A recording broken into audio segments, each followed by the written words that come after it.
Good morning, Antigua and Barbuda. Good morning to the wider part of the Eastern Caribbean. Good morning to the entire world, and good evening wherever you listen to us via the Cricket West Indies YouTube channel. I'm Vernon A. Springer alongside Molly Richards and Joel Manning. It's the final day in this intriguing 2024 Regional 4-Day Championship. Started with 8 teams, 7 rounds. It's now got down to that final day here in Trinidad and Tobago and right here in Antigua and Barbuda. Barbados closed day 3 on 228 for 5 of 92 overs. Still in a bit of trouble, and really the the West Indies Academy coming out this morning, their main focus would be to try and dismiss the Barbados Pride and maybe try and see if they can upset the apple cart. Craig Bartlett, the Barbados Pride captain, top scoring with 90 from 250 deliveries. Raymond Reifer 43 from 110 deliveries. And this morning Teddy Bishop will look to start with Raman Simmons. The lead is 138. Let's see what the mindset will be from Richards and Reifer this morning. Ned Knott for 52. No spin attack. Don't think the Academy will be looking at spin this morning. They certainly will be looking at trying to see if they can get their seamers to prize out the remaining 5 wickets. It's a lovely day here in Antigua and Barbuda, and the sun is out in its glory. Good morning, Joel Manning.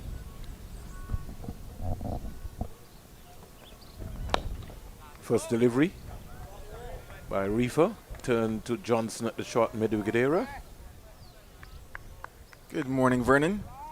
Lovely to be here on this final day of the West Indies Championship, round number 7, day number 4. This time has actually flown by when you think about it. Started a couple months ago. We could have never written this type of a script for the final day of the championship. Reifer 43. Falling over when playing that shot, just needs to be balanced. He's not balanced enough, got to turn his hips and really stroke that ball down the ground. Every now and again the head goes over more into the off stump, and because of that he's had to be leading with his bottom hand. 43 from 112, 228 for 5. Raman Simmons, the left armer, started with 2 good deliveries so far. One thing this morning, the Academy bowlers will have to take away the boundary balls out of the attack. This has been a real good cricket wicket so far.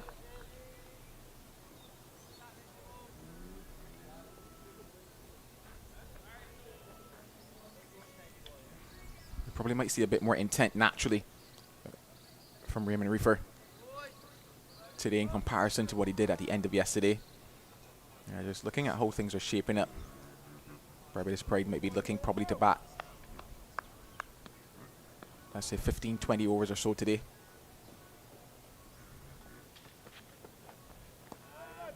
Probably is that first hour and a half of cricket.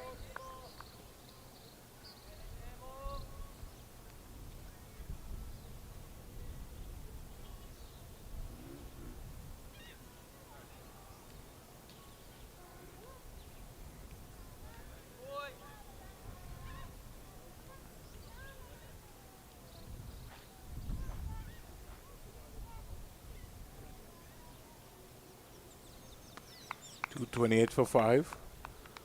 4 spot deliveries so far from Simmons. Full toss, not put away.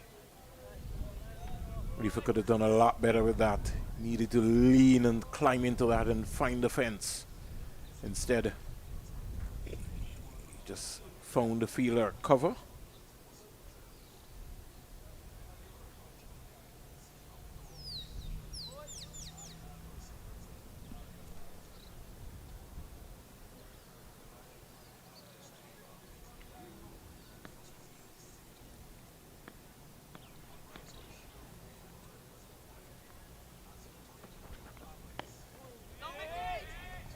Maiden over to start here this morning. Raymond Simmons, 16 overs, 3 maidens, 44 runs, 1 wicket. Alleyne on day 3 ended with 13 overs, 2 maidens, 37 runs, 1 wicket. McKenny Clark, 13 overs, no maidens, 40 runs, no wickets. And Kadeem Alleyne, the lone over for 4 runs. Joshua Bishop continues his good bowling spell, 27 overs, 7 maidens, 43 runs, 3 wickets, including the wicket of the Barbados Pride captain Craig Bartlett. Ashmin Ned, he's been the workhorse donkey, 23 overs, 6 maidens, 52 runs, no wicket. West Indies Academy this morning starting with a maiden. And I was talking about the boundaries, taking away the boundaries. And it's going to be very critical for them today. 18 boundaries already so far and a score of 228 for 5 with a lead of 138. Bishop. It's not Bishop, it's starting with Ned. Found that strange, Joel? Not at all, especially given the type of bowler that Ned is. He's that control bowler for the West Indies Academy. And they're looking to keep things tight here at the start of the morning. And it's similar to the approach that they took yesterday as well in terms of the field set that they have. So they have their protection in the form of long on and a man at deep square leg and everybody else just in, which tells you that in terms of the line that Ned is looking to bowl, probably just around that off stump, just around middle and off or so. We got a different version. Joshua Bishop with 3 for 43 will be looking to bowl Barbados out this morning. That has to be the objective. You can't be defending now. You've got to be thinking about getting wickets. And he's been the go-to man. He's been the match winner. You want to be able to make sure you prize them out. You want to be thinking about bowling out Barbados in the first hour. The Academy has to feel that they can win this game. They definitely feel that way, I can guarantee you that. But just looking at it, using their seamers at the start of it is probably their mode of attack. Not necessarily looking to attack from both ends at the moment. So Simmons at the moment, who they've started with, the one who is going to be looking to get those wickets. Ned from the other end, keep things tight. Probably maybe cause him to force 1 or 2 more shots to the likes of Simmons when he's back into bowl. I mentioned just around that off stump. Mid and off probably is where Ned will concentrate, opting to bowl around the wicket to Reifer. Trying to more or less cramp Reifer in that era.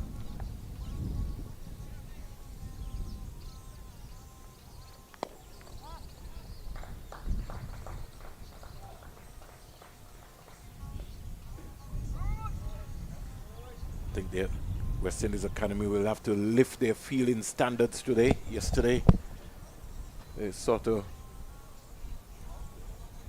went off boil. They've gone fielding, just not sharp enough.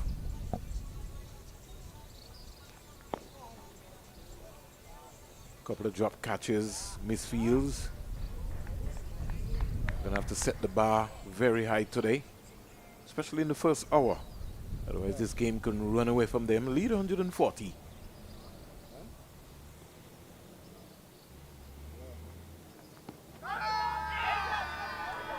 Did he get bat onto that one? None, says the umpire, and that brings us to the end of that Ned over. 2 runs in it. It's 230 for 5. I say good morning to the folks in Barbados, in Montserrat, French and Dutch St. Martin, as we speak in St. Kitts and Nevis. There's the Leeward Islands under-19 tournament taking place. We say congratulations to St. Martin for defeating Antigua and Barbuda yesterday. And St. Kitts over Nevis. Matches will continue today in Nevis at the El Comida Willett Park and at Warner Park in St. Kitts. Leeward Islands under-19 tournament taking place with 4 countries: St. Martin, St. Kitts, Nevis, and Antigua and Barbuda. We'll be back with the real action here. Raymond Simmons, the left armer, starting. Second over.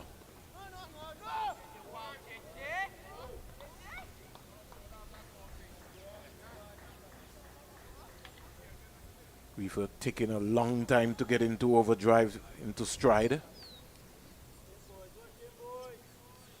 Yeah, definitely was very circumspect at the end of yesterday, but certainly didn't think that at the start of today he would come just guns blazing from ball 1. As I mentioned, probably looking to bat 15, 20 overs or so. Barbados Sprite, I think that might be their plan as such. Give yourself a couple overs to get in here this morning. Then looking at maybe 10 or 12 where they really push on that accelerator. I also reckon that probably it might be Demetrius Richards as the one who might hit that accelerator first, just in case 1 or 2 wickets falls. We'll still need that anchor because still need to get a couple more runs on the board. So it probably might be a case of Reifer being that one to just continue to nerdle around here at the start, work things, and then probably maybe, let's say maybe 4 overs in, 5 overs into the day, 6 even, you might probably see Demetrius Richards start to really just become a little more expansive, and not necessarily expansive down the ground, but with those cheeky little shots that he brings into the cricket. I think Barbados missed a trick yesterday. Really a trick. Just too many dot balls that were not taken advantage of. Here is Richards steering this down to the backward point area. Ned is slow in getting in, and Richards responding very quickly. Recognized that Ned was late coming off the boundary, challenged him and got 2 runs quite easily.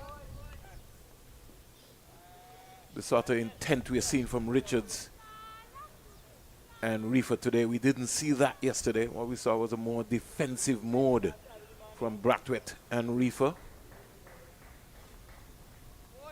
Yeah, you could probably look back and say they missed out on some opportunities yesterday, the Barbados spread, especially with the left-handed Reifer at the crease. Yeah, I felt like he could have been a little more expressive. This is what I was talking about. The West Indies Academy fielders, they're going to have to be on the alert because Barbados Pride are going to turn this into a one-day game or a T20 game, which means that the fielders for the West Indies Academy can't be sitting on their heels. They're going to have to be sharp all the time, backing up.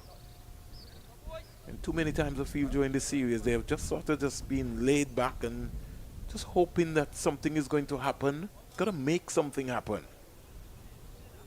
Slip comes out now. Bishop moving the slip. I think that's suicide, especially for Reifer. Need to have that slip in. Couldn't understand that move there from Teddy Bishop. Now we got 2 short mid wickets.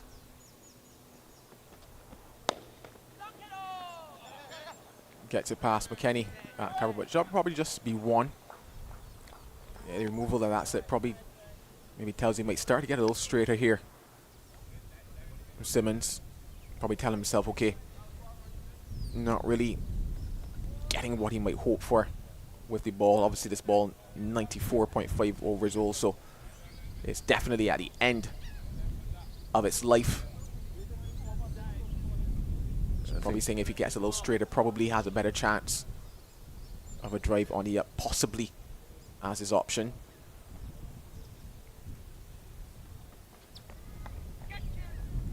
Here's the delivery, which is being paddled around into the fine leg area by Richards. So this over turning out to be a busy over for Barbados at the end of it. 6 runs out of the over. It's now pushed the score to 236 for 5. 95 overs bowled. And certainly not much coming out from Raman Simmons. This is something we saw yesterday a lot. It's only been the 3rd over bowled, and already we have intersection where somebody's coming on with some water. It's just too early for that, I feel. Rimari for 46. Lead is 146, causing a flow and a disrupt in the game.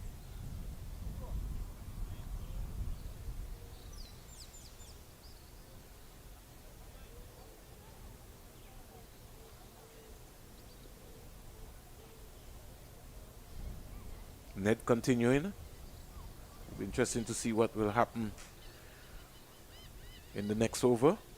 Whether Teddy Bishop will continue with this 2-over spell for the seamers. 2-3. Also, I think one of the things that Teddy Bishop has to work on is getting his best fielders in the hot spot positions.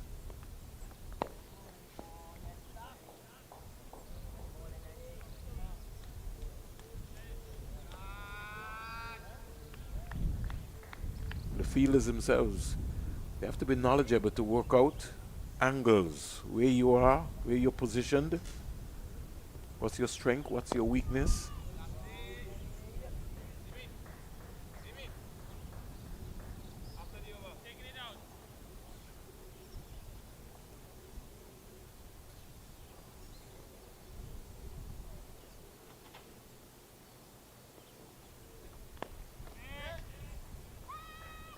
squeeze their way down to backward point. Jordan Johnson coming around. They can't score. So good control over here so far from Ned.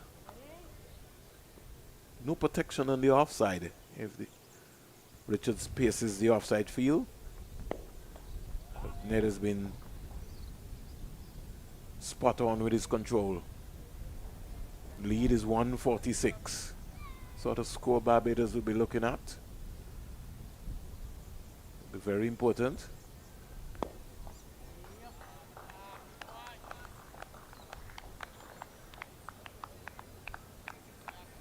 Richards is a busy player, and as all wicketkeepers are, they always look to try something, manufacture a shot. But in this context, he's played out a maiden over here for Ned. Partnership is 19 from 56, 236 for 5, over number 96 completed.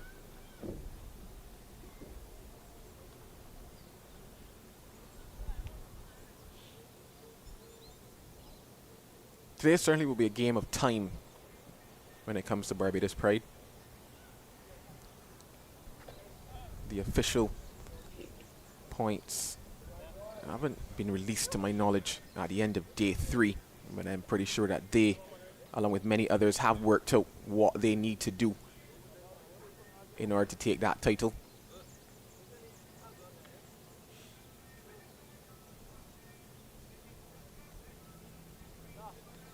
Raymond Simmons continuing, so this will be his 3rd over for the morning. The lead is 146. That's what you pay attention to. Clipped away. Again, not being able to put away that delivery. Raymond Reifer. One thing I must commend the West Indies Academy on, especially in this second innings, are the fields that they have set. And not just that, the fact that their bowlers have stuck to the plan.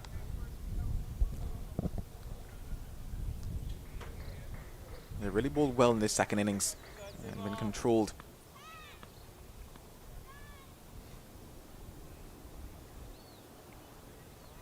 Dead ball signal here by the umpires. Raymond Simmons missed his run. So good morning to the folks in Barbados. Adrian Donovan, Milton Small. Philo Wallace, I know, would be glued to his computer in England. Henderson Springer. Keith Holder, he's got his pen out, getting ready to write his script for his column. Norman Puckering, good morning as well. Another dot delivery. Morning, big Roddy Eswick, wherever you are. You might be, along with Franklin Stevenson, who might be getting ready to put in some work at his academy. So many great legends in Barbados. Just have to be able to find a resourceful way in the Caribbean of using our legends. Get them into the right frame of mind, right area to educate our young cricketers. Back and just turns this into the square leg area. So Reifer finally easing the shackles. Score goes up to 237. Lead 147.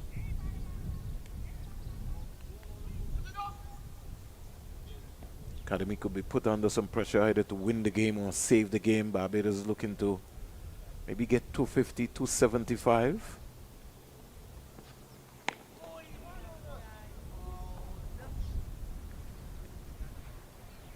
.250 in terms of final total, or 250 in terms of the lead?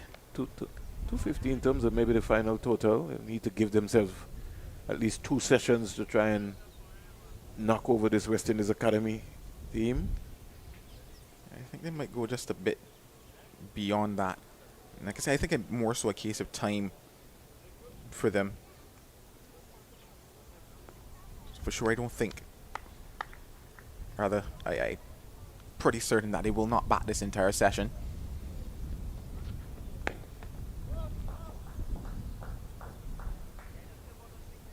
Look at a burst of maybe about 30-35 minutes or so. Or in fact, we've actually started it earlier, so probably will be a longer burst than that. So probably an hour or so that they'll have to bowl at the academy before lunch. I think that might be an approach they take. And as such, I think it's a case of taking whatever they have by the time they reach that cut-off point for themselves. They'll only have themselves to blame on their poor batting performance in the first innings. They're really playing from behind the 8 ball, lead of 147. That sort of gripped on him. Slow cutter there from Raymond Simmons. Richards was committed onto the front foot and had to play with soft hands. 1 run coming out of the over. 237 for 5. Barbados Pride, they lead by 147 runs.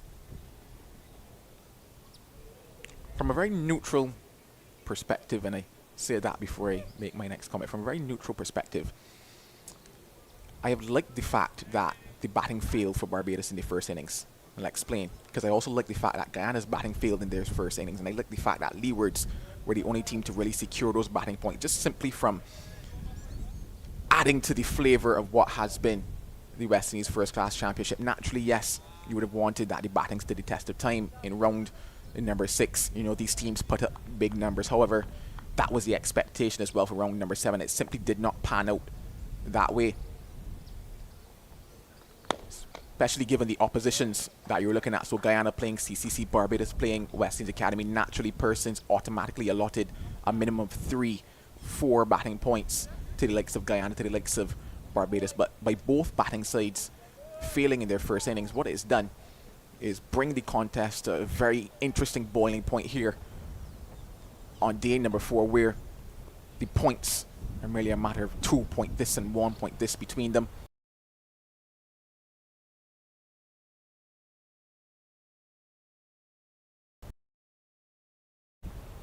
The contest left, that being Leewards, Windwards, and Barbados West Indies Academy.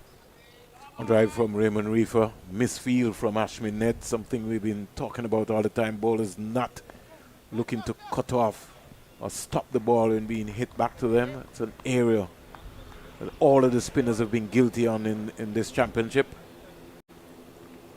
Lead is now 148, 238 for 5. Brings Raymond Reifer back on strike. He's on 48.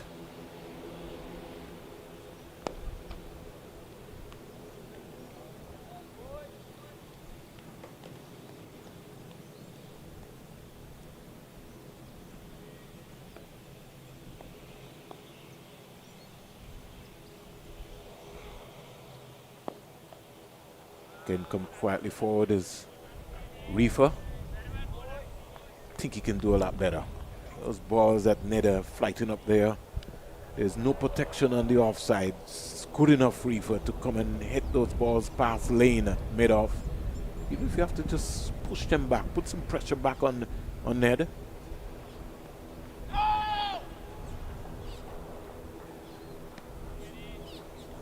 Over completed. 2 runs out of the over. The lead is now 149. Richards 16 from 41. Reifer 48 from 127. Yeah, that brings us to the end of 6 overs bowled for the morning, and it's been 6 quiet overs so far for Barbados Pride.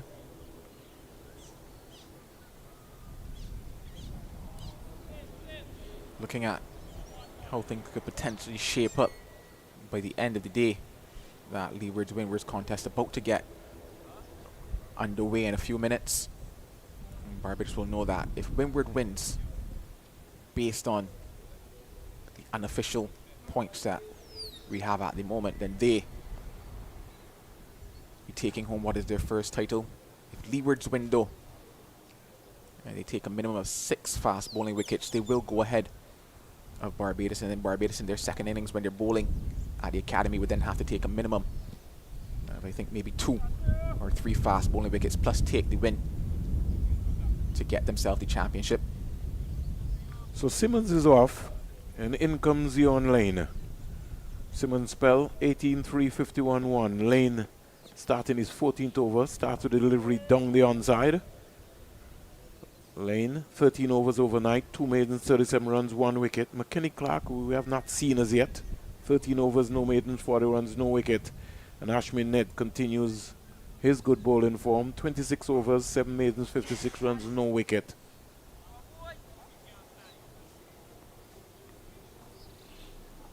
.239 for 5.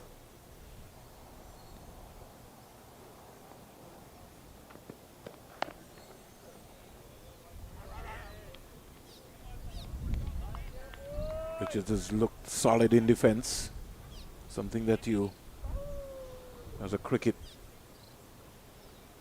fanatic, that you first thing that you look for to see if a player can defend. Both to spin or to pace. Always look at his feet movement, his balance at the crease.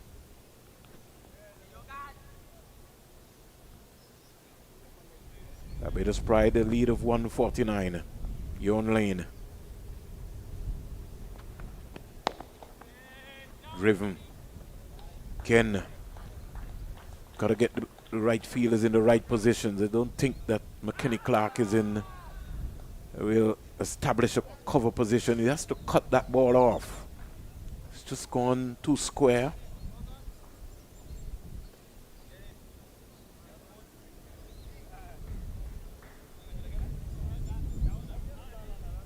For Raymond Reifer, I think with lane bowling, you really need to get that first slip in. It's critical.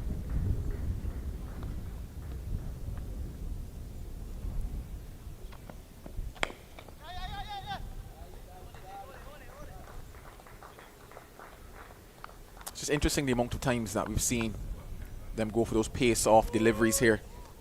Just understanding the situation here, the West Indies Academy as well. You just wonder, do the Barbados Pride have a bowler in mind that they're looking to target?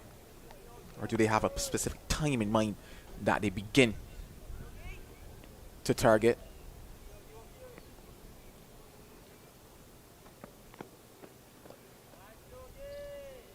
Approaching the first half hour of the day's play into over number 7 of the day.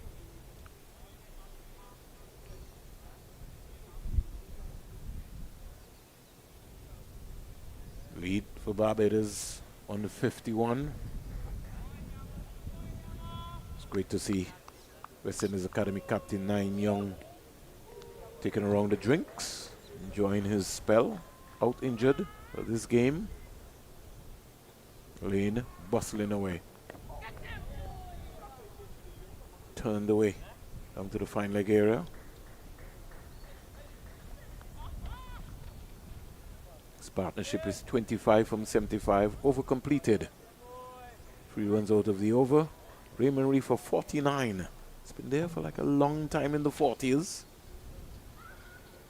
Out comes Shem Holder again with another water break inside the first half an hour.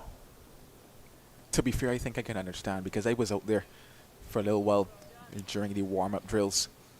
One of the guys asked me, just record the drills for them so that they could have a laugh at the end of it. And it was a scorcher, to be honest.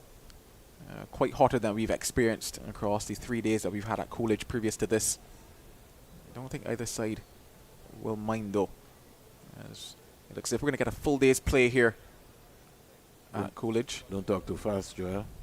Looks, in inverted commas. Don't talk too fast. We've seen a lot of strange things happening with the weather around here. But for the cricket's sake, let's hope that the rain gods will stay away today. Yeah, for the script writers, I do think we're going into the shadows of today with how things are shaping up at the moment.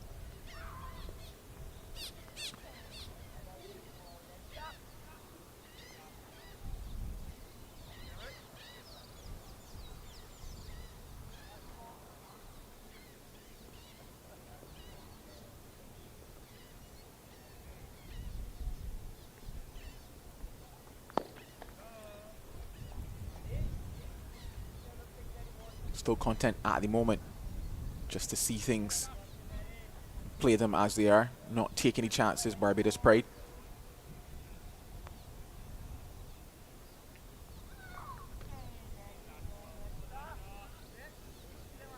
based on this, even though there's several conversations going around with regards to why aren't they doing X or why aren't they doing Y. Clearly they're playing to what is their particular plan. Will that plan be effective by the end of it? We'll soon see. That's just the interesting thing about planning and life. You can set so many different things in play.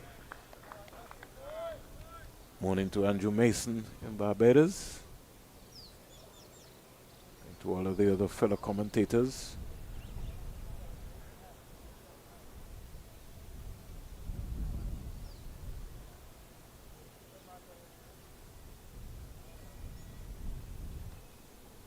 Trophy tour continuing in St. Lucia. Exciting photos coming out from that tour.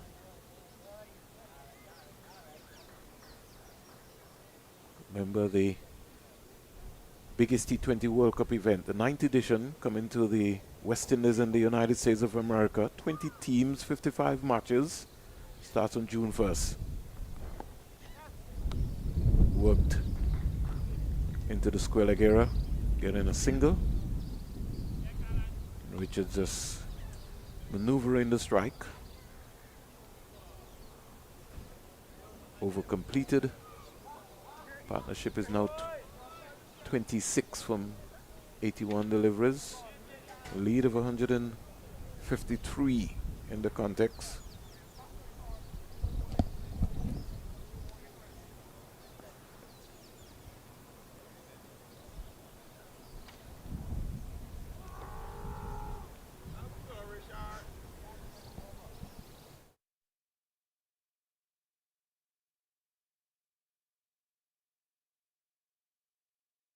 He's bounding away.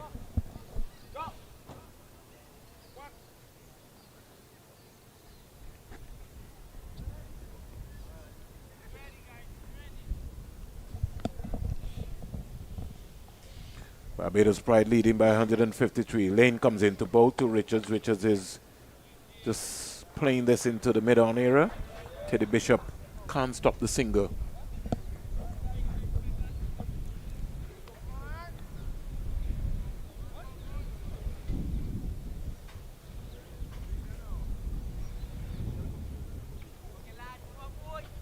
Turns the strike over. He now goes to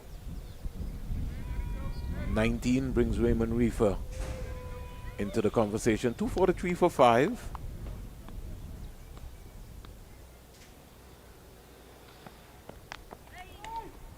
Just pushing at that one. Nearly finding its way back onto the stump. Reifer.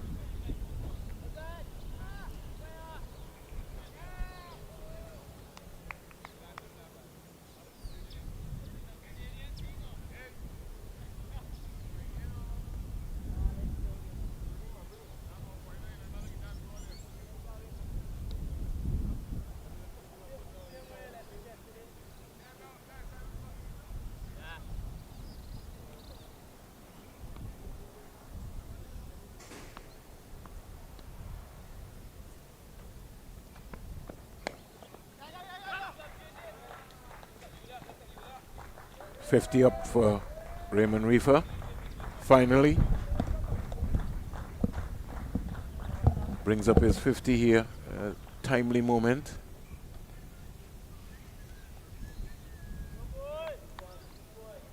So 50 to Raymond Reifer. 131 balls, 3 fours. And would have spent some time at the crease.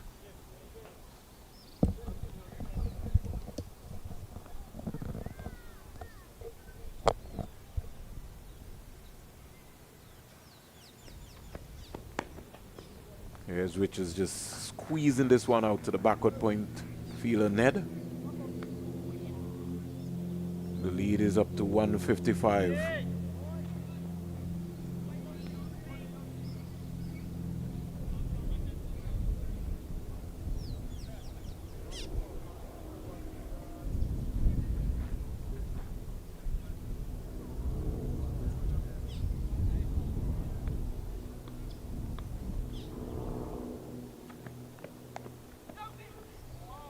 Top of it and steering it down to the third man area for 4.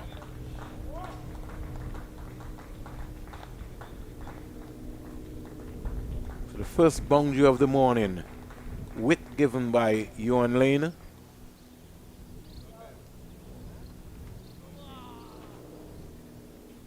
The score now up to 246 for 5. Reifer now goes to 54.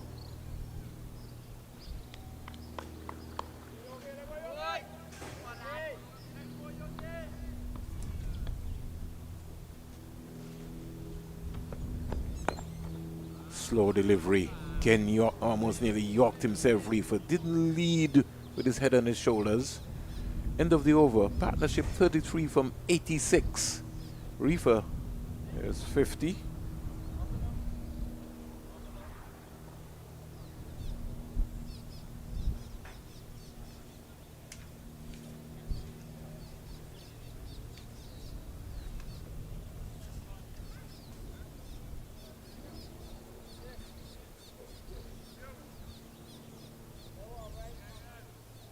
Dating back to the first match of the West Indies professional and the disbanded or the started of the franchise system. Raymond Reifer was in that Guyana Harpy Eagles team that played against the Leeward Islands in that competition. Seemed like a long time ago, 2014-2015 season. Nassim Dinarine scoring the first 100 in the professional season. Guyana winning that same year. Ned to Richards. Again, this is what we're talking about. Sloppy feeling, sloppy work again. Gotta watch the ball. Just these lapses.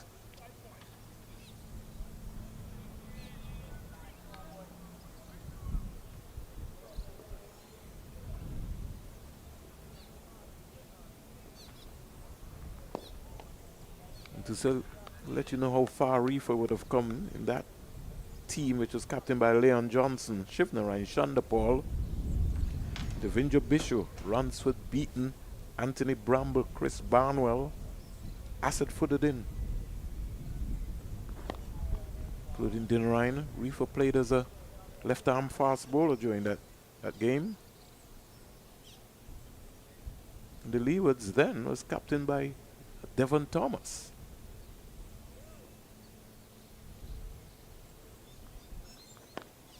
Got run over by an innings in 10 runs during that opening game.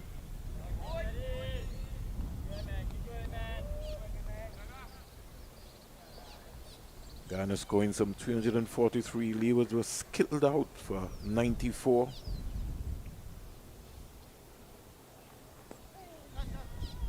Steered down into the short third man area. And they get another easy single. Over completed 3 off it. Again, another water break again. 252 for 5.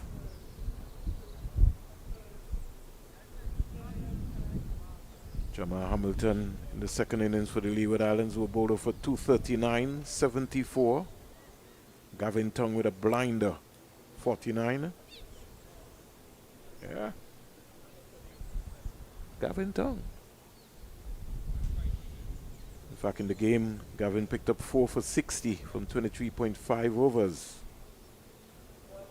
That Leeward Islands team consisted of Jamal Hamilton, Austin Richards, Akeem Saunders, Orlando Peters, Jace Taylor, Gavin Tongue, Yannick Leonard, Anthony Martin, Kelbert Walters. It was also be mentioned too that Chandraker, Ginger Chandraker also played in that Guyana's first team. So it's good to see Raymond Reifer still continuing, move from the Guyana Harpy Eagles straight away into the Barbados lineup. Carl Miller is also another success. He would have started for the Windward Island Volcanoes as well. So the option for Teddy Bishop is now moved away from seam now, and he's now bringing Bishop now from the media center end here. Barbados 253 for 5, a lead of 163.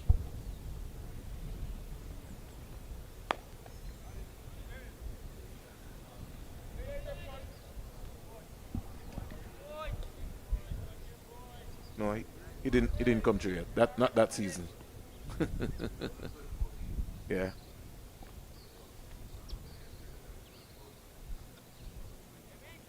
But I'm just talking about the first game, the first lineup of that game. That was the first team ever to have played during that process. Got to do better with that delivery there. Didn't bounce a lot. Barbados' first captain and still captain has been Craig Bartlett. Scored 182 against Trinidad and Tobago. So I had Emirates who also captained that series. Tamar Lambert from Jamaica as well. And the manager of the Windward Island Volcanoes now, Leon Sebastian. He would have captained the Windward Islands. Oh, that's a floaty. Not hit away. Very unorthodox there from Joshua Bishop.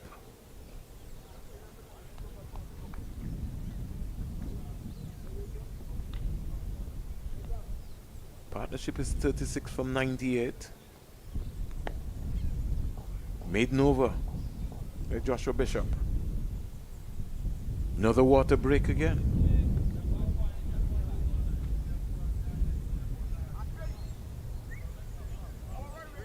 Now the umpire is saying, "You've had enough." Yeah, that one might not have been water, though. That one might have been a message, given the fact that neither player actually looked as if they were interested. And Shem Holder still there looking towards. It looks as if he just passed on a message, so that one might have been a message. He's still on the field. He wants to make sure his message is heard. Yeah, but he's got to get off the field.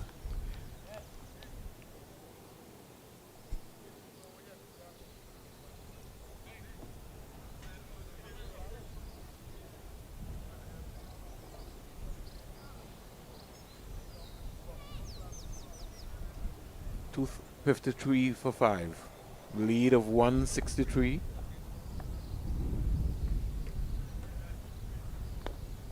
Clipped away into the leg side area. They get a quite easy single.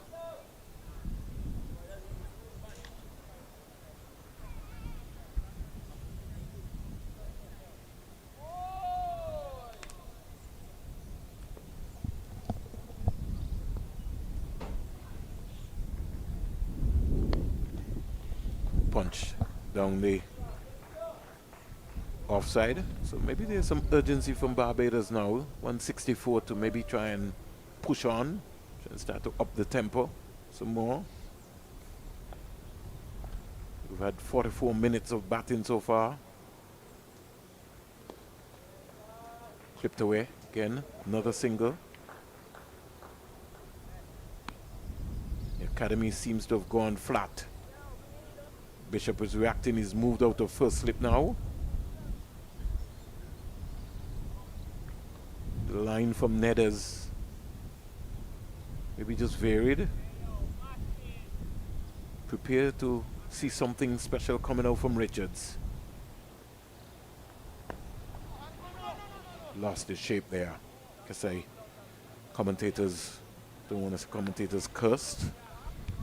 I was looking for a paddle sweep or something, or switch it from Richards. Just might get it. Suicide. Upset with that throw there, Akeem O'Geese. Got to be on the money. Their ground feeling. They have to lift their feeling because they're going to be tested now. West Indies Academy. This is going to be turned into a T20 or 50 over contest, so they're going to have to be ready. All the fielders are going to have to be sharp.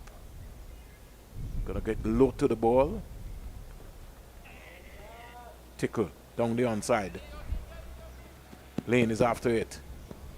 He gets it, he stop it, and they're coming back. Richards, well run by Richards. So pressure being mounted. 7 runs out of that over. And at the end of over number 104, 257. In fact, it's 260, sorry, for 5. Ashmin Ned not for 64.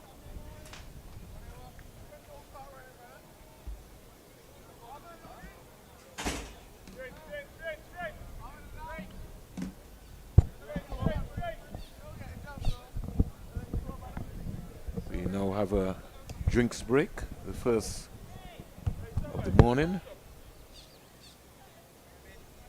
In fact, I don't know if it's drinks yet. Let me just make sure that the umpire is signaling drinks.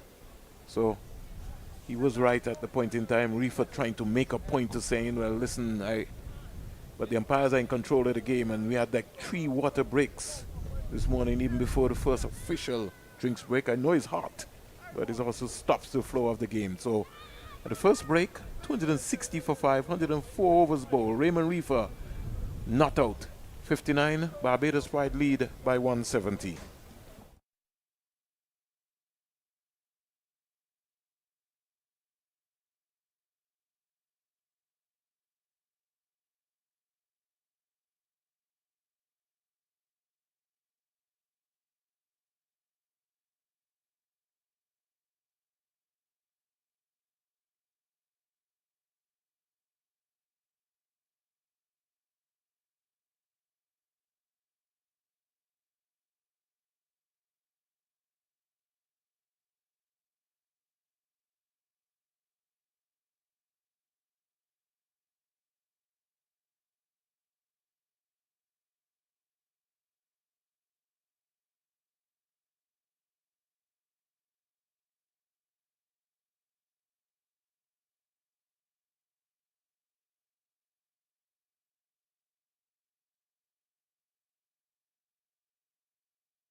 Welcome back after the hot morning break.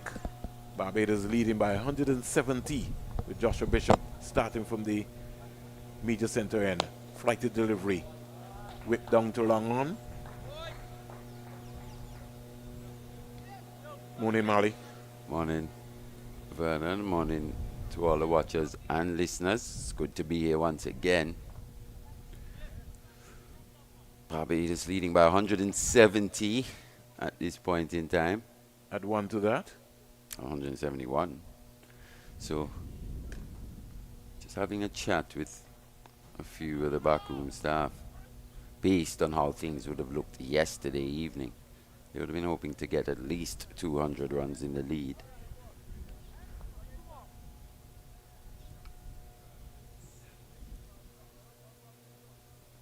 Been a little slow for me, especially in the first hour or so.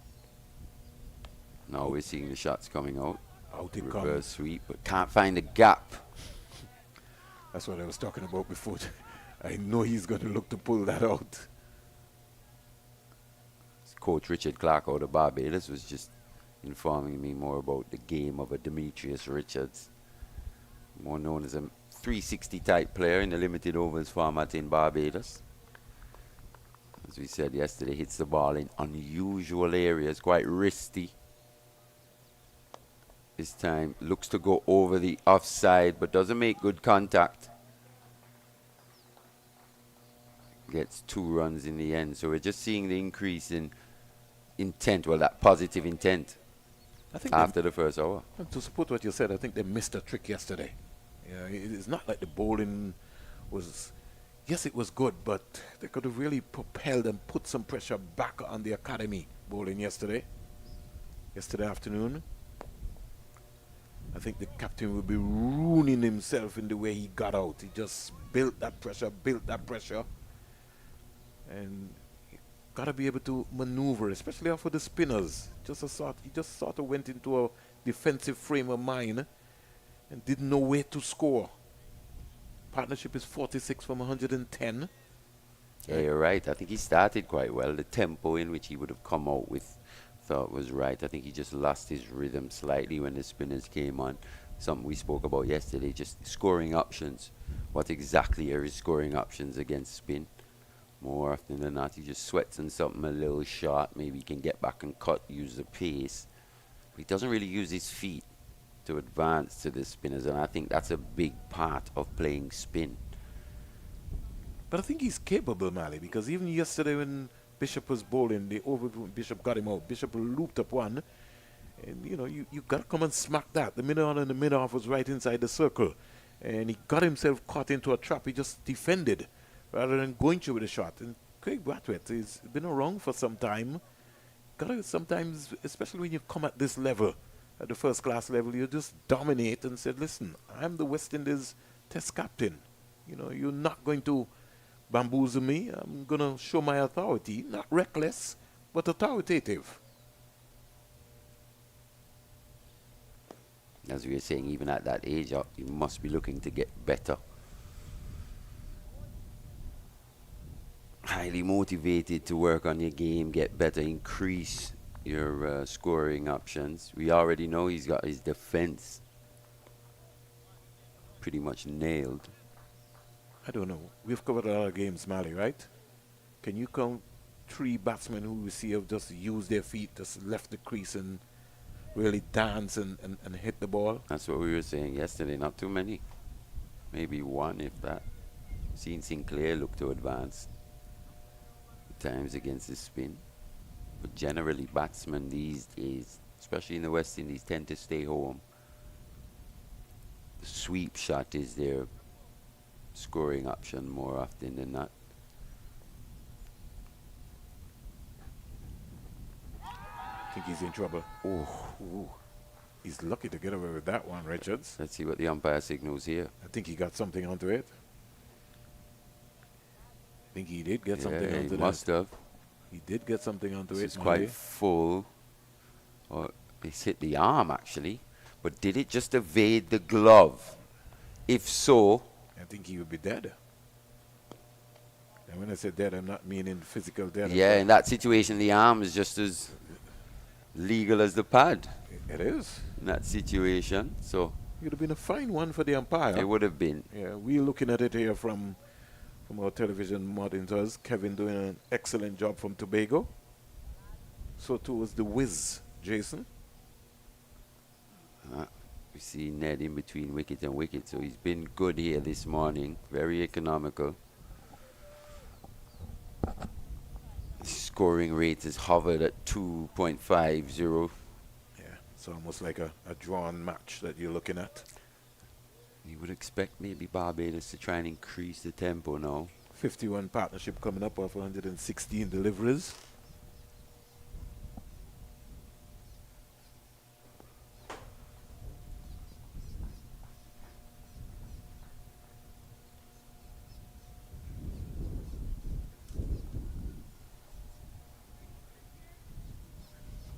So drinks coming out just after the drinks break, but No, I think this is more of a message to the guys. not drinks, pair of gloves. He had a bottle of water in his hand and then he He threw does. it. He actually got rid of it before running out. So a bit of gamesmanship going on here. He's still got to find ways in which he can just not necessarily bend the rules, but Leacock. stretch the line. But you know at the international level, Mali, you know the umpires, you know they're very strict, Mali. You're not going to get to come out. Well, I And, mean, now you've got gloves in your hand. Can they really tell you no? No, not I think what would now have to happen is an exchange of gloves. gloves. So we'd have to see the batsman use the gloves being brought out. If I was umpire, that is. Umpires have a tough task. Good morning, Basil Morgan. All the umpires in the region. Again, worked into the onside. So no real aggressive intent from Reifer. He's just contented to just turn the strike over and allow Richards to do his thing.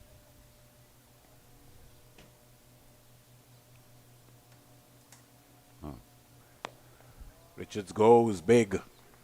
Smacks it for 4. Yeah, he got that length and the line in which he could just free the arms. Did Richards tried to play this shot in the previous over. This time makes much better contact. Down the ground, wide of mid-off.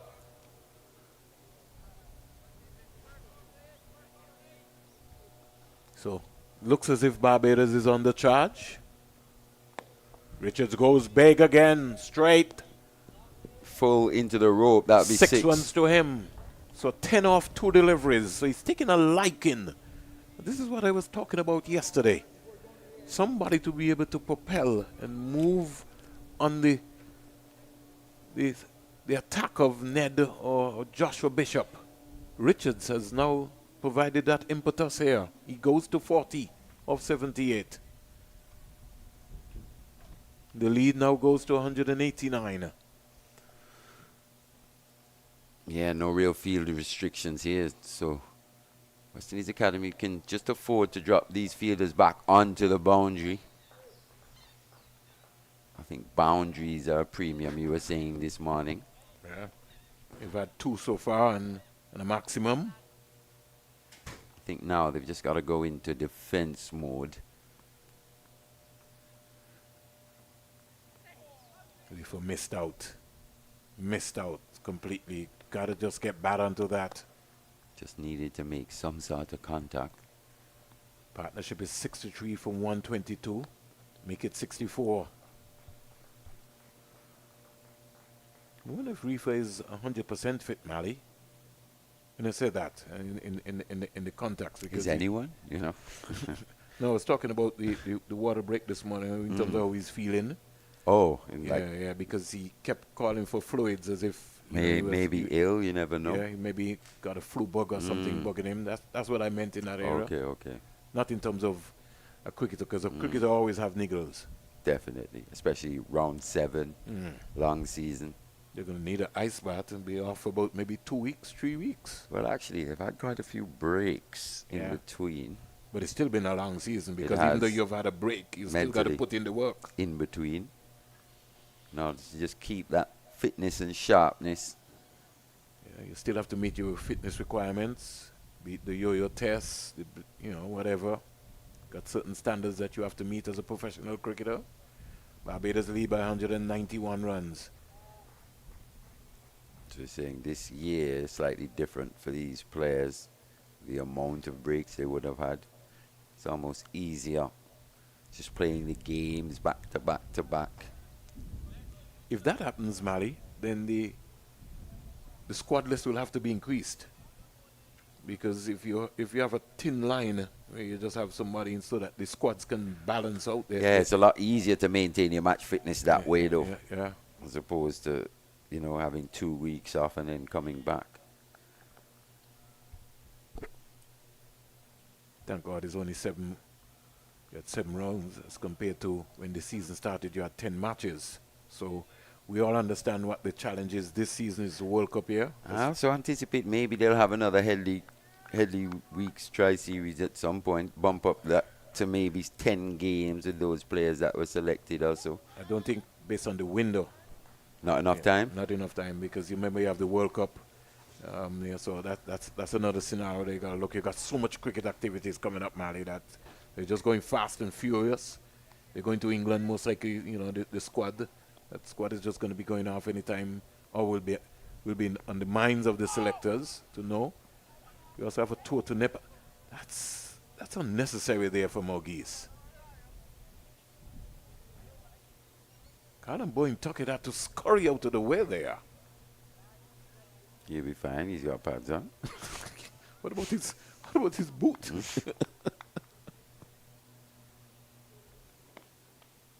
Cramp for room. He just can't get his levers going. He's disgusted with himself, Reifer. 64 from 146.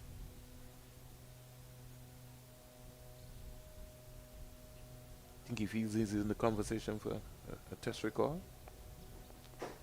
If he feels so, or if I feel so. I'm just asking you. I don't know. I didn't hear you. Let's hear it again. Partnership is 66. I have to make sure I hear exactly what you said. I don't know if you were asking me or if you think he thinks so. That's what. He might feel that. Yeah, I think that's what you were asking me, right? Yeah, that's what I was.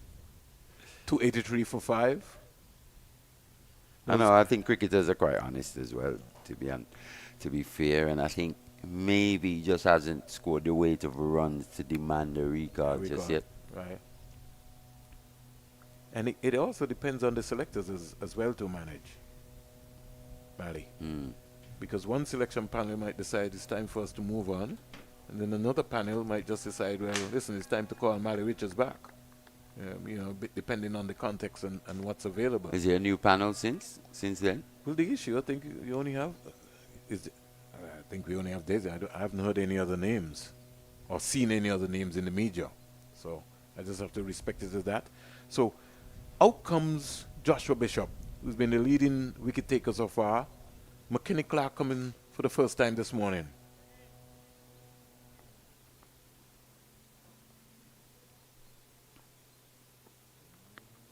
Yeah, I expect to see quite a few off-pace deliveries here.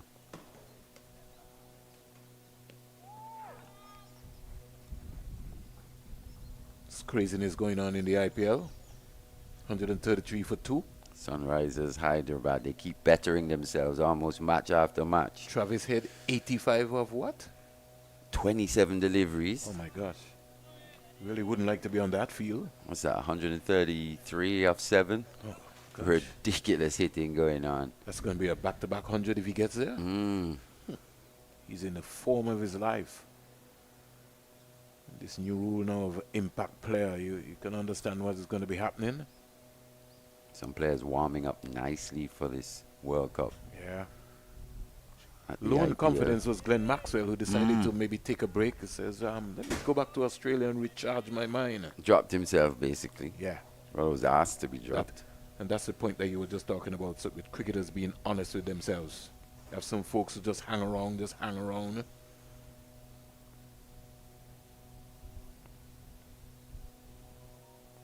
It sometimes boils down, Mali, to finances as well, too. The financial situation. But you tend to put yourself under more abundance of stress by not performing. But the IPL in itself is a real pressure cooker, isn't it? Oh my, It's the coverage, the intensity, Media, the media, fans. yeah, the fans. That's crazy. where it mainly comes from. We saw a fan killed this year for celebrating the wicket of Rohit Sharma, so they take it very, very seriously It's almost over there. it's a culture. It's almost like you're looking at Brazil, Mali, and football. When you look at India, seeing cricket, the fans have now taken this to a next level. And what is automatically happening now with the franchise owners from India moving to the USA, to South Africa, to the Caribbean Premier League, to England? That culture is now going to be really instituted in those areas. Well, that's yet to be seen, to be honest. I think that It could take some time. Yeah, it's yet to be replicated per se here in the Caribbean.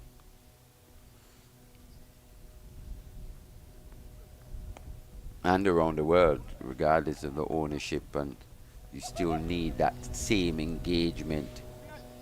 Remember, a fan is short for fanatic. And with the amount of people interested in the game in India, social media coverage as well, it's a highly pressurized situation, especially if you don't get off to a good start and you're on big money as an overseas player. It can be rough. And the social media don't help you either, especially if you have Instagram pages and TikTok.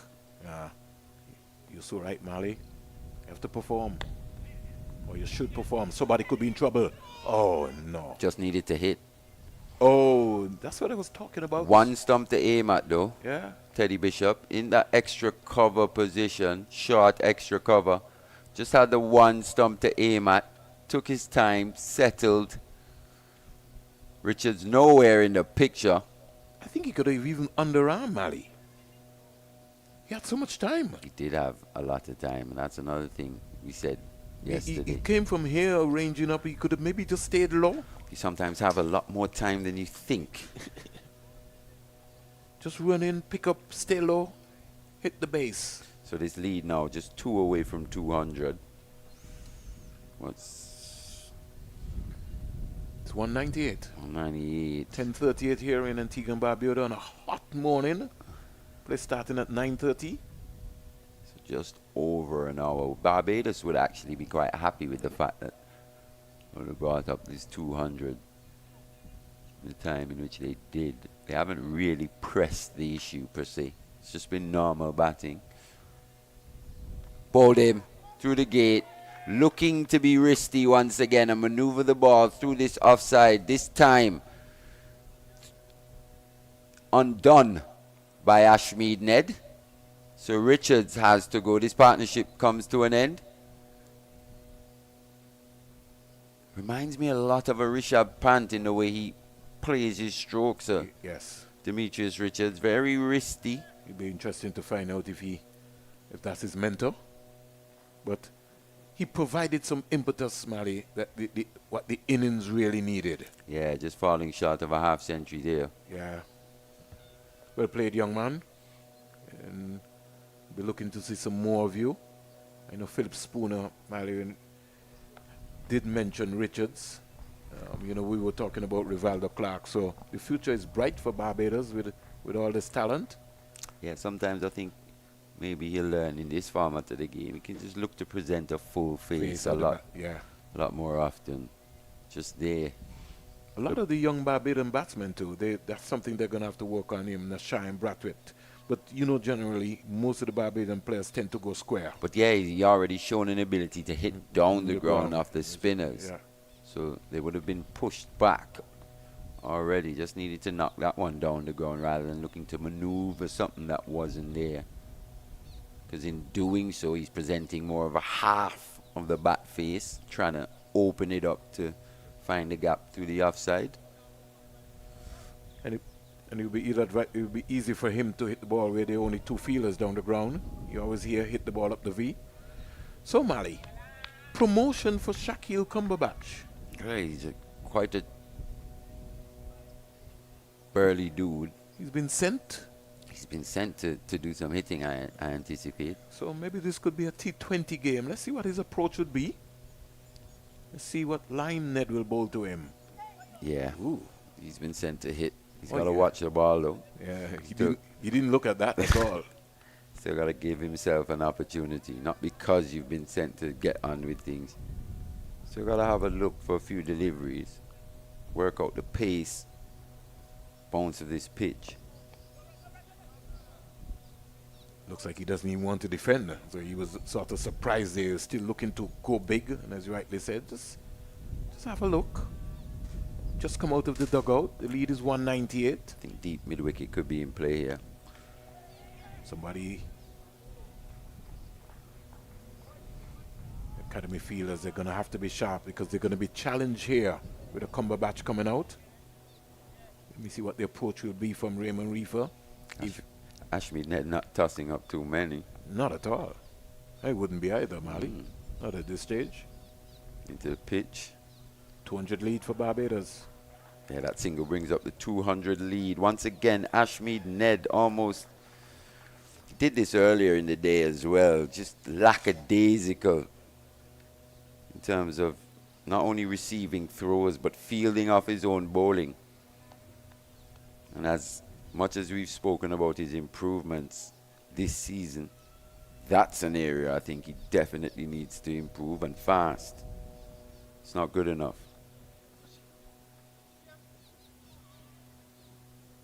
Maybe he is carrying a sore finger, or it's been a long season. He's done a lot of bowling. He's been able to get one in the wicket column. 1 for 77 from 32. It's been a long, grueling season. But that's what happens. If you want to play at the next level, you have to start here. You have to put in the hard yards.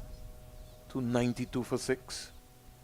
So, Mali, I did some research last night and found some crazy figures. So in 2014-2015 professional season, Devon Smith scored 822 runs with 2 centuries and 4 50s. That season, 26 centuries were scored. Runs were scoring like rain. Why that season? Was that the inaugural season? That was the inaugural season, yes. Craig Brathwaite, 660. Shea Hope, 628. Shane Doris, 615. Ruston Chase, 534. Tyrone Theophile, 689. I think we got to give him context. How many games was it? 10 games. 10 game season. Yeah, 10 game season. Skills coming in here. Took a long time to get to Raymond Reifer, that delivery. For Jamaica, Jermaine Blackwood, 405. Tamar Lambert, 404. And then for Guyana, Shivnaran Chandapal, 539. Nasim Dinarain, 514. Virginia Chandraker, 525. Vijay Singh, 475. Leon Johnson, the captain, 465. And for the Leeward Islands, Devon Thomas scored 473.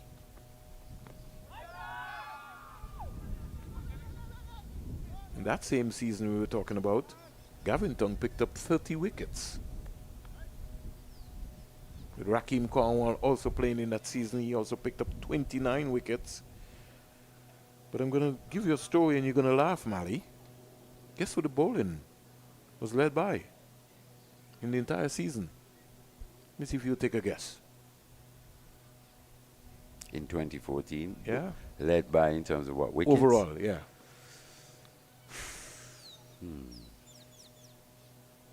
He's still playing, Mali, even today. That's a tip. Jason has to buy me. I want to. Vesami Pama? Oh, bingo. 67 wickets, Mali. 461.5 overs, 167 maidens, 943 runs. But listen to this. Davinjo Bishu, 382.1 overs, 82 maidens, 1,041 runs, 61 wickets. Yeah, I remember that season actually. 120 odd wickets, nearly 130 wickets between them. They're really bowling with fizz, especially on some pitches that were very spin friendly. Ooh. Back Cumberbatch, he's been sent to hit. Yeah, but He's he's not doing a watching the ball. lot of swinging and not making contact, as he said. Maybe just winding up a little bit too much here. Just needs to stay controlled. He's a big, strong guy. Doesn't necessarily have to wind up as big as he does. Imran Khan, he was in the wickets too. He got 56 from 392 overs, 67 maidens, 4 fifers. Damian Jacobs from Jamaica, who also played for the Leeward Islands, 48 wickets, 320.3.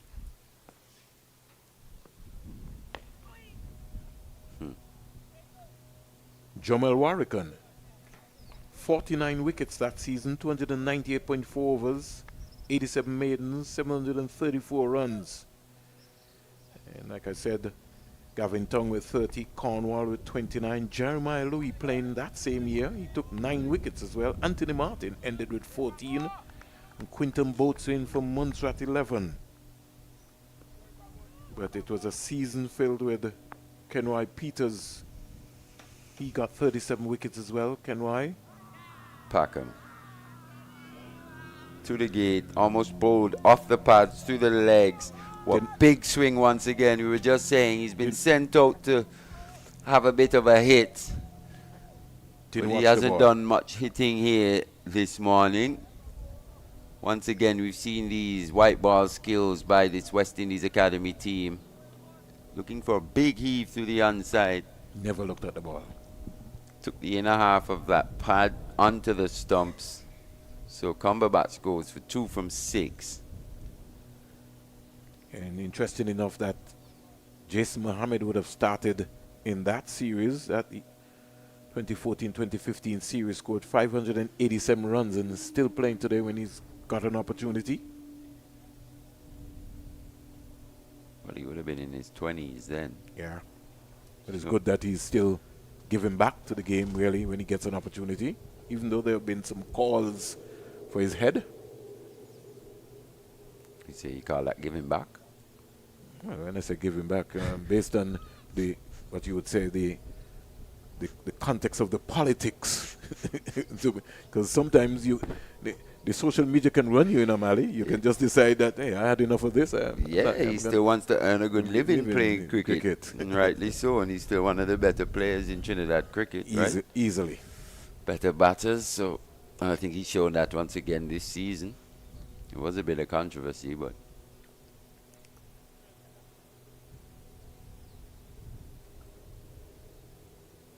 so things just meandering down here, Mali. Is it fair for me to say the time here in Antigua and Barbuda is 10:48?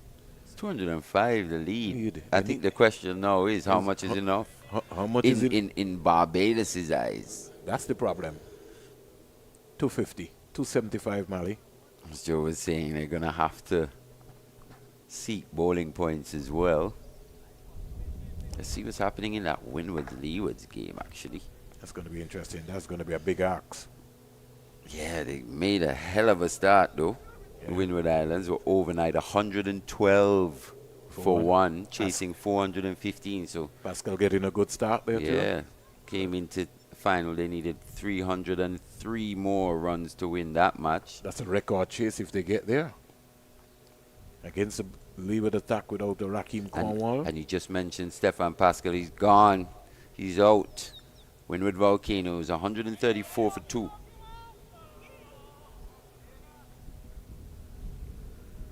As we said, chasing 415 for victory. Somebody's going to have to play a blinder. Stefan Pascal caught Carty by Durham for 63 of 113 deliveries with 9 fours. Well played to the young man. Johan Jeremiah, he's not out in 32. And Alec Athens, he's faced 16 deliveries yet to get off the mark. So that probably tells you something maybe about Athens putting down a marker. He needs that. He's not scored 100 since he's come back from Australia, so he's under some real intense pressure. We know he's quite easy breezy, isn't he? He scores quite easily. It's been Daniel Durham once again. 2 for 20 from his 13 overs. And I like that even though you don't have a Raheem Cornwall, somebody else is stepping up. You had Durham in the first innings. You had Hayden Walsh finding his own rhythm and his own form as well, too. Yeah, 8 wickets in the match so far for Daniel Durham. Yeah. But once again, those are spin points, aren't they? Not necessarily the valued fast bowling points in this situation.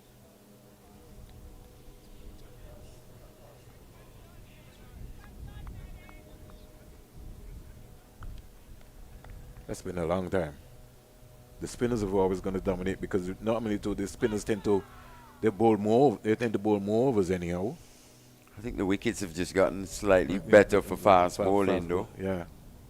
And it depends on the strategy of the backroom staff and what they're looking for. The spinners still dominate, especially at the top of the wicket-taking charts. But they've been, as we said, we've seen 10 fast bowlers already take, well, 9 and Kevlin Anderson, take 5 wicket hauls this season. The critical question, and is always a worry, Mali, that even when a new spinner comes through, you're beginning to search in the back of your mind to say, is that spinner good enough to win matches for the West Indies? And that is always the worrying point. That's what everybody wants to see. Yeah. Is the spinner given enough time? I think that's another question. Conditions have a lot to do with it. We've seen Rakeem Khanwar win a test match for West Indies, but in very, spin-friendly conditions. Veerasamy Permaul as well. That was maybe the thing being held against him for quite a few years. They were saying, yeah, he dominates in regional cricket, but when he gets to the international level, struggles to get international batters out on better pitches. Yeah. But we've also, in one of the tests on the last time West Indies would have toured Sri Lanka, I think Veerasamy Permaul would have won one of those test matches or had a very good performance. So West Indies have had some spinners, the Bishu, the Warrickans, but like I said, any new spinner coming through. Kevin Sinclair is even under the microscope as well, as we talk about going off to England. He's been batting well, and so there's some folks now who are saying now, and it's as a bowler, whether you be a fast bowler, spin bowler, to complement both, you have to work tirelessly hard on your game. He certainly has improved in his batting. Yeah, it's hard for our rounders as well, just managing that time. This one's been hammered. It's gone. Over that mid-wicket boundary. Sat deep in his crease there. He was waiting on that one, Raymond Reifer. The slower bouncer once again from McKenny Clark. Got well outside off stump. Smacked it. So his first 6. Academy going to have to be careful, Mali. They're going to still have to be clinical and be disciplined. Even though they're trying their white ball skills, they're going to hit the errors consistently. Because Barbados is under charge. They are, and if Reifer, we did say yesterday, if he could just see himself through to stumps, possibly, and he could get going here today, possibly 100 on the cards for him. He now moves into the 80s. Lead is 213. He's on to 80 from 158 deliveries. And as you rightly said, what is enough for Barbados? That is the big question. And time as well. But they will fancy themselves to be able to attack this West Indies Academy team, knowing that they got some fast bowlers in their armory. Don't think I'll be seeing a lot of bowling of Jamal Warrican today, but you never know. They might have Warrican from one end and Pace from the next end. Pressure, more pressure. The Academy, nobody backing up. Nobody's backing up. I think surely, Colin Bowen Tuckett should have been busting a gut to get to that one. He was signaling for someone to come round, but there was no one in the vicinity. Yeah. Got to keep their composure. This over has already yielded 10 runs off 4 deliveries. So McKenny Clark been put under some pressure. Yeah, and this run rate just inching up. 2.72 now. Reifer 80.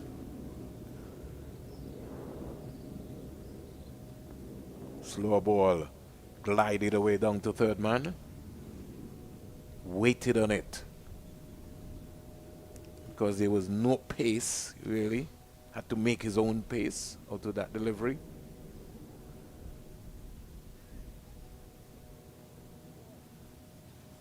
McKenny Clark, 1 for 59. This is his 16th over. Almost like a T20 feel now.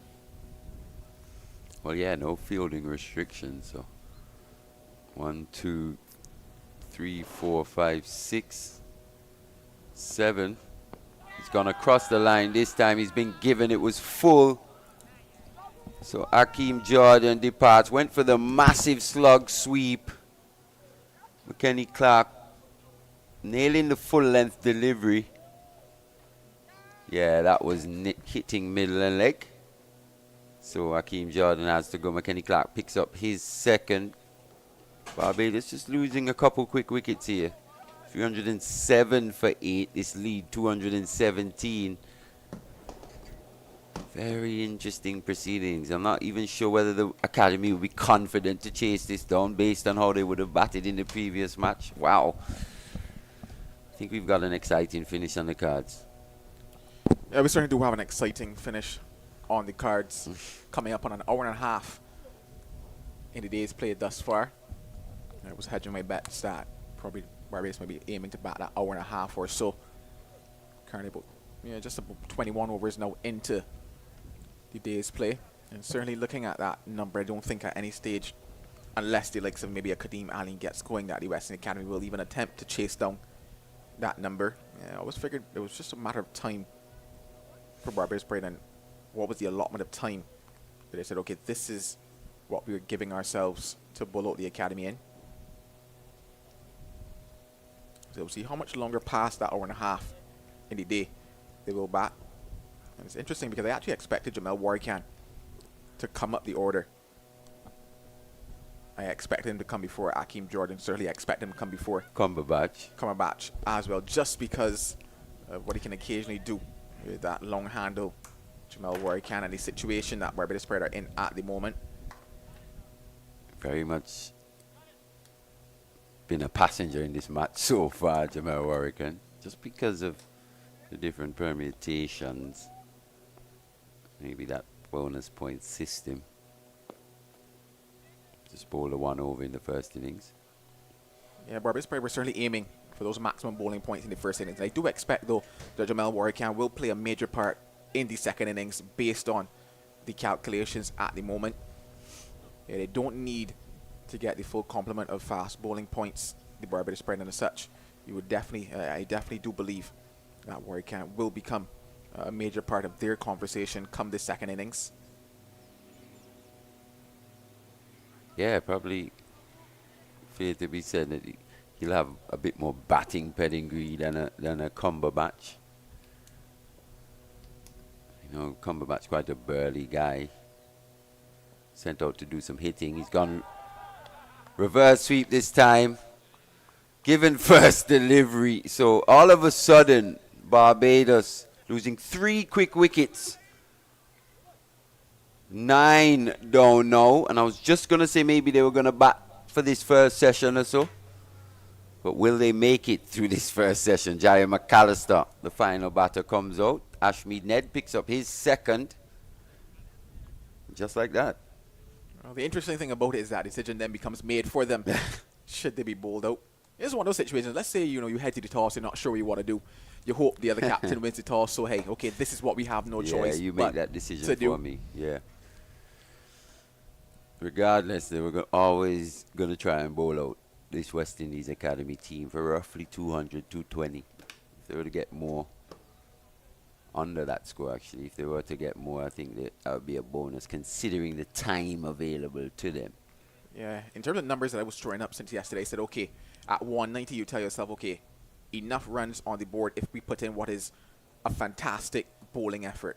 Then you begin to add the cushion for the occasional lapse in the field, the occasional drop chance. And say, okay, we pad that with an additional 30, additional 35 or so. And they certainly are at that stage whereby they have that additional padding, whereby you're pretty much out of the woods in terms of looking at the possibility of a loss here on day 4. So for me, options then become draw and win. I think the stop-starting nature of yesterday as well would have played a role. And he's cleaned him up. So decision made for them, as you said. 309 all out are Barbados. Ashmead Ned, 3 for 80s. We see this one again. Seems like the arm ball. Quicker one through the gate. McAllister all over the shop. So Barbados Pride, they lead by 218. The West Indies Academy will have to make 219 to win this match. Yeah, my only real disappointment there, in looking at McAllister, is that he didn't swipe. That's my disappointment. I mean, come on, He was actually Jair. trying to defend. Come on, Jair. I don't really think that, when it comes to the defensive manner of things, that when you look at it out of 10, that I would rate you 7 or 8 out of 10. But do I rate your swipe? I do rate your swipe, Jair McAllister. And had you been getting out swinging there, I would have said, you know what? You've ticked the box for me. But hey, 218 is what Barbados Pride have to defend, but that's not a number that they're looking at. They're looking at 10 wickets here. Can they get those 10 wickets is the question that we'll answer in probably about 10 minutes or so. So that's the scenario here on day number 4. West Indies Academy, 219 required to win. Barbados Pride need 10 wickets. We take a break, and when we come back, more action from the West Indies Championship.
Well, it's going to be the final innings of this first class championship in terms of right here at Coolidge.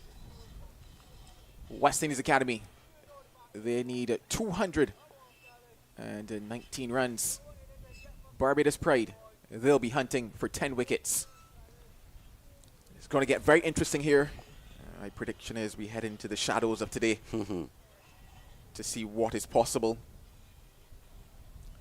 With how things are shaping up, Mali, looking at the time left in the game, we've got about 45 minutes or so till we get to lunch, then we've got 2 full sessions after that. How do you think this one might shape up? Well, early inroads needed here with the new ball for Barbados. They've got an opportunity. They've given themselves a chance, 219 for the academy team to win. For them, it's just all about batting sensibly. Good shot selection. You do worry for them, though, considering quite a few stroke makers in this team, especially in this top order. No real Craig Brathwaite, per se, someone that just looks to bat time.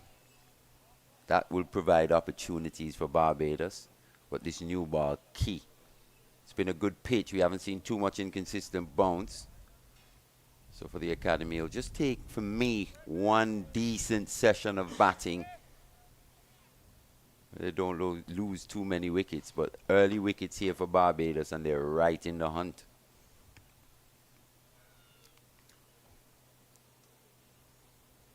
For Sean Worrell, it's been a bit of a struggle for him this season. Did get the 1/2 century.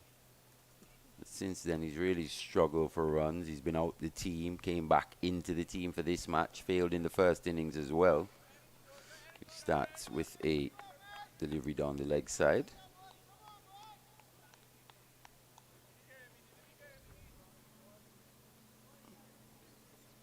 Dismissed for a duck in the first innings. Went LBW to Akeem Jordan.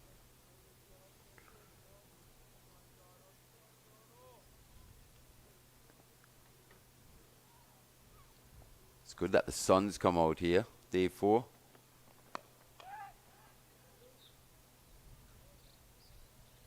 Hopefully you'll have no interruptions. Looks a fantastic day. Let's hope this is the best day so far in terms of the weather.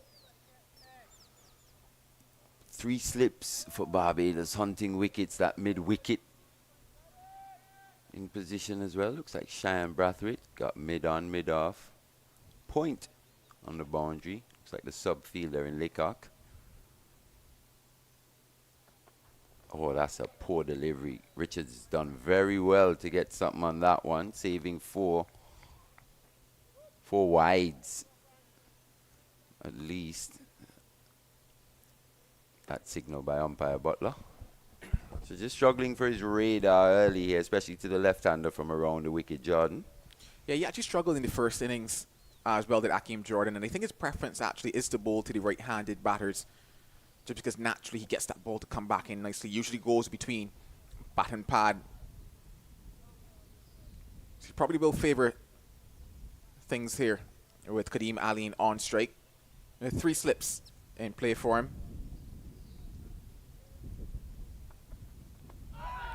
I talked about that movement back into the pad this time, though. Just drifting a little too far down that leg side.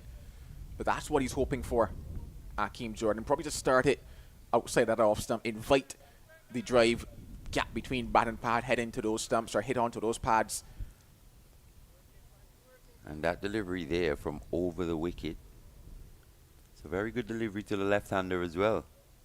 But is he going to stay over? He's going to switch his angle. He's gone back around. He's just struggling to line it up.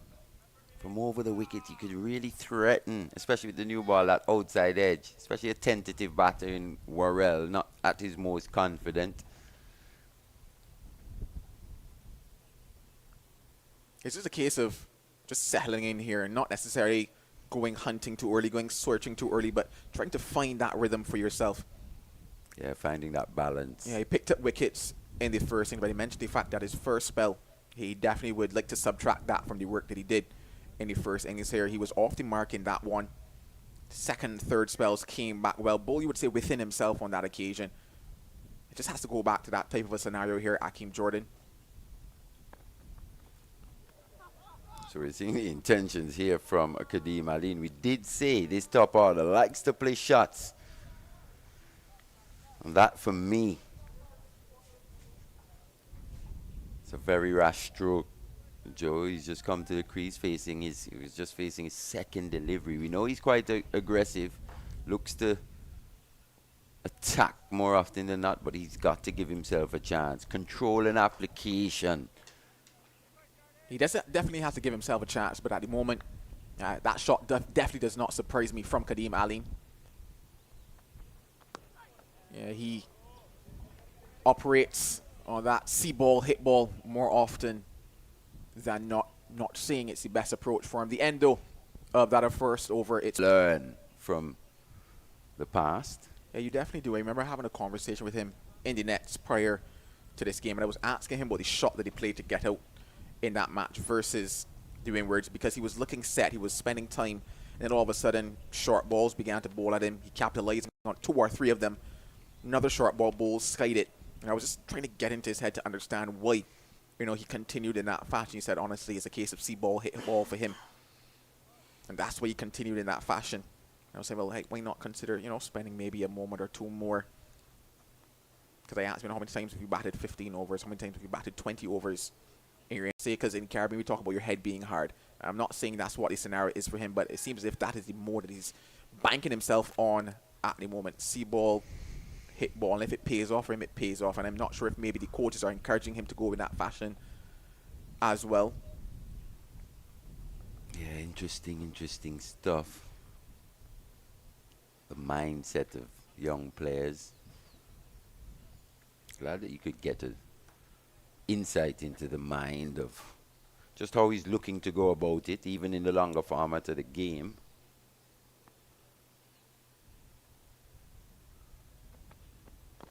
Big swing, almost threw him there. Bit of an inside edge saving Rashawn Worrell. Maybe anticipating a short delivery from McAllister. Went full, big in swing from outside that off stump. So that should be encouraging for Jair McAllister and the Barbados pride here. I love what I see with that first ball, and because it was full. You want to see Jair McAllister getting that ball up to the batters. You don't mind that if you're McAllister. You want to see them driving, especially given what we saw with that first delivery, the ball just coming back in. So it might be similar in terms of what we described for Akeem Jordan with the right-handed batters. Maybe to the likes of Rashawn Worrell, maybe he's able to get through that batting pad. Maybe he's able to rush onto those pads with that additional pace. But yes, certainly would like to see him start a lot fuller, because when he was full in that first inning, you saw the rewards that he reaped.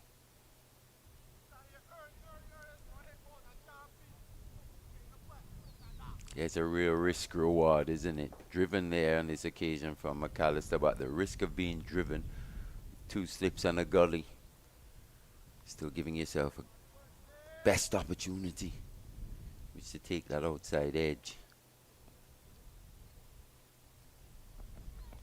So it's a low shot at this time. Yeah, for those keeping their eyes on what's happening in that other match, Windwards now 151 for 3, still needing a further 265 runs. I know that calculators are out and you're wondering, you know, if Windwards win, does that mean they win the championship? Unofficially, yes. But if Leewards win, how many bowling points do they need to go ahead?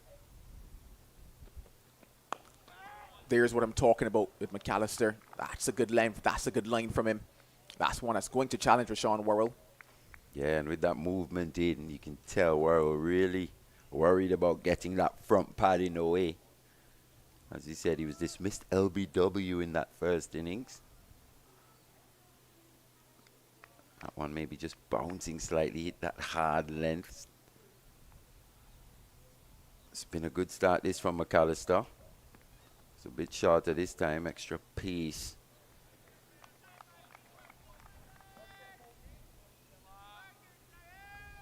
Just to go back to Akeem Jordan, from over the wicket, especially to Rashawn Worrell, We've seen him employ that attack to the right-hander, but to the left-handed Worrell, I think it'll be easier for him to nail his stock delivery. Whereas from around the wicket, you can tell he's just really struggling to line it up. No ball signal. Yeah, just to head back to our little scenarios to whet the appetites of those paying attention. If Leewards win, must take a minimum of 6 fast bowling wickets to go ahead of the unofficial position that Guyana is in the table at the moment. And looking at it, they've taken 3 wickets with spinners at the moment. Daniel Durham has 3. So that tells you that their pace attack must come to the fore for them if they are going to hope to get above Guyana. That's what we were actually saying that on the last stint. It's been Daniel Durham in the match so far, 9 wickets.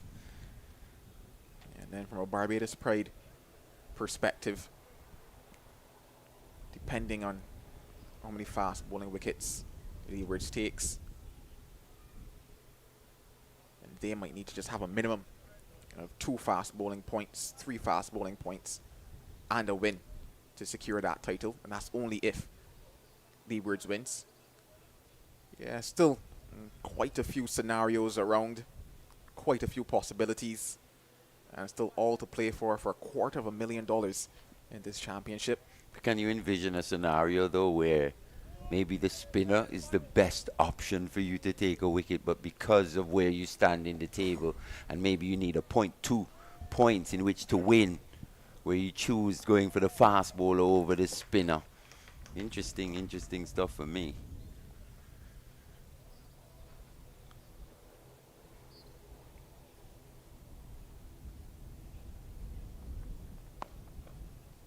That one just rushing on to Hashan Worrell.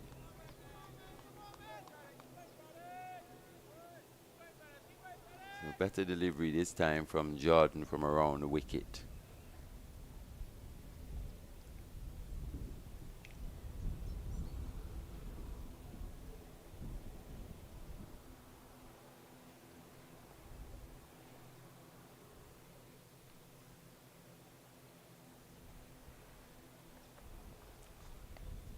Backs it up with another poor delivery down the leg side.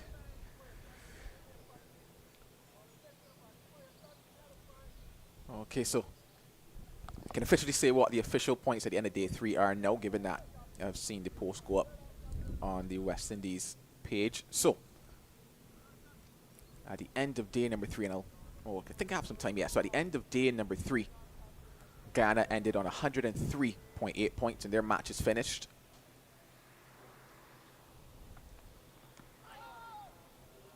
Just finding the inside edge of Worrell on that occasion. But Guyana finished on 103.8 points.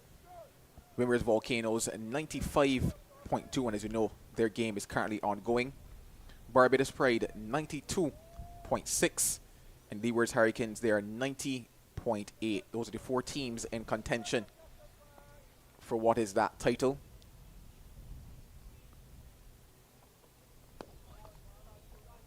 As I mentioned before, an outright win, 12 points for the Windwards, should unofficially take them to that title, and regardless of if Barbados win here, it does not matter. But if the Leewards win, then that opens up the conversation, because that gives Guyana a chance depending on the result here. It gives Leewards a chance depending on the amount of fast bowling wickets that they take.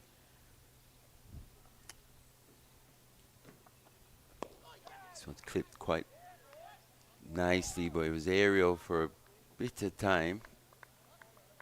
Must remind them as well that the maximum fast bowling points you can take in an innings is 2. Yeah, that's if you get all 10. And that's where I was able to say, well, Warwick for sure comes into the conversation, because Barbados probably do not need the full complement of 2 points.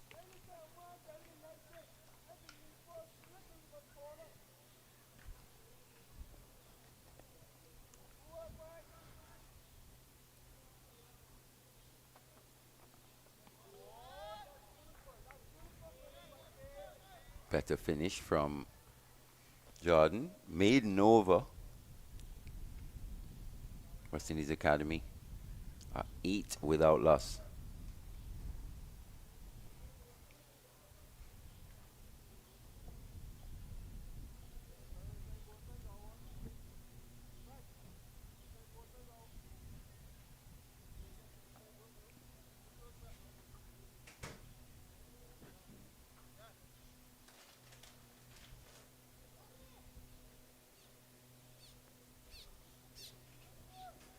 Yeah, the interesting thing that I'll be looking out for is in terms of the rotation of bowlers as well by the Barbados Pride.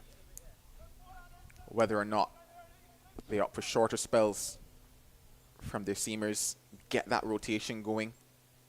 And usually that becomes the approach, especially when you're looking for wickets. Especially with a bowler like Warwican in your armory.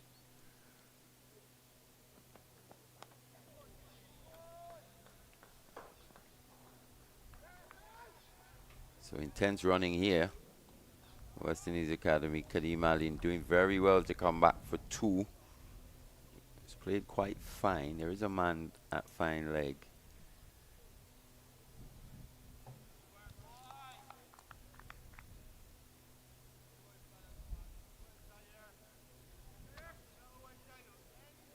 So just a little bit too sideish here from the Barbados fast bowlers with this new ball.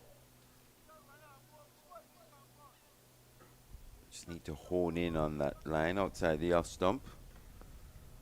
It's been a better length from McAllister so far though. Once again, a bit leg sideish. As you said, Joe, good thing, encouraging thing to see from a Barbados Pride perspective. He's looking to pitch the ball up. Yeah, that has to be approached. Definitely looking at the wickets that have fallen here across the 3 days. Very few short deliveries have proved to be effective in this contest. Especially with the amount of rain that we've had around.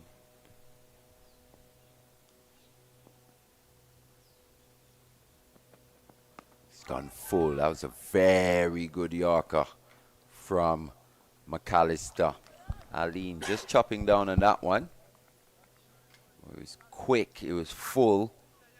It was bit of swing as well. Well played in the end. So McAllister so far, he's looked the more threatening of the 2 fast bowlers. What's been encouraging from him as well, he's gotten a bit of swing.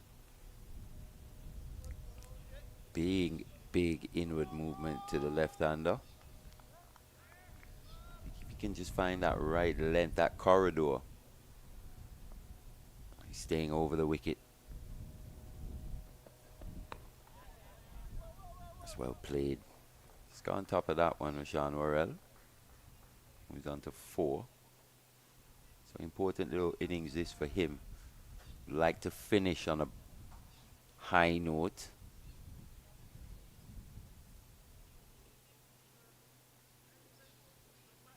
One of the newer members of this West Indies Academy setup.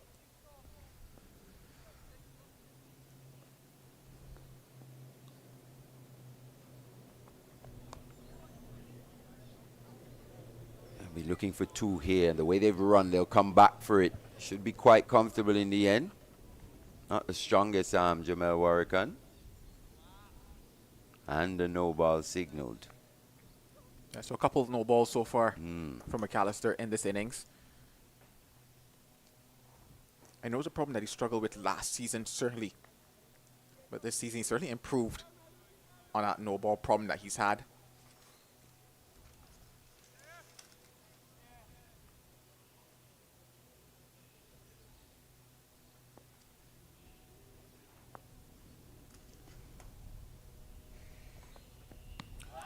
Well, that one's into the pad.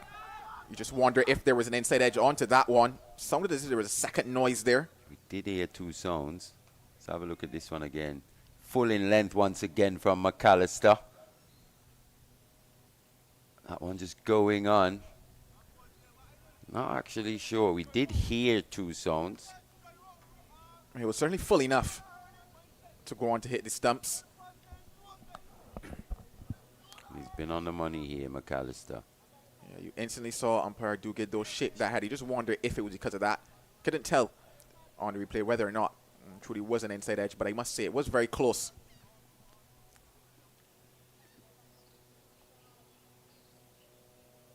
Yeah, Barbados bowled 8 no balls in that first innings. Shaquille Cumberbatch bowled 7 of those.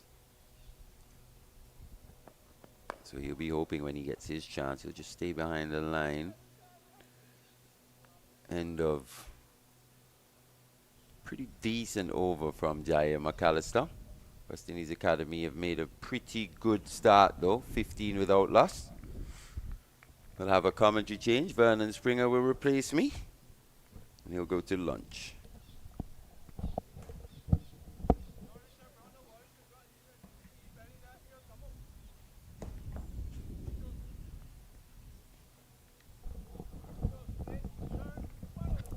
Four overs been bowled by Barbados. Probably another 27 minutes or so left until we get to lunch here on day number 4, the final day of the West Indies Championship. Quite a hot and humid day here at Cooley. Certainly the hottest that we've had across all 4 days.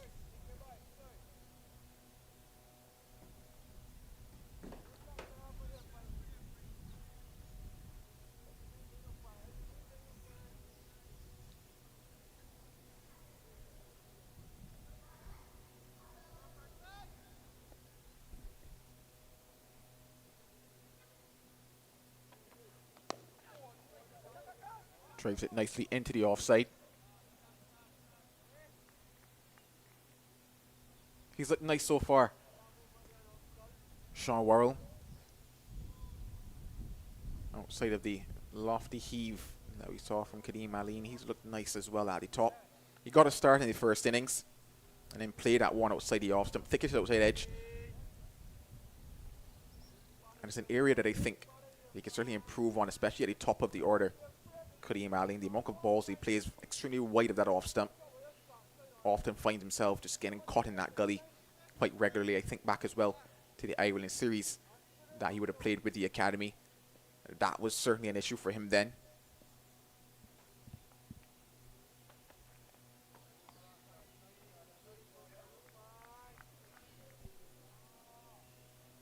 These 2 young players on show for the West Indies Academy. We will certainly looking to send a message to the Barbados selectors come next season that they belong in the Barbados senior team setup, beat the Super 50 when they do graduate from the academy. Well, he has a go at that one, Alleyne. Toe end of the bat though means it doesn't get towards the boundary. I think he's looking more for power than timing, really. Just needed to lead with his head and his shoulders, stay over the ball. The ball sort of, as you said, caught the toe end of the bat because he's in a straight up position rather than leaning into the ball. He's got to get onto that heel and stay over. Every now and again, the bottom hand comes into play. These are technical issues that the coaches have to identify. They have to be able to make sure that you teach him the art of batting.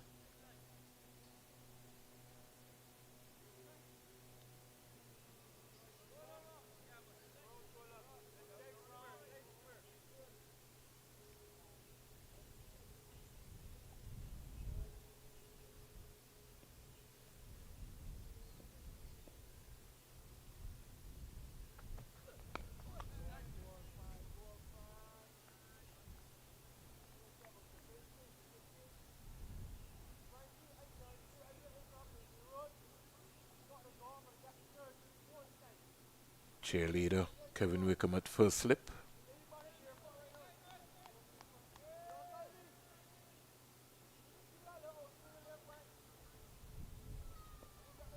Let's see if he can negotiate the outswinger. That's what Wickham is calling for. Is out caught? No. Umpire says not out. So what did that come from? It appears if it's helmet only on that one, especially given how much it looped up on that occasion. Rushed on to Kadeem Alleyne. Yeah, let's just ping him at the top of that helmet. And because of that, have to go through the protocols now. Got into quite an awkward position. Took his eyes off of it as well, Kadeem Alleyne.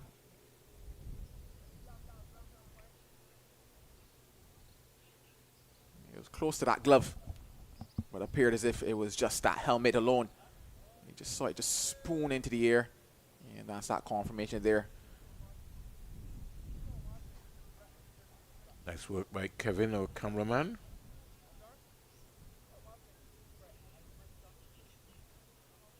Still feel that Kadeem Alleyne has to also understand that Hakeem Jordan can get some extra pace onto him, so has to respect and treat every bowler.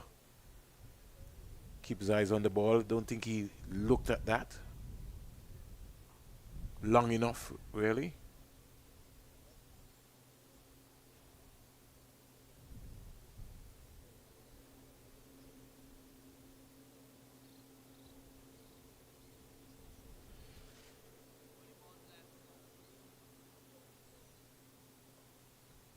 Just going through those protocols and those checks to ensure that everything's okay with him after that blow. Left foot in front of that right. Covered that part.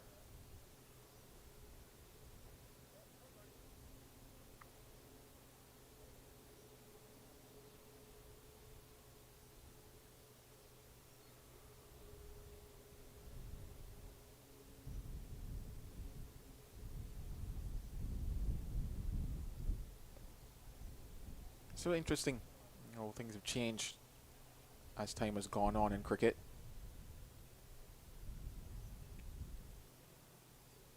At one stage, it was a case of looking at the batter, getting that nod and saying, yep, I'm good, and things continuing.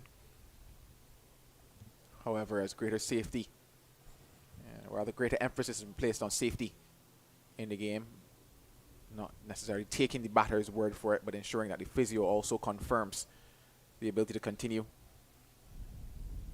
And in this context, the physio acting as a doctor, more or less. Will they need a new helmet?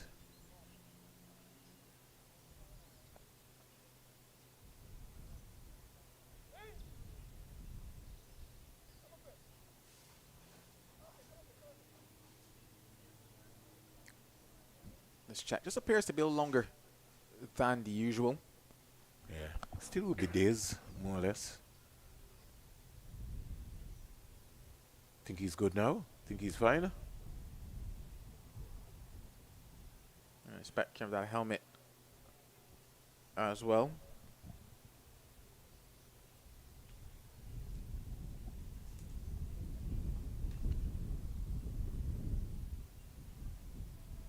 So just to hold up here, just to make sure that Alleyne is okay.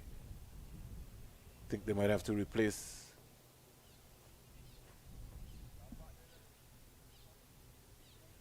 Are they replacing the helmet? No, I think he's okay. Umpires are satisfied. So too is the physio. And Kadeem Alleyne will have to watch the ball a lot longer. So we're about to get underway again here. Another 19 minutes or so until we get to lunch, both in this game and that match between the Leeward Islands Hurricanes and the Windward Islands Volcanoes. 251 is still needed for the Volcanoes, and 7 wickets needed for the Leewards. And I made mention of it on the post that went out this morning with regards to, should the Windwards chase this one down, it will be one of the highest successful chases in West Indies Championship history. Will they have the time to do it, though, is the question. 2 sessions remaining after this, which takes you roughly, maybe, let's look at maybe another 55 to 60 something odd overs. So they have the balls required, but will they be able to bat with the tempo that is needed to score those types of runs in 2 sessions? Oh, we'll see. Back here, though, with Akeem Jordan.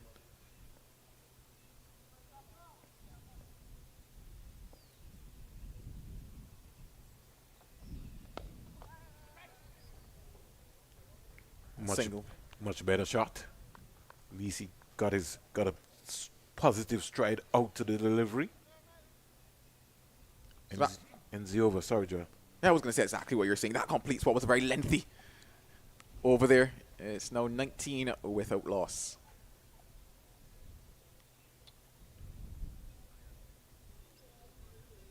was trying to kind of remember in my cricketing brain, going back some years back, even to looking at Barbados cricket in St. Kitts and Nevis, and even in Barbados, when it was the last time that I think I would have seen, maybe even in regional cricket, 2 opening batsmen, maybe around about 6'4", 6'5". While in Alleyne, 2 huge guys.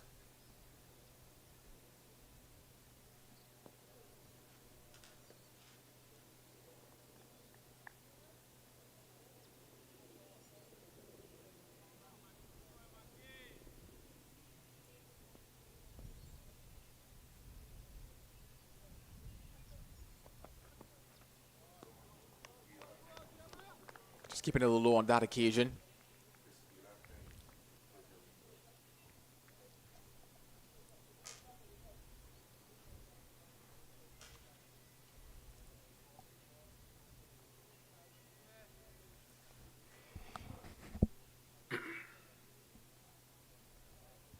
So good morning to Harold Eastman and the family. And if anyone sees Erskine King, please convey my greetings to my brother.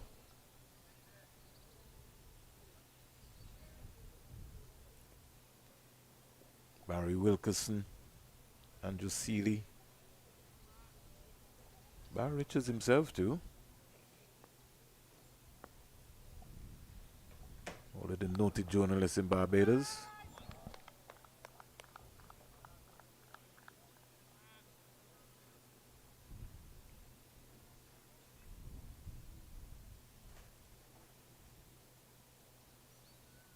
Haven't been to Barbados in a while. Maybe try and get there sooner rather than later, even before the World Cup final.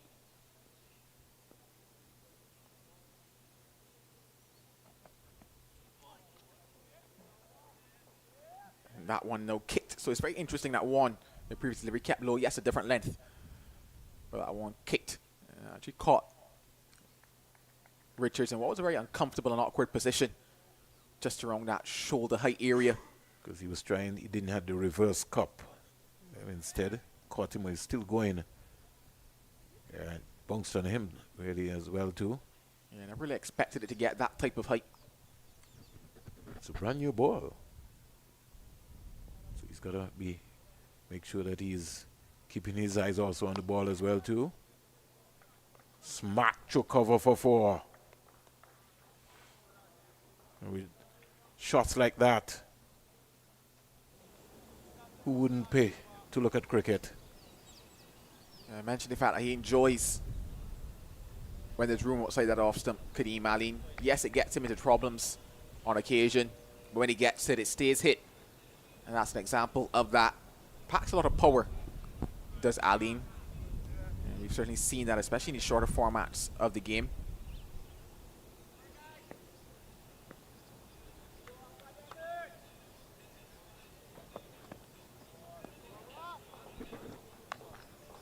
Presenting uncomfortable situations if you're a keeper, some keeping up and some dying. And that's the end of the over, though. 4 runs in it. It's 23 without loss. Lovely day here for cricket in Antigua and Barbuda. The West Indies Academy require a further 196 runs. And could very well turn this into a 50-over contest.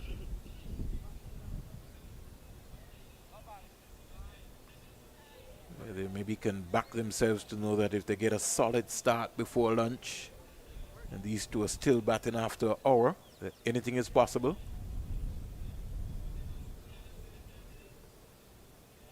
Spin, the trump card for the Barbados Pride.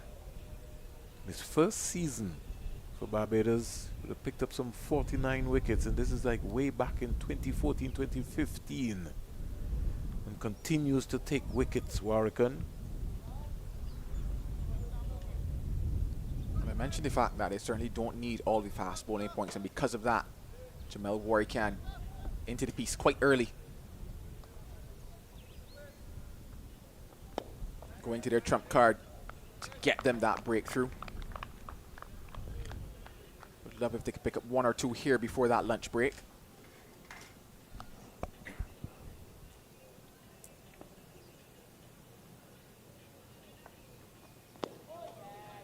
It will be a very testing period both for Worrell and Kadeem Alleyne, who enjoy playing their shots.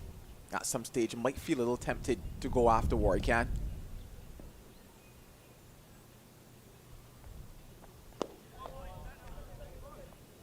He appears to be inviting them to go after him as well, just because of the pace that he's bowling at. Usually starts a lot flatter. Warrican usually pushes that ball through. Here he's starting it slow, giving it that bit more air.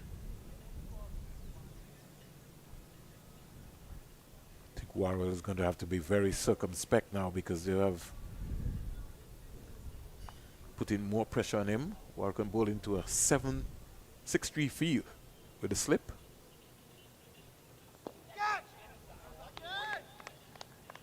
He's going poking, really should be waiting on the ball. No need for him. If you're defending, you're defending. You can't defend and still be looking to attack. If you're defending, you play with soft hands.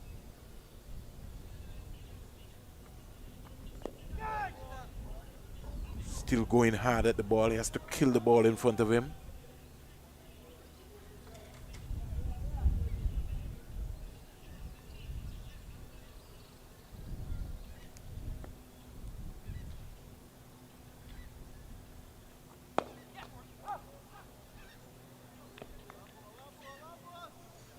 Maiden over to start with from Warrican. Somebody get Worrell a bat. Every now and again he keeps looking at it as if he's not. Maybe it might be his best bat, and so he maybe doesn't want to give it away. 7 overs bowled, 23 without loss. Flags in the northern side here at the Coolidge Cricket Ground just beginning to pick up some sail. West Indies Academy or the West Indies Cricket Board flag, Cricket West Indies. Proud nation of Barbados, the Twill Islands state of Antigua and Barbuda. In the distance, picturesque ground here.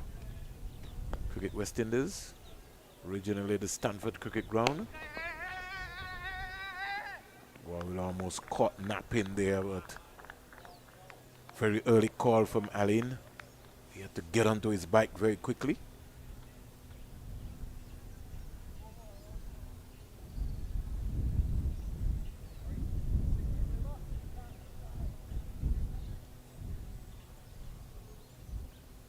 They both were out cheaply in the first inning, so they really want to make an amends for their performance. As well as there's a new season coming around, so a make or break innings for either Worrell or Alleyne. Still so much cricket to play.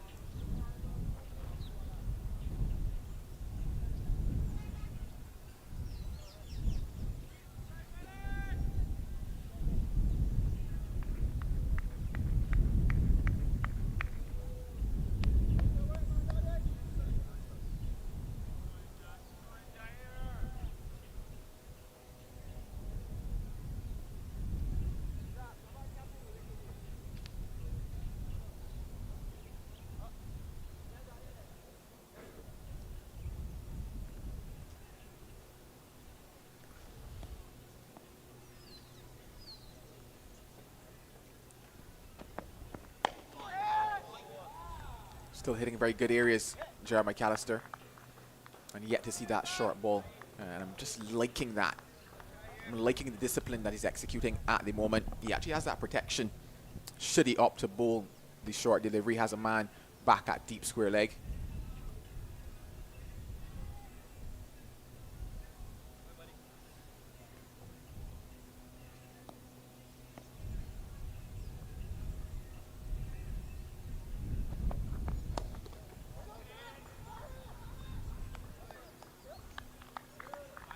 Well played in the end.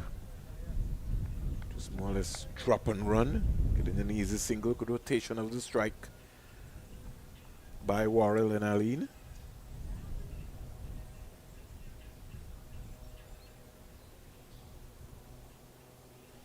You know, there will be some ladies also in Barbados who will be glued to the cricket as well. Maggie Grant company.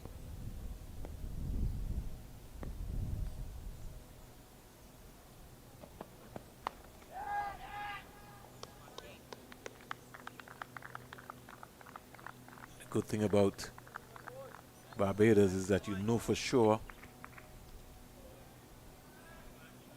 that somebody somewhere will be talking about the cricket.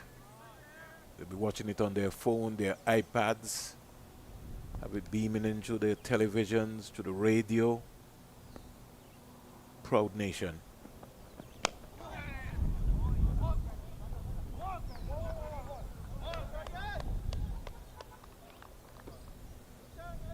Single to close out. Over.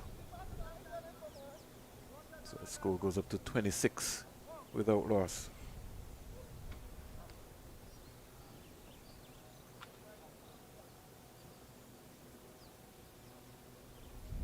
Things getting even more interesting in that match. The Leewards versus the Windwards. Now 172 for 4. Kevin Hodge. He's been dismissed. Johan Jeremiah at the moment standing as the mainstay in that innings. He's there on 43 from 132 deliveries. And Sunil Ambrose is a new batter to the crease for the Volcanoes, still needing a further 244 runs.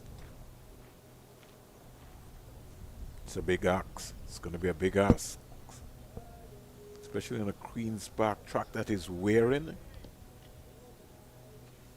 But if one player can deliver and is quite capable, as Sunil Ambrose has been in rich fame of form and has been one of the 2 batsmen to have scored 100 so far for the season.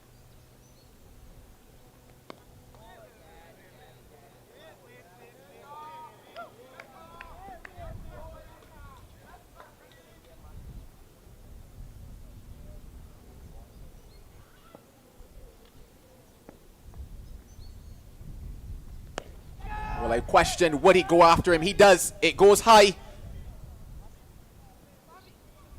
And it goes all the way as well for 6 for a moment. Shakil Kamabach was in with a chance. And I think he got his hands to it. But the momentum took him over the boundary. Very suicide there. He's got to be careful. Trying to tug that with his bottom hand. He would be advised to look to hit the ball straight, more or less. Get close enough to the ball. He's trying to use his power there. Got away with it. And we are minutes away before lunch. You don't want to get out before lunch. He's gone again. He's gone for 6. He's even gone further.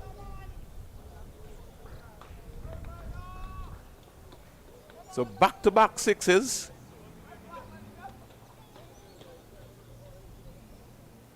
You knew he would take him on. And Barbados probably definitely will not mind this, because I mentioned the fact that, especially in that Windwards innings, it was similar to this. Took on 3 deliveries. All 3 went for boundaries, and the 4th one attempted to take it on again. And he lost his wicket. Opts this time to go for the single. At least that he's learning. Hope he's also asked the umpire how much time to go. Has to be aware, Game awareness. You don't get reckless. His partner Warrell also got to be talking to him. He's got to be talking to himself as well too.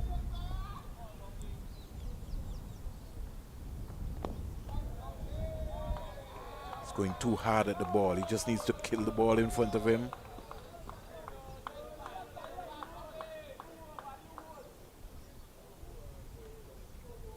This is a positive start here by the West Indies Academy, who require another further 180 runs.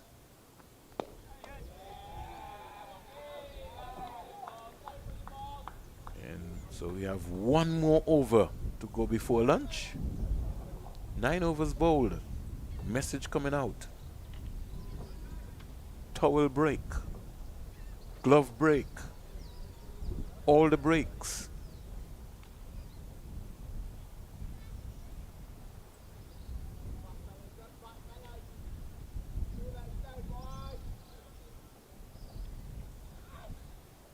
Coach Ryan Griffith might have joined that process, says.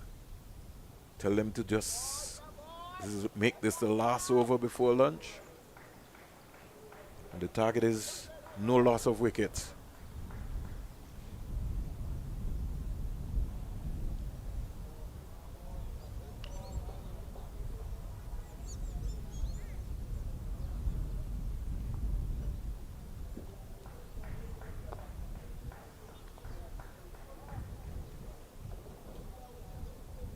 In St. Kitts in the Leeward Islands under-19 tournament. I'll come back to that in a while.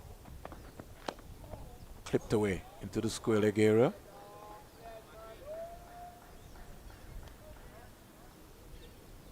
Antigua and Barbuda against St. Kitts.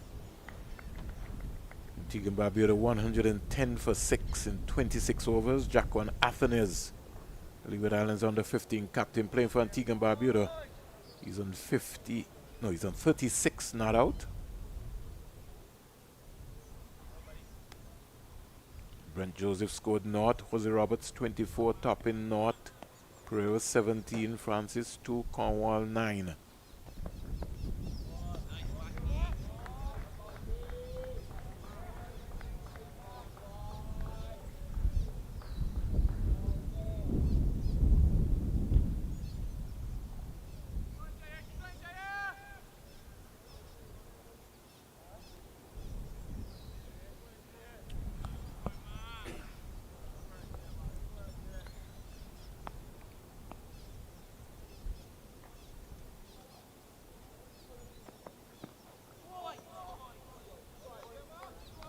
Beat him all ends up there.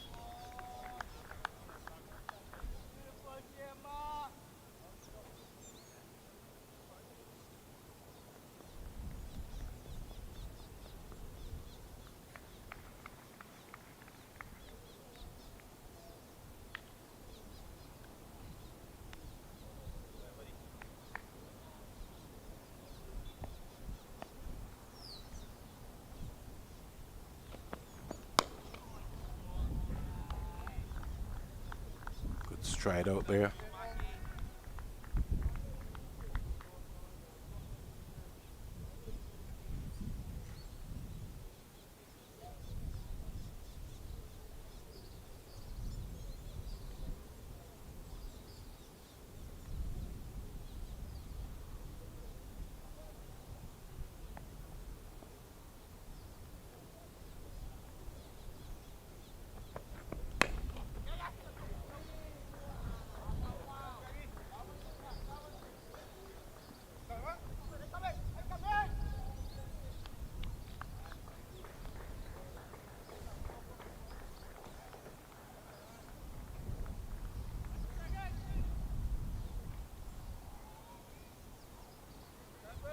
Pulls it back just inside of that boundary. Skipper Craig Brathwaite. In fact, nope. Yeah, should have been. Signal of 4. However, the umpires don't get the same view we get up here.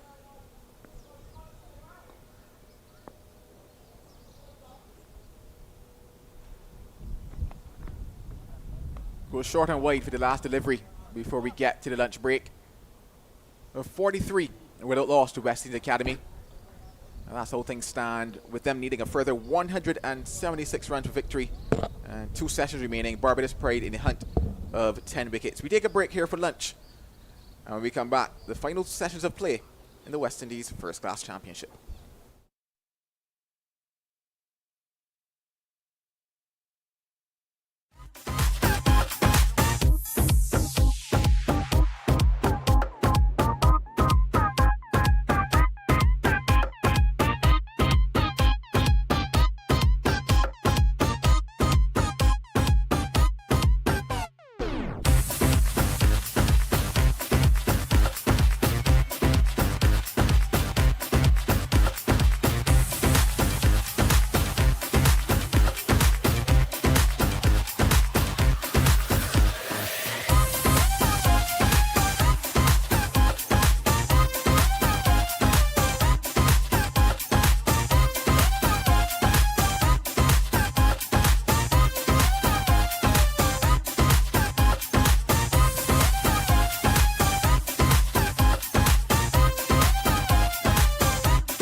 So welcome back to the Coolidge Cricket Ground. Delayed luncheon interval because of reasons beyond our control. 43 without loss. The West Indies Academy requiring another 176 runs in their pursuit. And we just understood that there's rain at the Queen's Park Oval, which is not a good sign for the Windward Island Volcanoes or the Leeward Islands Hurricanes. But it might be a good sign here for the Barbados team if they could just dismiss the West Indies Academy. It would be a big ask. I say good afternoon to my colleague with the Academy 43 without loss off 10 overs. Good afternoon, Marley. Good afternoon, Vernon. Good afternoon, everyone. Hope you're well fed. Vern? I give God thanks for some lunch. Yeah, man. Officer Thompson says Well to tell you, refreshed as well. Officer Thompson says to tell you good afternoon. He's in Barbados on a holiday. Yeah. Tomo. Tomo is listening loud and clear. So let me make sure that I get your message over to you. I don't want to get myself into trouble. A real lover of the game, isn't he? Ah, man, he's a fantastic servant, man. And we missed Police Ground this year. Yeah, we actually miss having the police team in the local competition. I remember growing up, they were one of the top teams for many years. Always a very tough contest.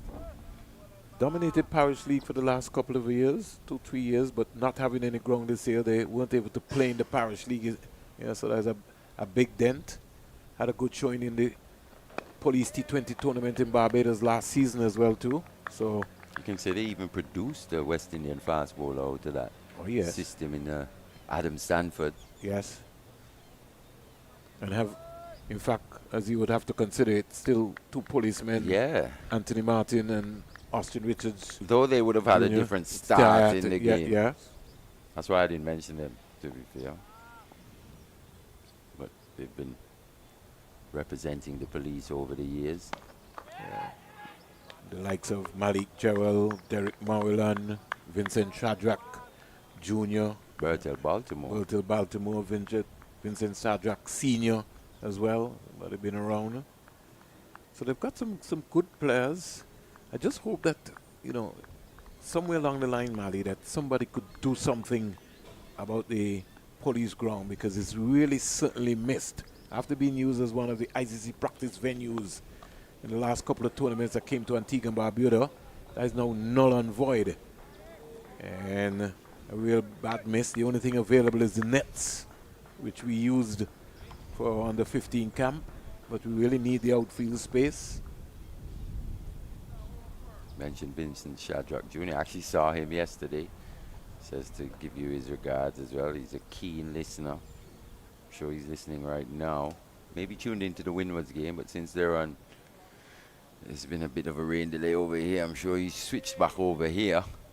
There's also the ABCA 40 over competition, yeah, right? he may be out watching games around the country. There's no Kadeem Phillip here with us today. Where are they playing? They're playing somewhere. They are at Liberta. They're scheduled to be at Liberta. I'm not sure against who. They're home. Combined Schools putting up a real good showing so far in this competition. What, 2 wins already this season? Yeah, and almost was on the verge of defeating Pigots in that close encounter game. Had a chance to go across to look at that until rain intervened.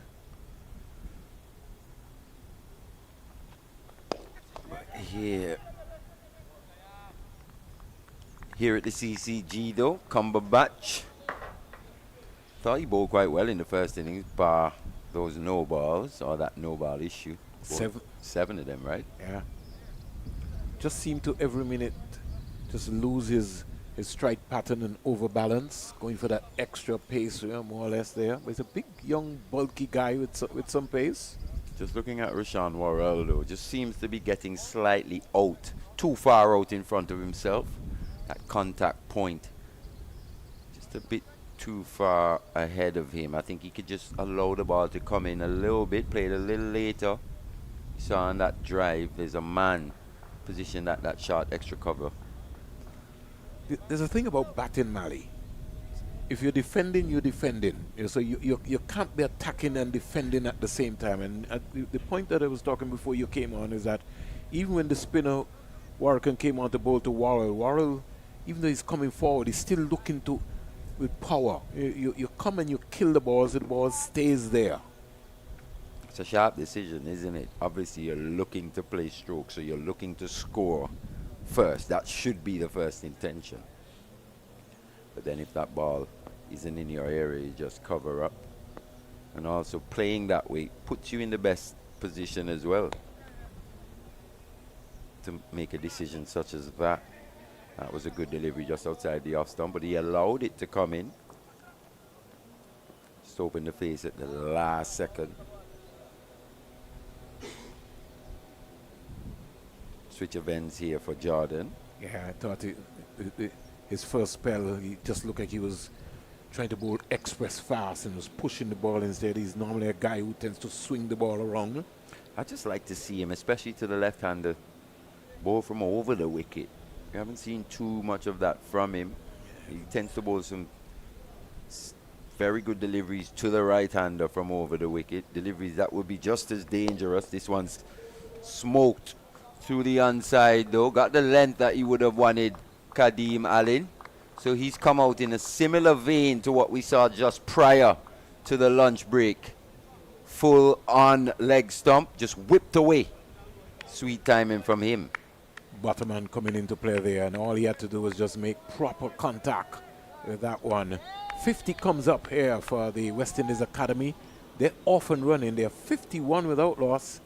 And Kadeem Alleyne, he could take this game away. If we remember what happened in the first encounter when they defeated the Leeward Islands Hurricanes at Warner Park, it was a blister from him that changed the entire context. They're 51 from 70. A headache here now for Craig Batwit. Yeah, probably has one of the highest strike rates in this format this season. Kadeem Alleyne. As you said, just 168 more now. Still good batting conditions. This has been a good batting track. Yeah, it has been. And in terms of the overhead conditions, it's as good as we've seen it in this match. Would you say that the rain that has been hovered around has been able to hold it, Mali? What, the pitch? Yes. Yes, it has. But what it's also done is just killed whatever pace it would have had, just owing to the extra moisture. Especially underneath. This ground would have soaked up quite a bit of moisture. Yeah, well, we saw that even in, around in about the 30-yard circle. But you know, Mali, we've covered almost all the games here at the Coolidge Cricket Ground. Even at the end of day 3 or day 4, we haven't seen a crack in the pitches here at the Coolidge Cricket Ground. Well, the last 2 matches we've seen here in particular, we haven't seen the inconsistent bounce that we've grown accustomed to seeing. The spinners in particular it hasn't been as spin friendly, let's say, especially on in the 4th innings. This dropped. Tough chance, was almost wrong-footed, had to go back to his right in his follow-through. Akeem Jordan. Let's have a look for real, Vern. That would have had to stick. It would have. I think he would be still a little disappointed. Yeah, he has to take that. He does at this level. Have to take that, Mali. He was very athletic. Got into a good position. That's a big catch. You got to come up with that. I think also on a catch such as that, judging the pace is so difficult, especially with your head moving around as much as it is. He's having just delivered in your follow-through. He's upset with himself. Definitely. That good long levers. It just needed to just stick into that there. Driving on drive. So he's now getting into a groove here. Kadeem Alleyne. He's got to keep talking to himself. In fact, it looks like the West Indies Academy are looking to chase this down. They are, Mali. You can see the intentions. 12 overs. 51 at least. You can see the intent from the West Indies Academy. I think that's an area of the game. Maybe if Barbados don't get up and win this match, they'll look back and say, yesterday, especially yesterday, maybe press the accelerator. We know it was a stop-start type day. That in itself can be quite difficult in terms of finding a rhythm. There were just too many dot balls that could have been put away, especially with the mid-on and the mid-on off. I'm not saying being reckless, but just ease that pressure. Because I think if they did that once or twice, Teddy Bishop would have been able to just open the field. They didn't. But at the same time, playing shots will give an opportunity or two to Barbados. Here we saw in the last over. Alleyne was put down. Difficult caught and bowl chance, but one in which he got a good solid mitt on. Should have gone through with the shot anyhow. Sort of kind of stopped on him. Yeah, but that's the kind of player he is. He looks to hit good balls. That's an area of his game I think he definitely has to improve. It'll be one thing if he was consistently scoring hundreds in this manner. What's tended to happen is he's maximized it by scoring a half century. Also looking at him, Mali, when you bowl him that hard length, he just takes his guard and he stands there. So he's got to now have to be able to understand to get that foot, that right foot deep back and across. I think it's quite simple, to be honest. I'd keep it as simple as possible for Kadeem Alleyne. We heard what Joel Manning, after having a bit of a chat with him, delved a bit deep into his insight, how he goes about batting, and he just tends to see ball, hit ball. I try to keep it as simple as possible with him. I think he just has to learn that some balls have to be respected, regardless of how talented he is, as clean as a hitter of the ball as anyone. Don't know if you remember, he also kind of reminds me, packs of power like a Leroy Lugg out of Jamaica. Same sort of stature. But he's quite classical as well. Yeah. But it's an important point that you're making, Mali, because he has to now grow with that. Sometimes you might feel that you can dispatch everything, but you also have to understand and to be able to respect the good ones. And there's one thing to play your natural game. That's what players love to say. I find that's a bit of a cop-out, really. No, 100%. Oh, I'm just playing my natural game. What's the situation of the match, though? It's regardless of what your natural game is. It's not about you. No, what does the situation require and the team. Yeah. As we said, it is quite nuanced because cricket is made up of individual performances, make up the team overall. But at the same time, I think that this could be applied to that situation yesterday. Mindset, Mali. Team first. Yes, mindset. And in thinking team first, you'll apply the principles. Exactly. Good positive look. And sometimes one of the things which I've over the years just, even covering and coaching Mali and, the backroom staff, you have to spend time with the players by educating them about certain scenarios. I find that sometimes even though you coaches, they're concentrating on so much about winning rather than teaching the youngsters, be it boys or girls, about the game of cricket, how to read a scoreboard, scenarios, what can happen, what cannot happen. The break is how to stay in the moment as opposed to looking too far ahead. Yes. And also forgetting about the past as well, just staying in the moment, breaking it down as opposed to saying, oh, we've only got 10 overs left. Look at it as 60 deliveries, 60 different opportunities. One of the things we talked about you, and you always remember this. Remember we used to say to you guys, Hayden Walsh and myself, remember the breaks coming up. You tend to lose a wicket just before or maybe just after. So you got to switch on, switch off. You got to be talking to yourself about those little simple things there. And that's where you can tell the difference between the really well-drilled teams and the teams that almost just take it for granted. Little things such as that. You look at the teams, over a span of time, over a tournament such as this, who's lost the most wickets after the breaks? I would tell you, maybe that team suffers with more concentration issues than another. You can hone in on the weaknesses.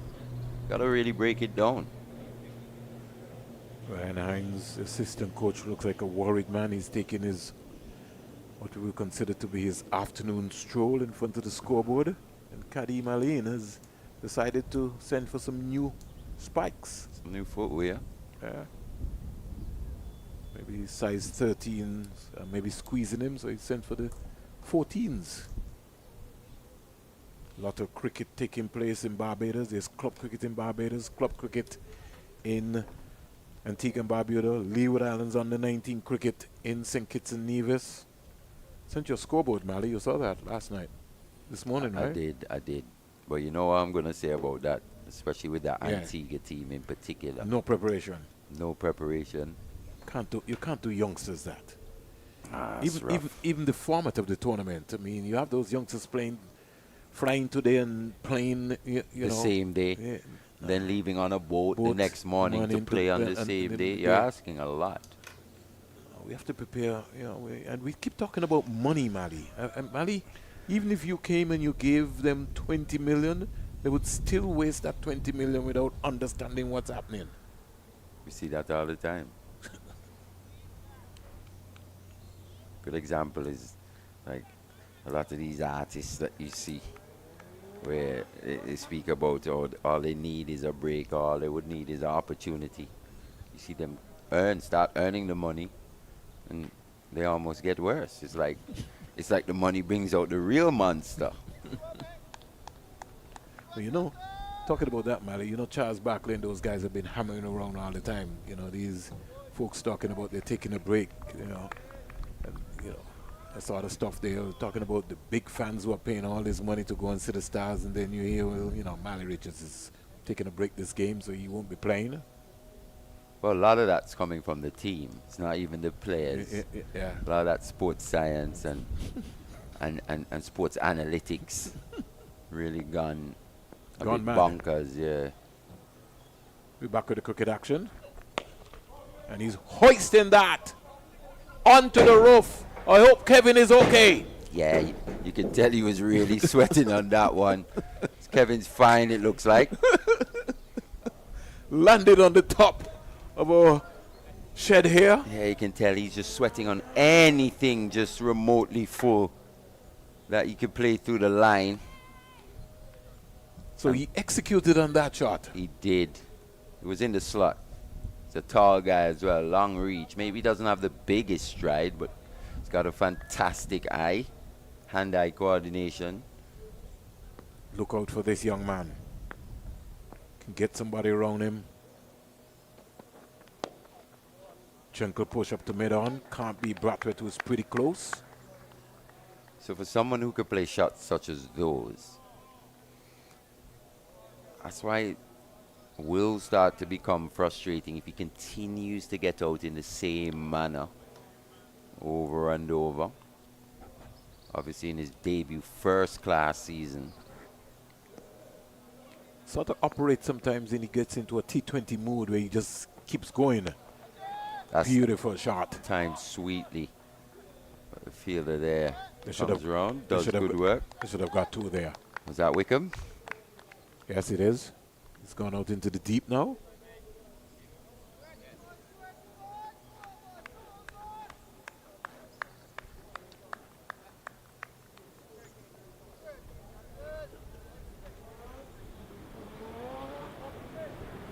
So this partnership is 60, mainly led by Kadeem Alleyne. It's got to 42 from 39. Once again, scoring above 100. Dangerous times this, not only for him, but for Barbados. Because he does have a tendency to be a tad reckless. Just think, Mally, that sometimes when he gets into that zone, just has to be as still as possible. Wow, let's look at his right foot. Did he come out onto his heel? Yes, he did. Just going searching for something that's not quite there, though. Yeah. Not quite drivable. Saw him get a bit ahead of himself in terms of just playing almost a bit too soon. And I like this move here from Hakeem Jordan. Staying over the wicket. Yes. Utilizing the angle across the left-hander. All of a sudden goes past the outside edge, lowers him into the drive.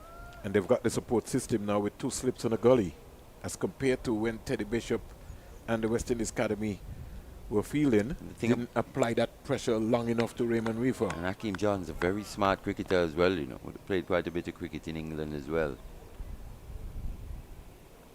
Graduate of the combined campuses and colleges program. I think that's when he announced himself, didn't he? Yes. In that CCC team that would have won the regional Super 50. What year was that? 2019. Beat the Leeward Islands in the final. In Trinidad. In Trinidad. I remember that. It was a real moment which just stunned everybody. Everybody thought the Leewards was going to ramp home. Especially after the performance in the semi-final versus Trinidad. Oh, yes. It was a blinder played by Jamal Hamilton. Just took the game away. Still easily, I feel, the best glove man in the Caribbean. Started the season fantastically, but he kind of fell away towards the middle, but finished quite well. He did. And like I said, you know, if you're talking about a glove man, you're talking about somebody who's got a safe pair of hands. I rate him still highly. It's just a matter of him just deciding, listen, I'm going to get some runs today for you, Mali. I think he assumed a bit more responsibility in the batting lineup this year, didn't he? Especially without no Devon Thomas. Leewards were without Kieran Powell as well for that first round.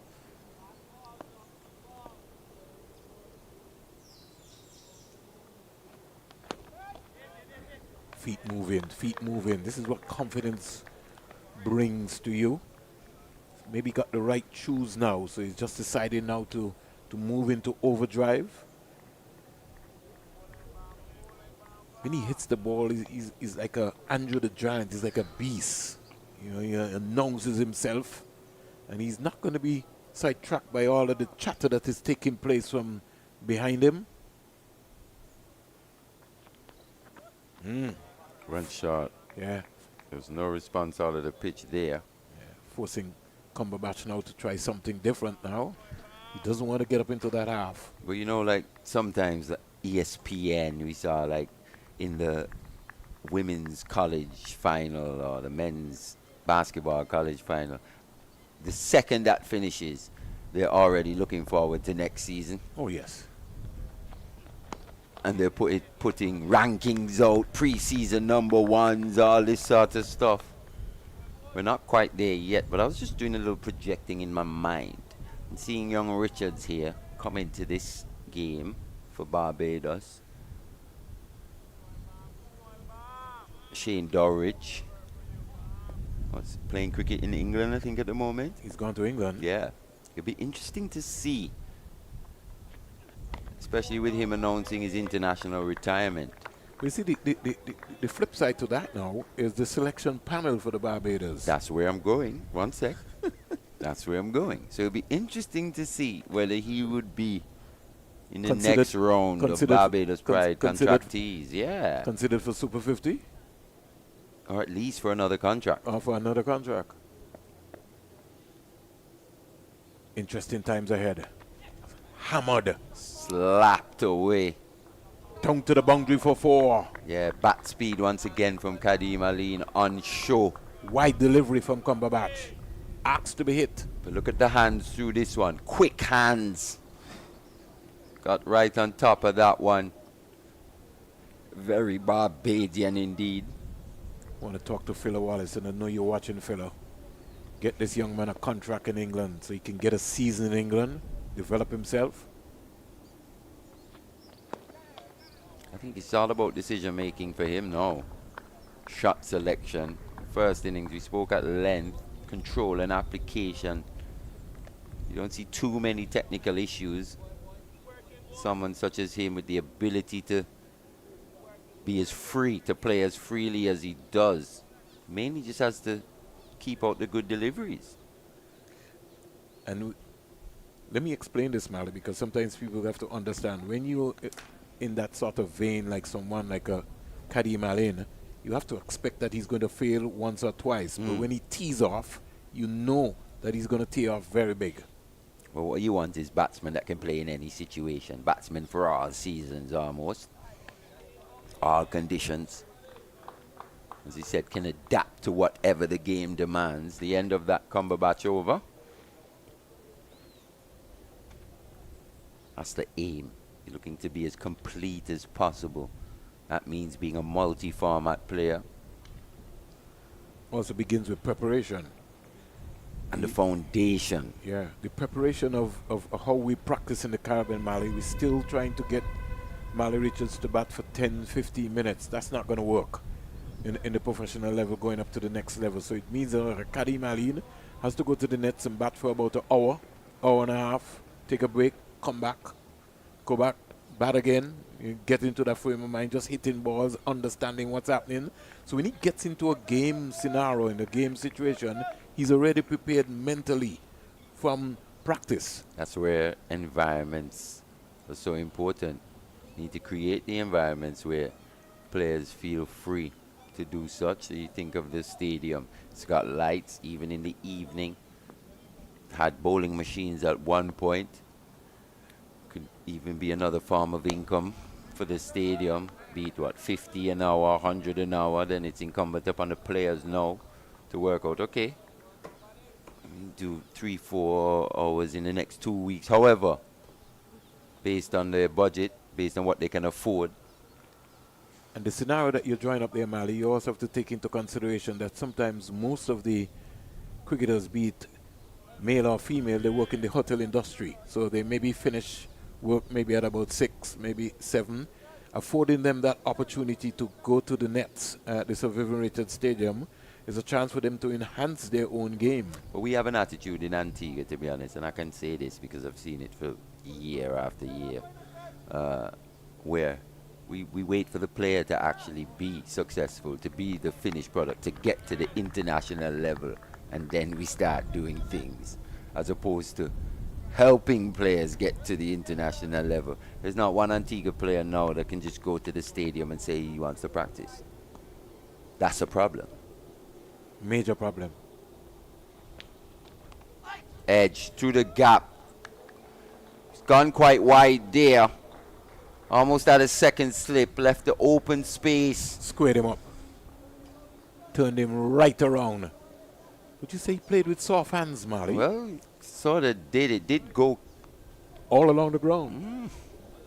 Let's have a look at that again, Jace. Let's see where this one landed. If he was maybe there's no first no slip in first Mali. slip. Actually, it went down. It wouldn't have carried. Yeah. But had there been a first slip, he would have stopped the ball. He would have at least saved 4, or had the opportunity to.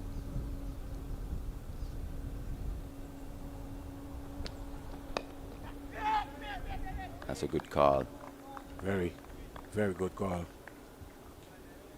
Had it been maybe just softer, single might have been on, but it went quickly to Warrican. Yeah, it's actually just a bit. Didn't play it late enough for his liking. Just gone a bit further behind. I'd like to see Alleyne putting the bat into his now changes. Looking for that. Ball is growing in confidence. Feet moving. He just needs to keep on batting. Yeah. With Jordan coming out of the attack now, he can't afford to lapse in concentration. He's still, Raymond Reifer is still skillful enough to outfox him, so he has to be mindful of that. Busy day here at the VC Bird International Airport. It's Saturday. You always hear, Mali, at this time, if you're coming in on a small aircraft and with all these jets landing, that you want to beat that rush of that crowd.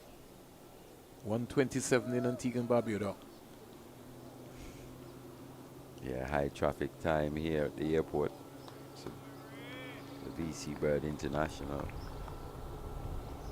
But we got an interesting contest at the CCG. Partnership 71 from 98. And look at the run rate, just under 5. So it's steadily grown as the innings has progressed. That's something we didn't see from Barbados.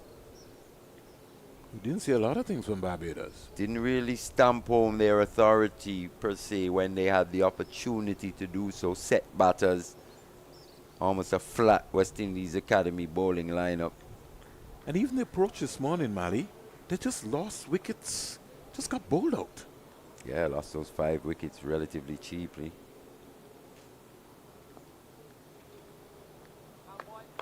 Firstly, after a partnership with Brathwaite and Reifer. Then Richards came to the crease, played quite nicely for his 46. Yes. Bat speed again, spanked out to the sweeper. He loves that shot. He does, and what really bothers the Kadeem Alleyne, you can tell it bothers most batters, to be fair, is pace, express pace. We've seen it. He wants the ball coming onto his bat. Yeah, but especially when it's short and just up above that, gets a bit big on him. Still chooses to take it on. Because he thinks that his power can take him right through.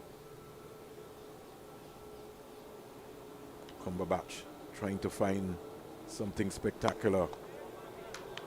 Back of the length, trying to force Worrell back.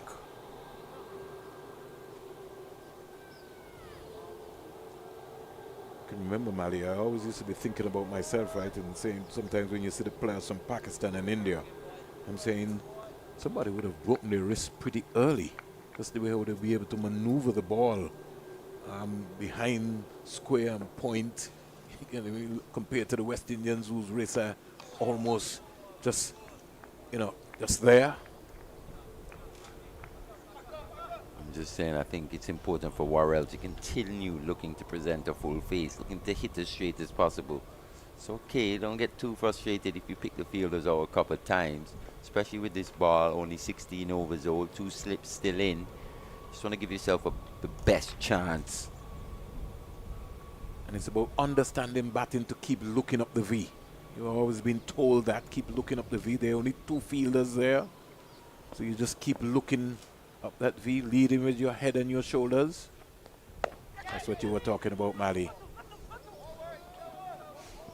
He still feels that once you're banged in, that he's going to have a go at it. He's the kind of batsman that tends to just plop onto that front foot as well. Almost played that off the front foot, gets into almost an awkward position. You have to get it high though, it has to be above almost his above head height. I'll give you a classic, Mali, about that. So you know the Leeward Islands had in Ambrose, Benjamin, Hungry Walsh, and company. And so we're coming up against Barbados, and they're figuring out how they're going to be bowling to Phil Wallace. Where is this? This is at Kensington Oval. See, just there.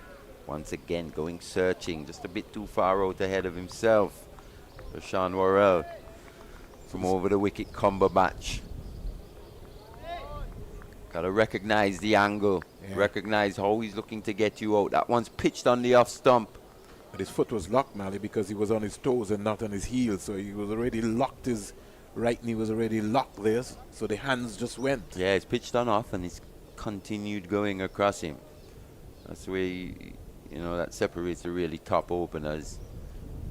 You see a really top batter just leave that. Serious. Kadeem Alleyne's 50 came off 47 deliveries with that single before. So he's 50. This would be what, about his fifth 50, Mali, for the season? Just might. So it's giving you the classic, Mali. Over Phil Wallace. Remember you came to Antigua Recreation Ground and got a big 100, right? So, he's already packed up power already. And so the major discussion in the dressing room and the planning before the next day's play is how they're going to try and see if they can bowl to Phil Wallace. And I'll never forget this. Alleyne Baptiste says, gentlemen, it is as simple as this. If we are going to bowl Phil Wallace a bumper, it has to be above his head. And, the whole argument was finished, right? Because what this guy was saying, if you bowling him anything here around about chest height, he's so tall. Yeah, he's a big, tall guy, quite imposing. Yeah, he's going to smack you. Stature. The argument was finished. Phil Wallace, Alleyne Baptiste says, if we're going bumping, then it has to be above his helmet. I remember that test in Antigua as well. Clayton Lambert and Phil Wallace really bludgeoning that English attack. Like bringing up the 100 in like 40 minutes, maybe half an hour. Opening day. Just from ball one. See the way we're talking about T20 cricket. T20 cricket was started a long time ago in Mali, from even in the late Roy Fredericks' time. Yeah, if he was to get a half century, he'll be his 4th half century of the season. Kadeem Alleyne. He did it. He's got 50. Oh, he's got it. Yeah. 50 of 49 deliveries. Yeah. He just needs to keep batting now. This is the era that you were talking about, Mali, now. How far he goes and how long he's batted. This is going to be the test of fate for him now. Played. He's got to start all over. In fact, he has to approach his innings now. That 50 is gone. He now has to think about the next 50. He's got a real opportunity to score 100 here. Still 145 required for the academy. But he will be going into his non-comfort zone, Mali, in terms of him spending some time at the crease and batting for over an hour. It's been 17 overs. Yeah. So far seems to have made, apart from one rash stroke, I think, where he ran down against the fast bowler. Yeah, I wonder what kicked into him there. It's been a pretty measured innings. Warrell slaps that for 4. Hits the rope now. It was a half tracker by Raymond Reifer. And he knew that when he bowled it, Reifer. Yeah, it's a good flourish at the end from Rashawn Worrell. No real pace on that delivery. Almost had to wait on that one. Bit camped on that back foot. Bit of a shorter length, but good shot to him. He goes into the 20s. Goes to 21. 21. Score goes up to 79. So exciting times here for the West Indies Academy.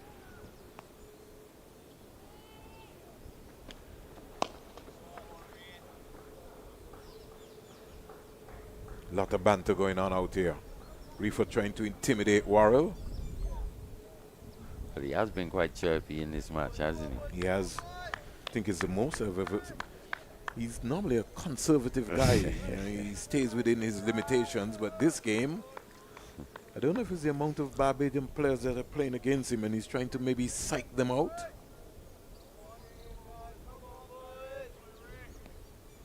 Barbados seem flat. They need some energy.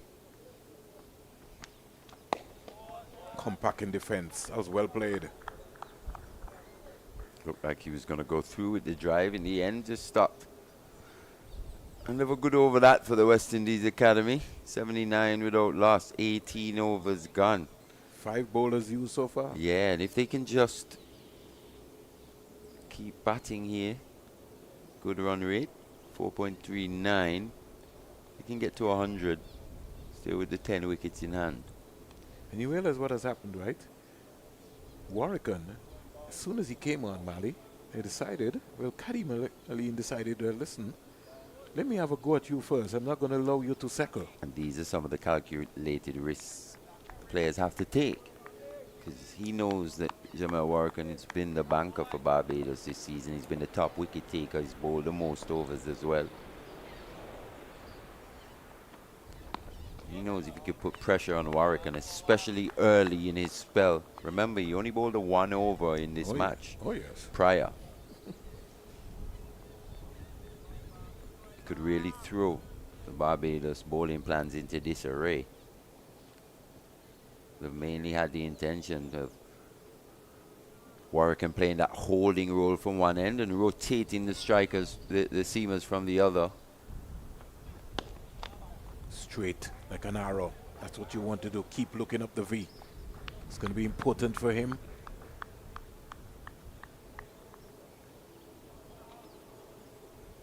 That's nice, compact batting that from Rayner's stop play in Trinidad. Serious dent for the Windward Island Volcanoes and the Leeward Islands. But it's bright sunshine here in Antigua and Barbuda, the Twin Island state, on a Saturday. Looks like it's going to come down to 2 teams. This is smoked back past the bowler quite nicely from Worrell. So he's growing in confidence, as you're saying, Vernon. Just opening up the repertoire now. Straight drive down the ground. We saw the extra cover drive, almost a back foot drive in the previous over. This time he comes onto the front foot, applies that weight quite nicely. Goes to 25. Hakeem Jordan, 5 overs, 1 maiden, 19 runs, no wickets. Jaya McAllister, 5 overs, no maidens, 22 runs, no wickets. Jomel Warrican, 2 overs, 1 maiden, 13 runs, no wicket. And Raymond Reifer, 2-0, 10-0. Cumberbatch into his 5th. Steered down to 3rd man. Reifer comes around. A wide backward point, more or less. Oh, that's the delivery. You can just look to open the face. It's a bit shorter in length. And it's wide.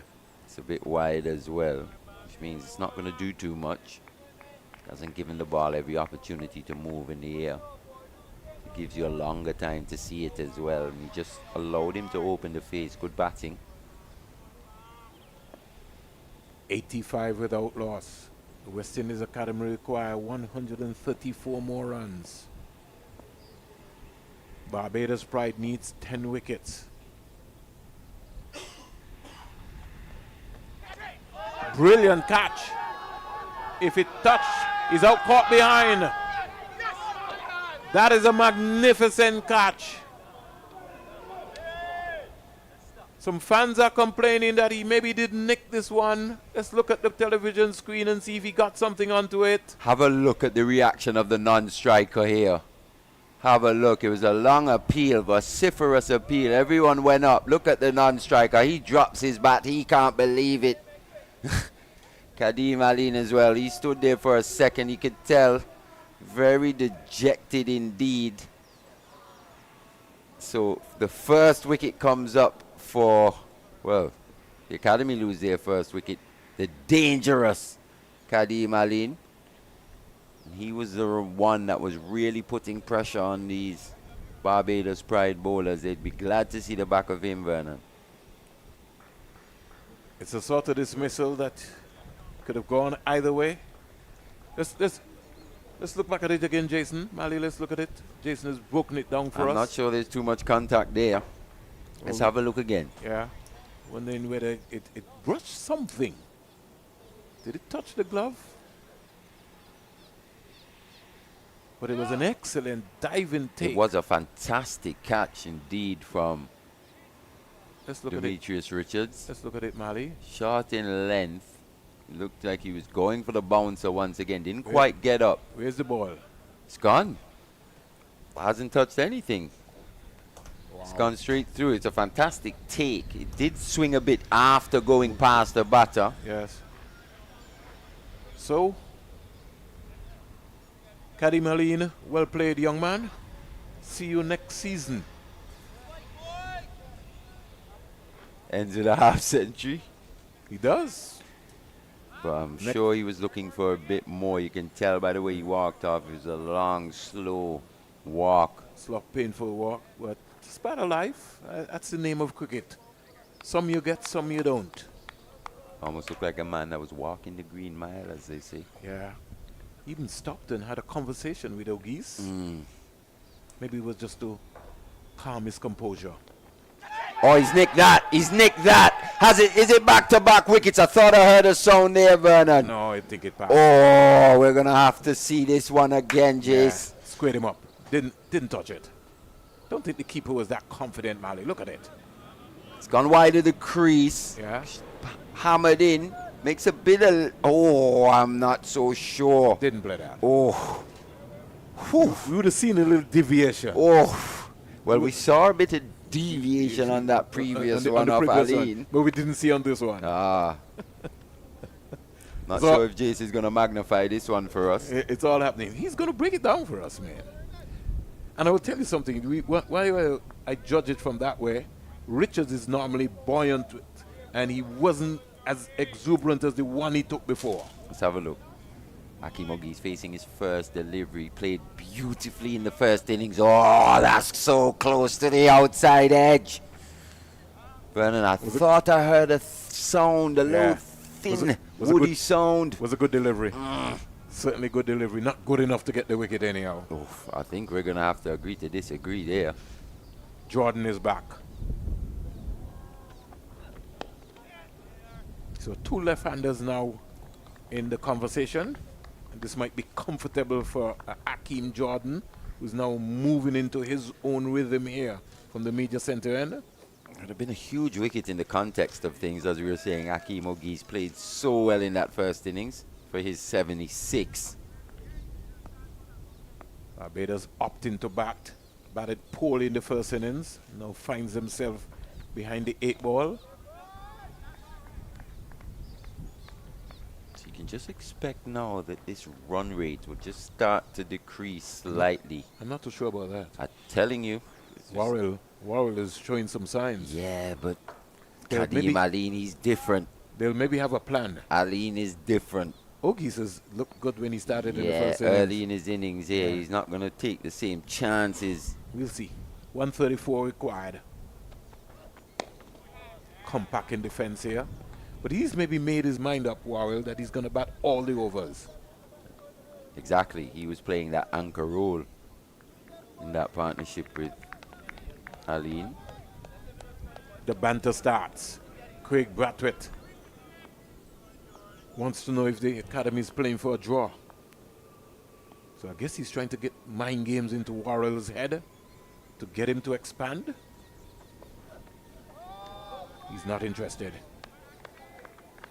There certainly has to be a plan, Mali. And the plan would be looking at the West Indies Academy, because they're thinking about chasing down this total. You could see the urgency from them. Worrell, you bat all the overs.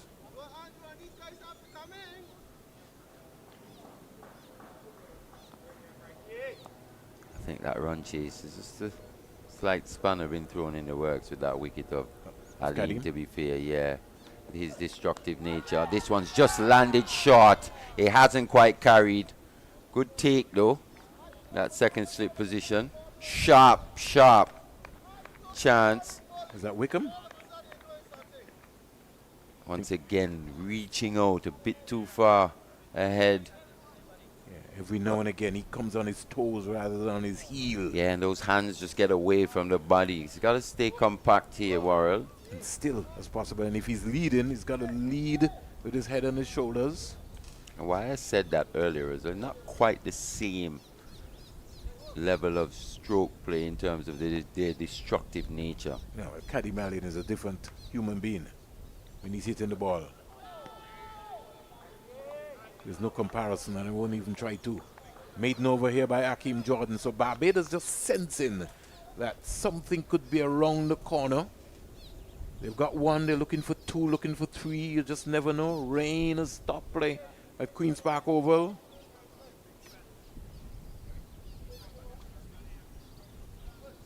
The Academy would have been hoping to at least bring up that 100 with 10 wickets still in hand. So they'll have to refocus, as Mali has said. He says, and he's right, the rate would slow down, 4.29. Ogie's not yet off the mark. He's only faced the one delivery. One exciting delivery which sparked some interest. If I was Craig Brathwaite, I would maybe strengthen that slip cordon for Cumberbatch.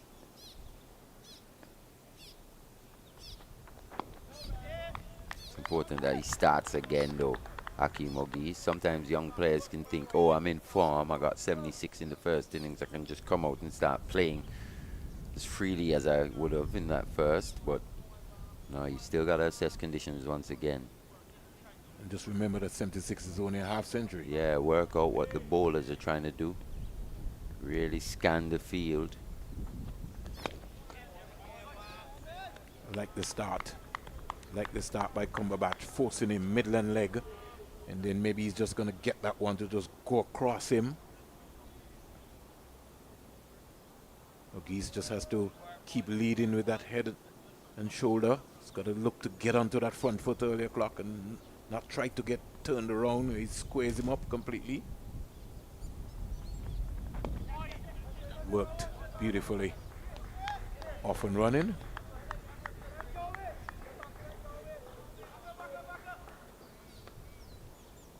.86 for one.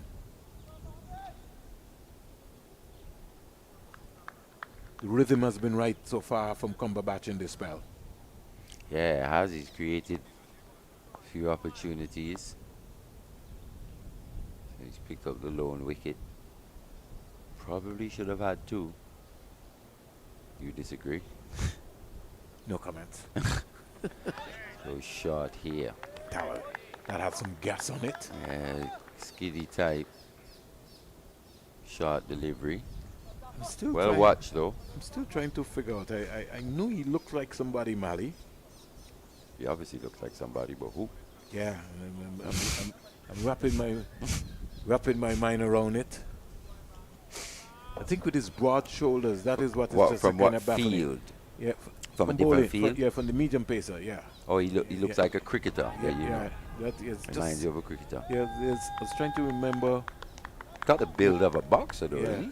but remember in the T20 tournament, we had this left arm fast bowler from Jamaica. Who he was playing for? I think he was playing for Pigots. I think it might have been Parnell or.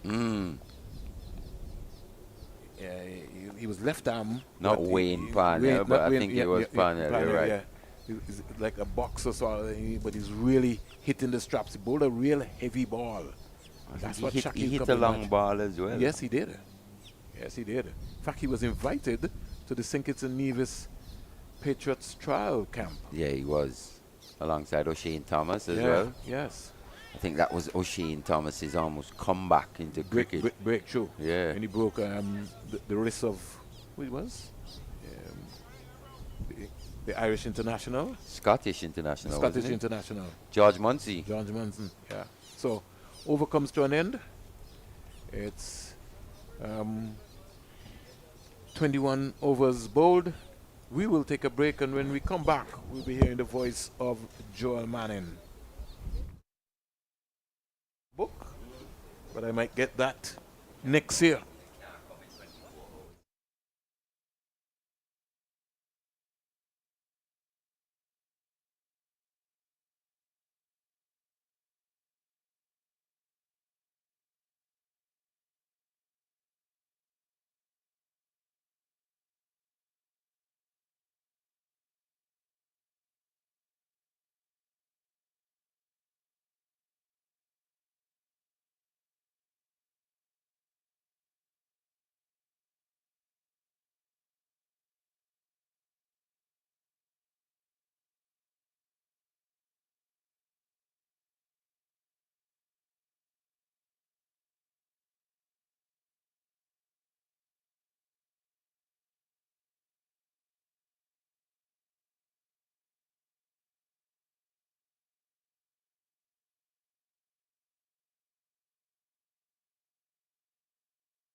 Still 9 wickets needed for Barbados Pride in this particular encounter.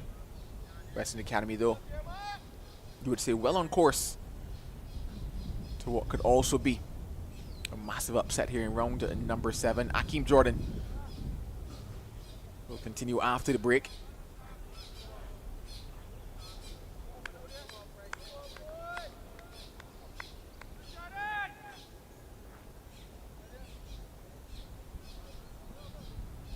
The other match playing in this round, leewards versus windwards. There's nothing but rain there for them. If you're a fan of Guyana, you're certainly celebrating at the moment, because you know that just leans it a little closer towards you, depending on what the result is here with Barbados versus the West Indies Academy.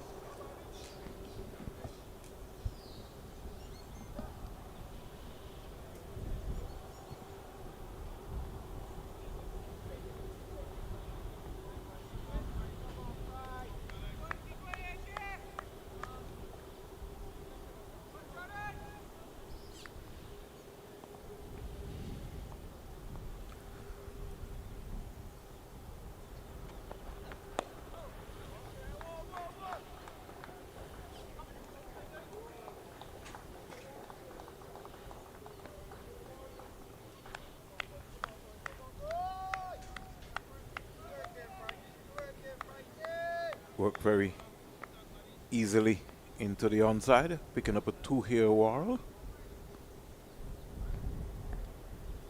Takes us up to 28 and the score goes up to 89 for 1. Loss of Alleyne would more or less slow things down.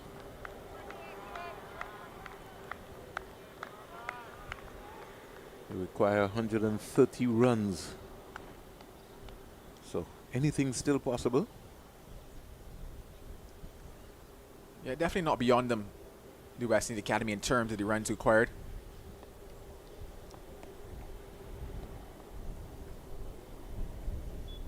It's going to take somebody to come in and get another 50 combined, forge a good partnership.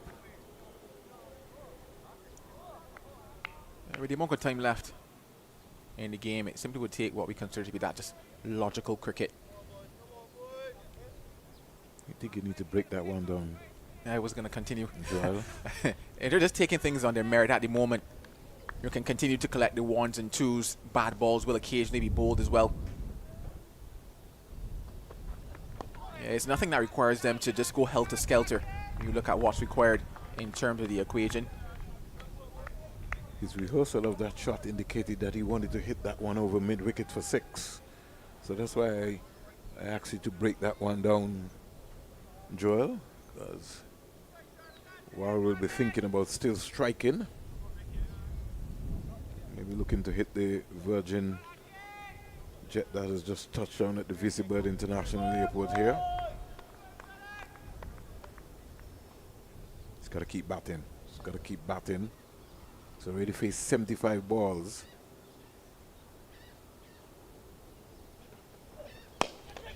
Well, he's got after that one. There was nothing but power on that. And it's a boundary to close out the over.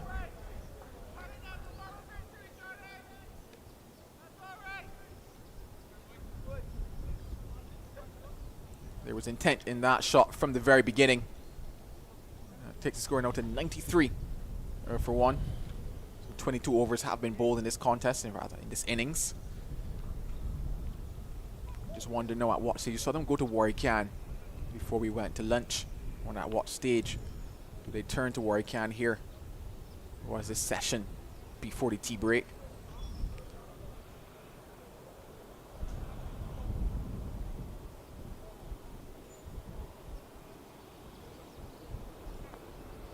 A lot of cricket action coming your way, including the ICC's Men's T20 World Cup, 9th edition. 20 teams, 55 matches. West Indies in the United States of America. 6 venues in the Caribbean, 3 in the United States of America, including the big game on June 9th India versus Pakistan in New York.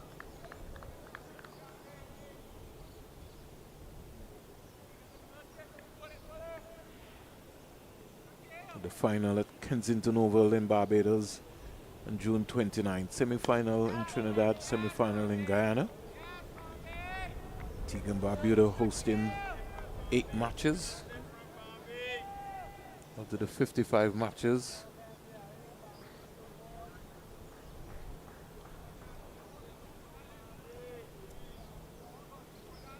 Venues in the Caribbean: Trinidad and Tobago, Guyana, St. Vincent and the Grenadines, St. Lucia, Antigua and Barbuda. Another big jumbo jet touching down at VC Bird International Airport. More excitement still taking place here in this game.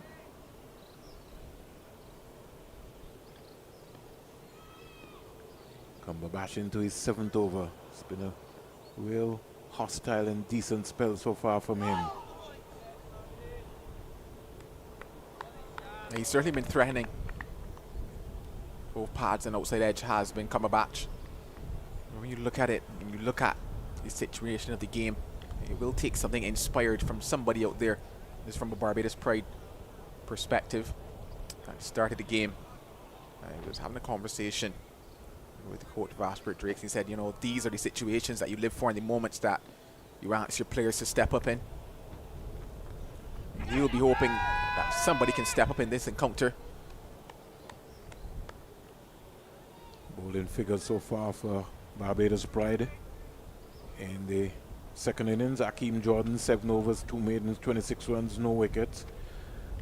Jaya McAllister, 5 overs, no maidens, 22 runs, no wicket. Jamal Warrican, 2 overs, 1 maiden, 13 runs, no wicket. Shakil Cumberbatch just completed his 7th over. A maiden to go with that one. 7 overs, 1 maiden, 20 runs, 1 wicket. And Raymond Reifer, 2 overs, no maidens, 10 runs, no wicket. Akeem Jordan looking to start his 8th over.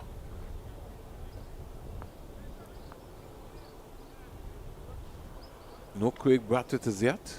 Would he be required to bowl? Maybe just come on and buy some time and maybe pick up a wicket, break a partnership. I think if he's going to go with buying time, he'd hope he could add time, in the sense of buying maybe an extra hour or 2 in terms of the day's play.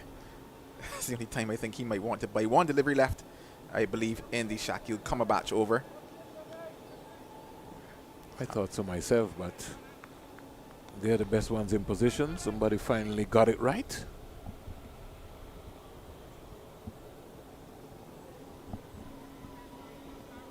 .93 for 1. In context of the game, this could be a very crucial delivery. Yeah, it could. We had already called it as a maiden over. Suppose he gets a wicket. Then it was meant to be.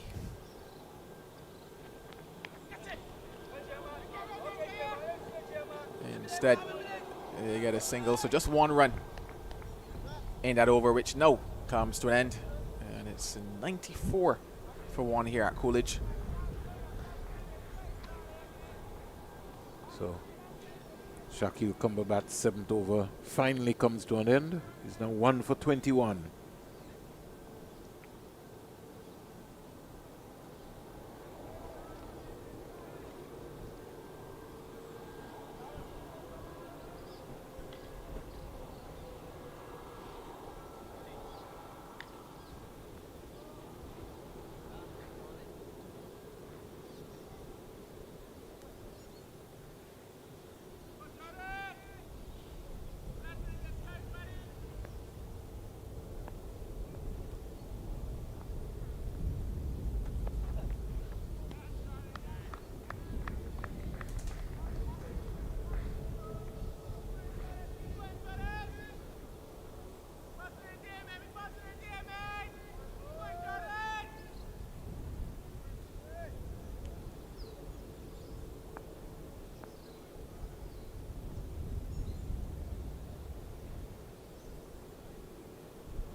pushing it wider and wider of that off stump. It's that area where Akim O'Geese doesn't feel as if he needs to play.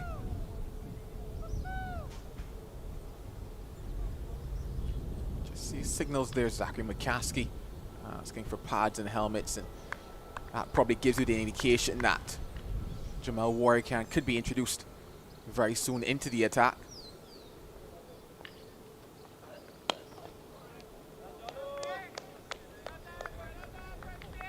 You just wondered when would they go to their trump card. At the start of it, they were telling themselves that based on the scenario, needed to at least get 2 fast bowling wickets in this innings, but at the end of the day also still need to ensure that they win to be a part of the conversation.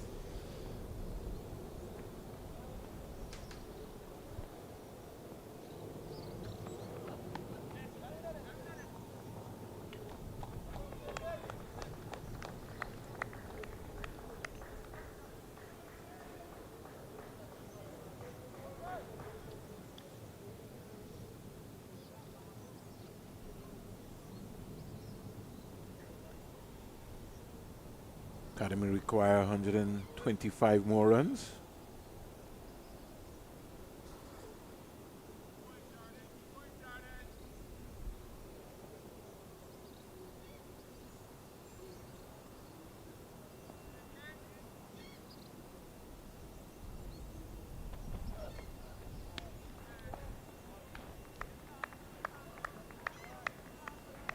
Antigua 220 all out against St. Kitts in the Leeward Islands Under 19 Championship taking place in St. Kitts and Nevis.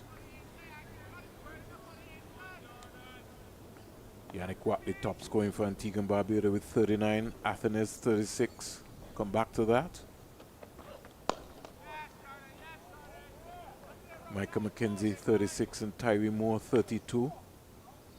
For Team St. Kitts, Lashon Bergen 2 for 39, Curdell Crook 2 for 27, and Caden Francis 2 for 43. Those were the main wicket takers, with wickets from Lewis, Tilconi, Stevens and Edwards. St. Kitts in reply. Their innings just about to kick off. They're 3 without loss. Well, as expected here, Barbados Pride go to their leading wicket taker. He's taken 32 wickets thus far in the West Indies Championships. The left arm spin of Jamal Warrican.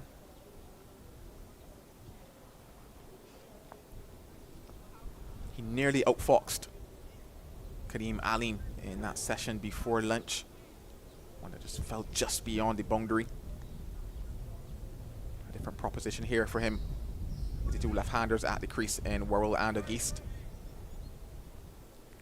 Over at the El Comida Willett Park in Nevis, and Martin dismissed for 101. Nevis are 74 for 1 in 18.2 overs. So pretty much off there for St. Martin after they defeated Antigua and Barbuda in the opening game.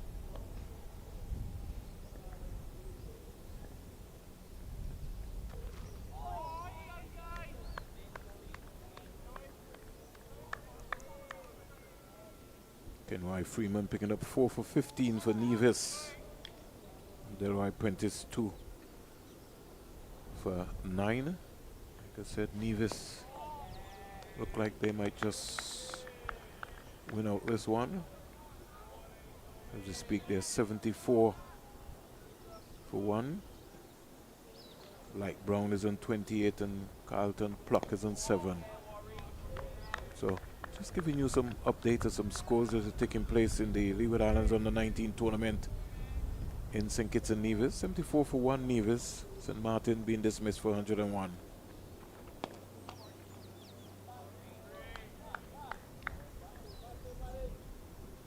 I don't think at any stage we'll truly see like maybe Auguste looking to take on Warrican, which probably allows him to just settle into a nice little rhythm. first over is a maiden. It remains 95 for 1. So the loss of Alleyne has certainly slowed things down tremendously.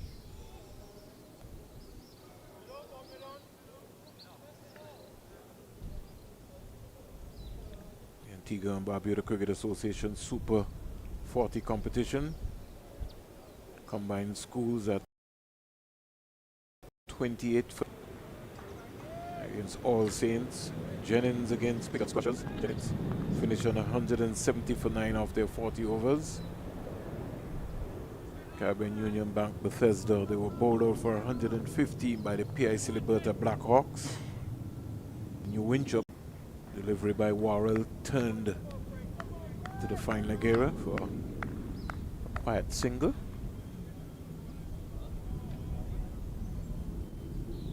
Seems like a long time since we last saw a boundary.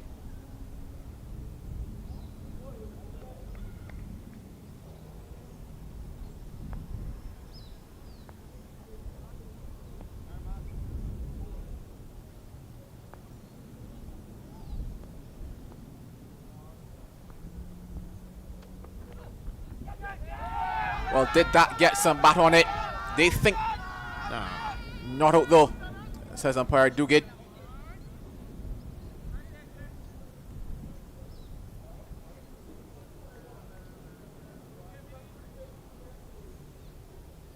Looked quite close going down the leg side there.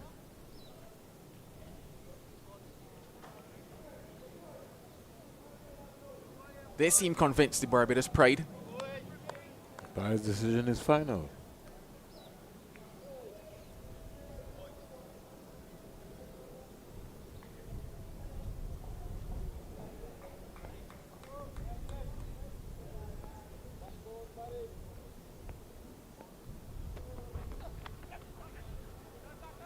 Got on top of that one nicely.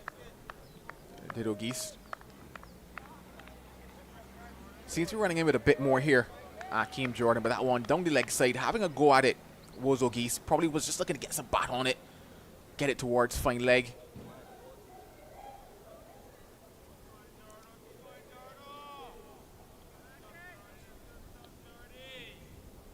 It's times like these I wish there was Snickle, because my eyes saw a deviation. But you just never knew. There's no DRS, so that's a good thing. Well, he goes after it. It's a shot you didn't really expect to see Akeem O'Geese play, but it's gone the distance. All the way for 6. Good timing on it. Perfect execution. It's got a good bat. Oh, sweetly timed. Well, that one was simply out of the blue, you would say. He's been quiet for some time at the crease, O'Geese. 4 runs from 23 balls. He just decided that that was the one that he wanted to take on, and he took it on quite nicely.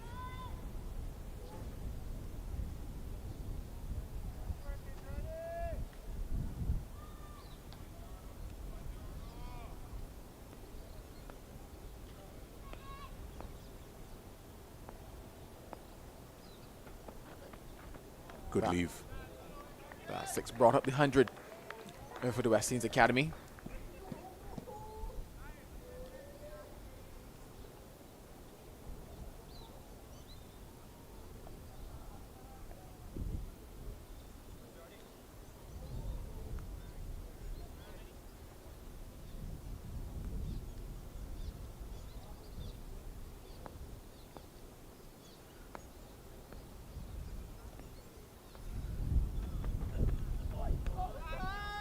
Beats that outside edge. A dot ball to close out the over. 7 runs in it. It's 102 for 1.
scamper and get through in the end for that single. Just wonder, depending on how this match shapes up, what are the moments that Barbados Pride will look back on and say, we could have done better during this phase, we could have done better here, done better there. Right, it's still a long way away from the end of this match.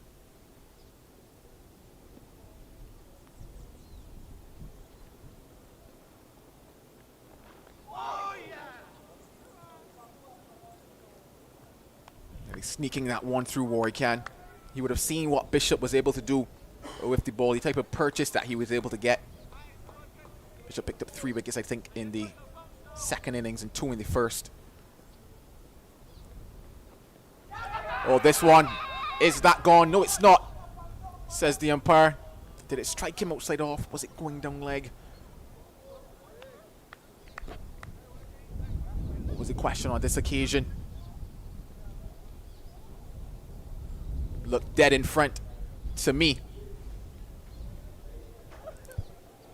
Looks as if it struck him in line. You just wonder maybe then if it might have gotten a piece of the glove on that sweep shot. But it certainly was wicket to wicket on that occasion.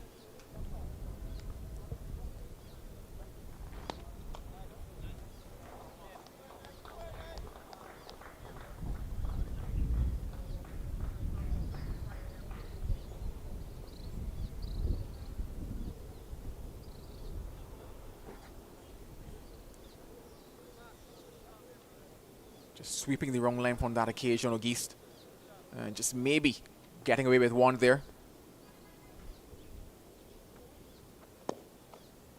This is what Warwican is able to do. And this is what he's picked up. Those 30-plus wickets already for this season. The end of that over, it's 104 for 1.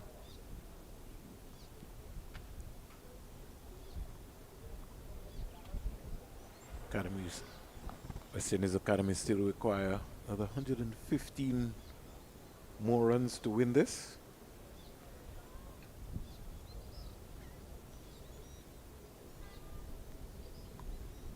Bowling change from the media center end.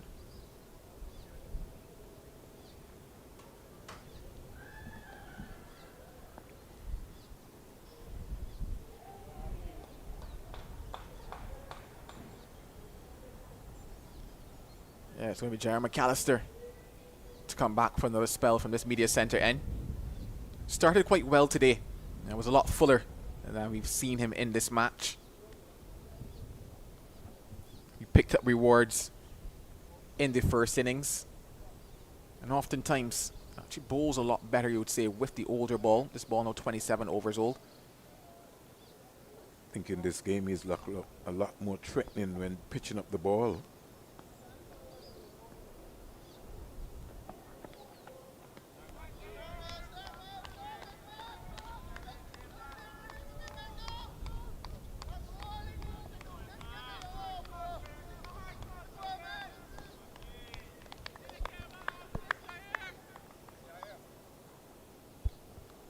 They'll be looking for an inspired spell from McAllister here.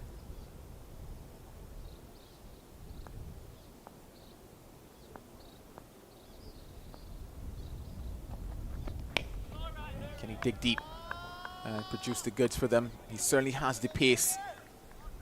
Will it be a controlled spell from him? I mentioned the fact that in that first innings, he would say his second and third spells, once he picked up those wickets in, you could definitely see the big difference in the areas that he was looking to hit.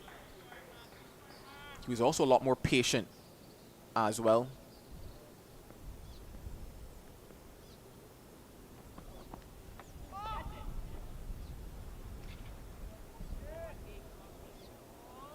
And here's where that interesting scenario of the longer format comes in, because they're chasing a win, Barbados Pride. They know that they need these wickets. There's no cricket tomorrow and as such. You just might find that slight impatience maybe might creep into one or two of the bowlers as they start to hunt, as they start to search, as we get deeper into the day.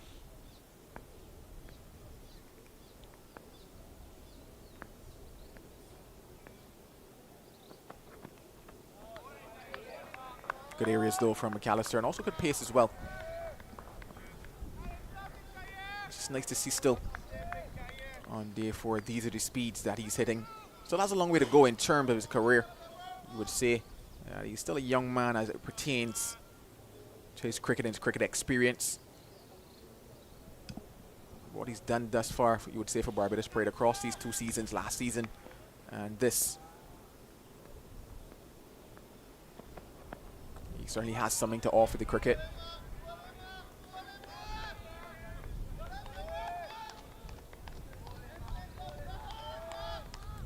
You just wonder if maybe he expected this, because I remember at the end of last season, asking him, okay, what's next for you?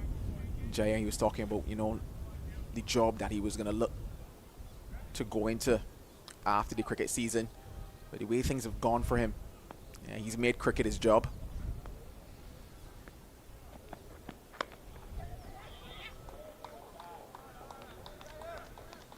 Just so interesting what opportunities can do for you, because when he came into the first class season last year, we would say that he was relatively raw. The end of that over, it's 105 for 1.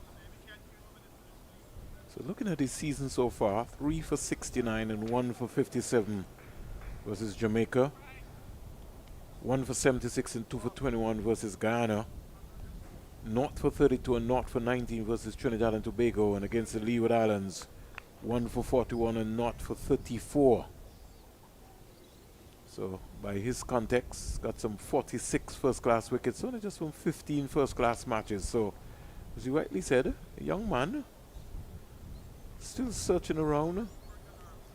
Made his debut against Guyana at the North Sun ground in 2023 of February. Not too long ago. Yeah, you would still say that he's searching to find himself, McAllister. You do know, because of that additional pace factor, you know, they've been asking him to just bowl a little shorter, you would say.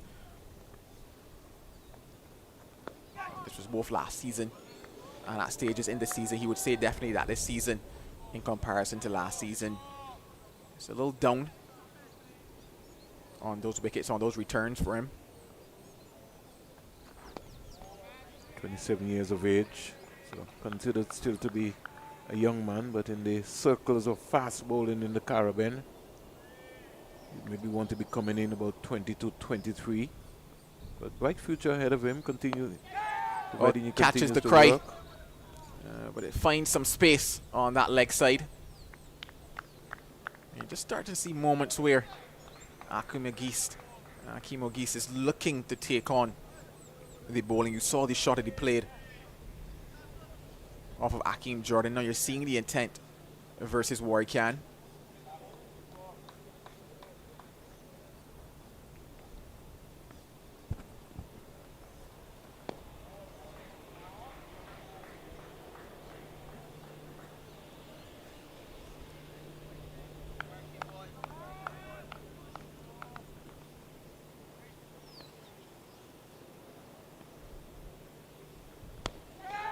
Well, this time he could find the hands. It's taken. And that wicket taker, Warri Khan, he gets his first. No, that is a reckless shot by Ogis. He never even got to the pitch of the ball. And had he just used his feet, he could have been able to just hit that down to long on and get an easy single. Trying to clear the man. Couldn't understand that at all in the context of the situation. Again, just coming up close to a water break. Giving his hand away. Ogis for 14.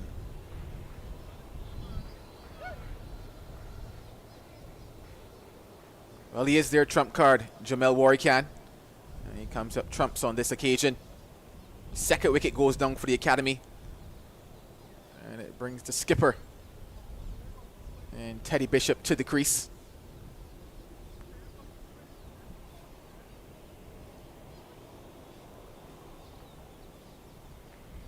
Just knock the ball down the ground. Why you think that you have to hit the ball in the air? The man is deep, he's on the fence. There's no way you need to get out into that area. And if you are, then you need to use your feet, get to the pitch of the ball, and hit the ball out of the ground. 107 for 2. A wicket that they certainly didn't need to lose at that time. Sean Warrell has batted with some patience. 34 from 82. He's been the anchor of the innings. And in this chase, sometimes you need someone to be more or less like a Jeffrey Boycott style.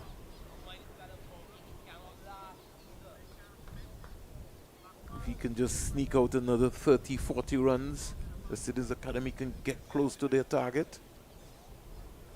Let's see what the approach will be from their captain, Teddy Bishop,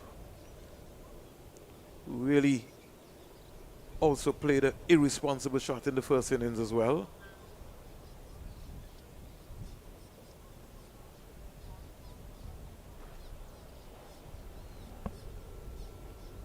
Just wonder what glorious uncertainties the last session of play will hold for this encounter.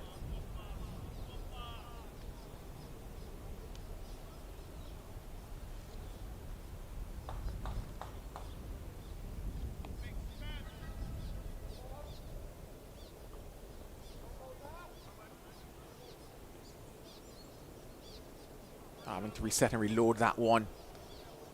It certainly takes a lot of energy for the likes of Jerry McAllister to bound into the crease, so he'll be hoping not to have to do that too often.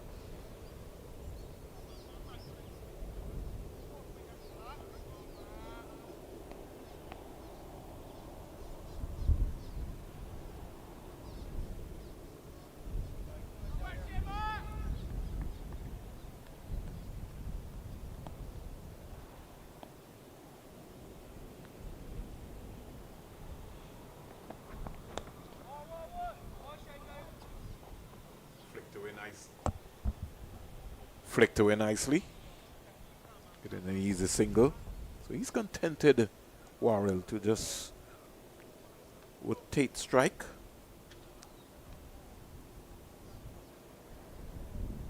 Now brings Teddy Bishop.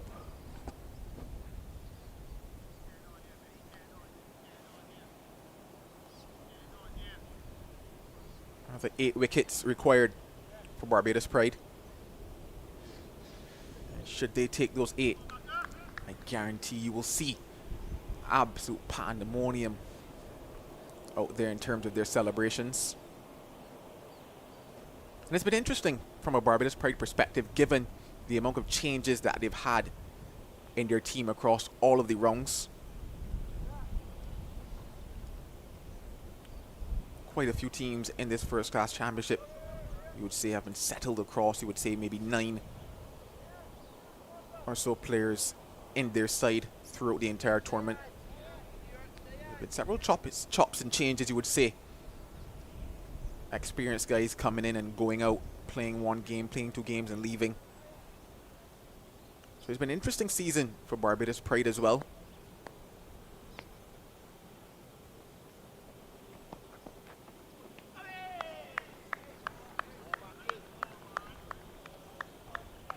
Probably why, if they are to get those 8 wickets, why it might just feel sweet. Teddy Bishop's form this season, 65 and 19 against Trinidad and Tobago, 2-0 against Guyana, 14 and 2 against Jamaica, 13 and 114 against the combined campuses and colleges, 18 and 47 against the Windward Islands. Got a knot in the first innings. He now gets off the mark. Again, going for an expansive drive there.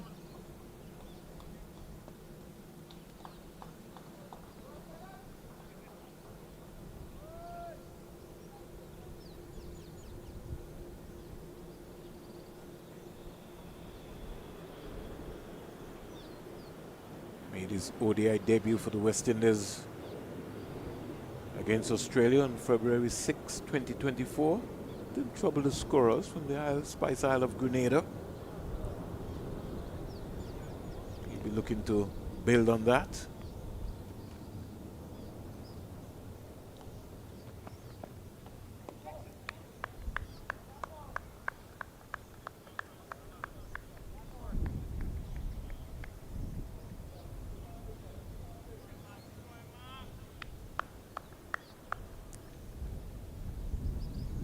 Faced some 6 deliveries in his debut and then finally was clean bowled by Lance Morris without scoring.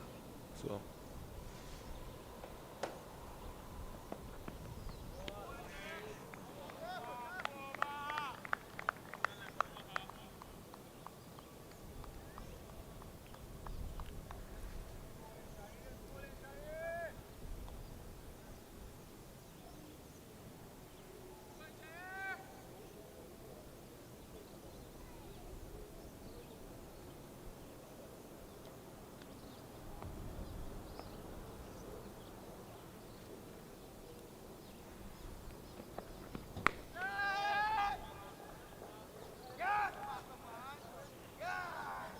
Another controlled and disciplined over comes to an end for McAllister. It's 109 for 2.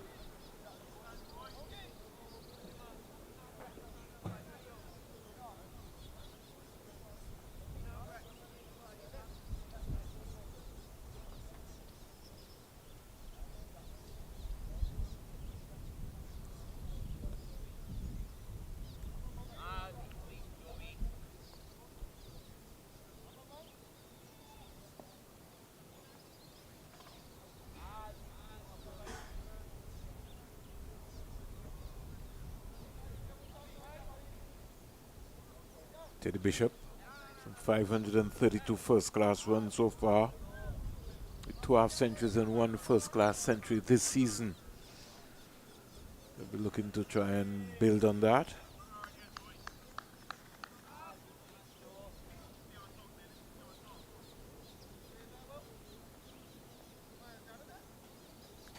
$110 more runs required.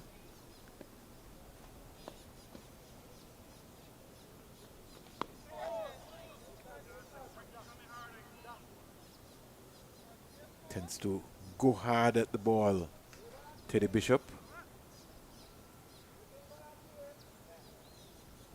The field setting so far by Craig Brathwaite will sort of puzzle him. Have to be mindful of that. Got to use his feet.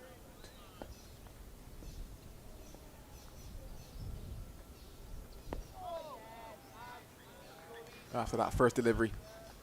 Yeah, this is long on to come into what was a regulation. Mid-on, just ask mid-off to just drop a bit back about 3/4 ways towards that boundary. Probably sensitive Teddy Bishop might just come at him a bit.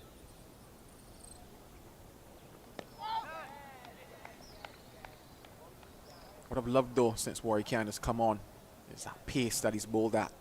It's that very tempting pace where batters feel as if they're the pitch of the ball, they're there and then realize that it's just a bit slower, a bit further away from them, have to have that extra stretch to get to it.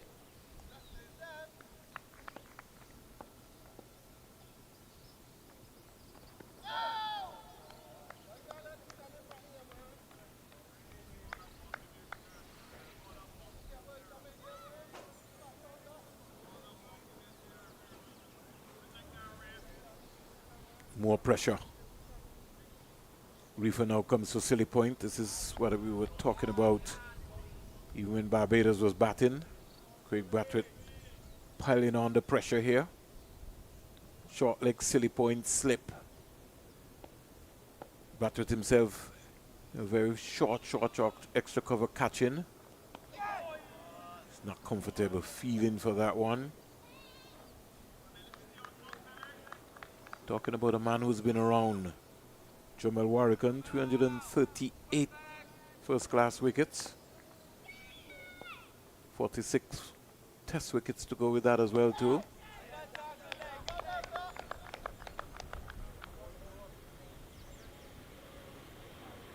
A maiden over for Warwick. It remains 109 for 2.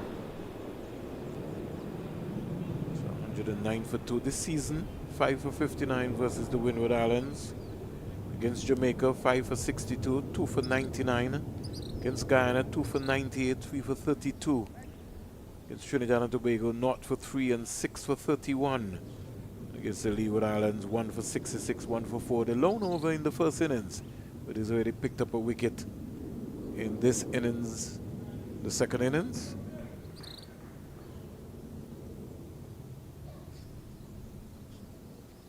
First class debut against the Leeward Islands way back in 2012.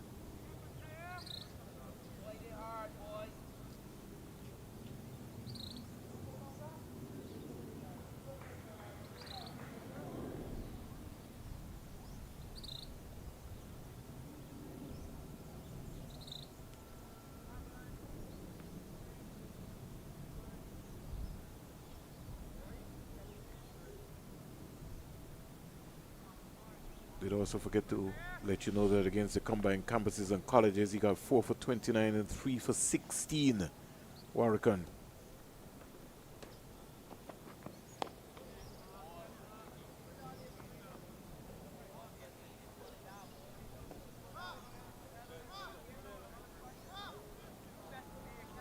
Looking at how McAllister has been used, this probably his last in this spell. I probably might get one more after this.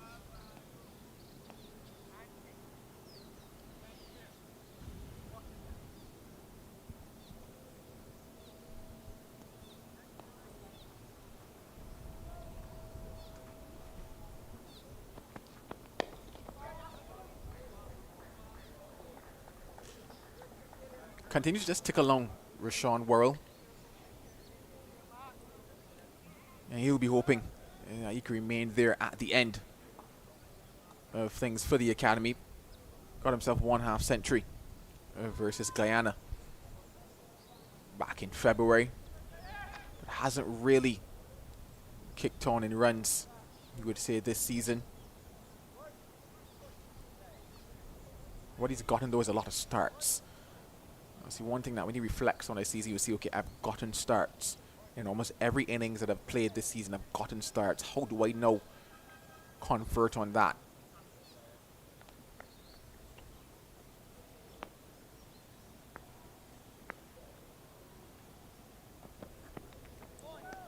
Just beats him.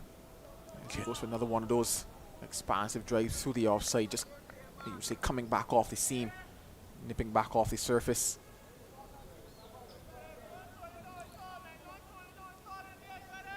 That certainly will excite Jerry McAllister. Just looking at the size of that gap between bat and pad.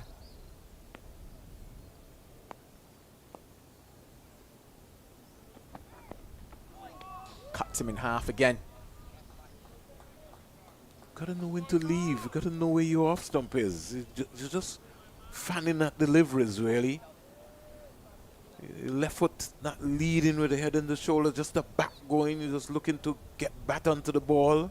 Gotta lead with your head and your shoulders so you can pick up the line of the ball.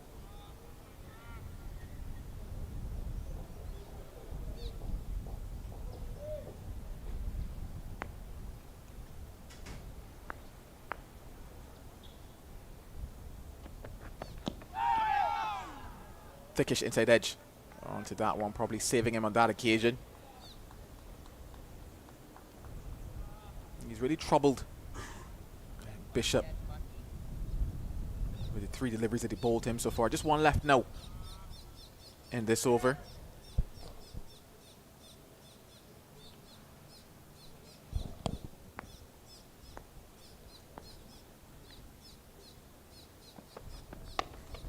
Goes searching again, but able to keep it out. The good six, you would say. It's 1-1-0 for 2. Sure, it'll require him to get one more, that over.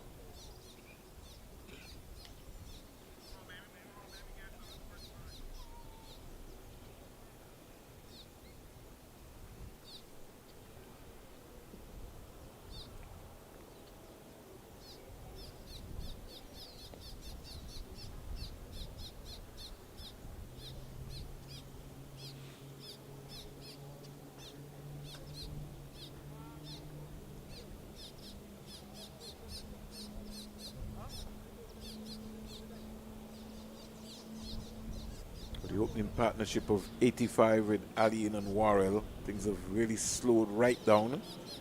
Worrell has just been the sheet anchor of this innings. He's been 36 from 88. Silly mid-on and a short leg employed now.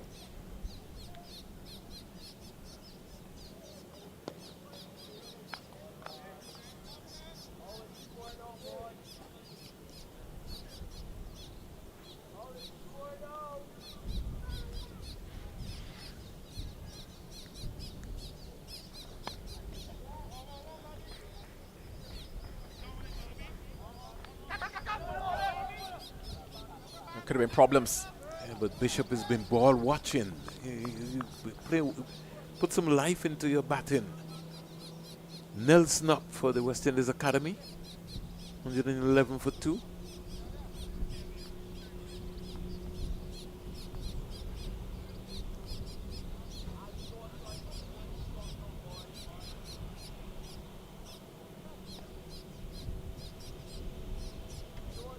Just asking long off to come up a bit now. And I definitely could agree with that in the sense that if Bishop is willing to take it on, let him go. He's not looked comfortable batting the spin of Warwick Can at the moment. He's pushing hard, feeling for it. You would say not necessarily trusting his defense. And because of that, you say, okay, that might produce that one shot where he just gets that top edge going for something.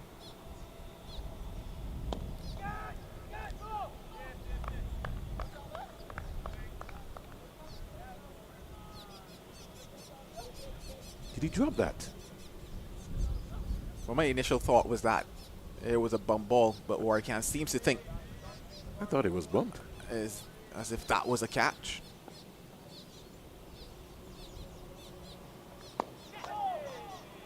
I knew that was going to come into contention because that big gap right there, he wants to bring his bottom hand into play. He's not willing to use his feet. So that's going to be the mind game that is going to be played on here with Warrican.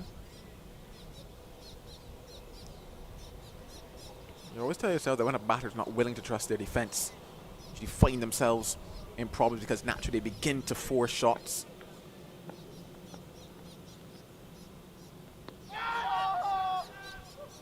Was that dropped? I think he was on the move, Joel. Fell well short. McCaskey sitting it off.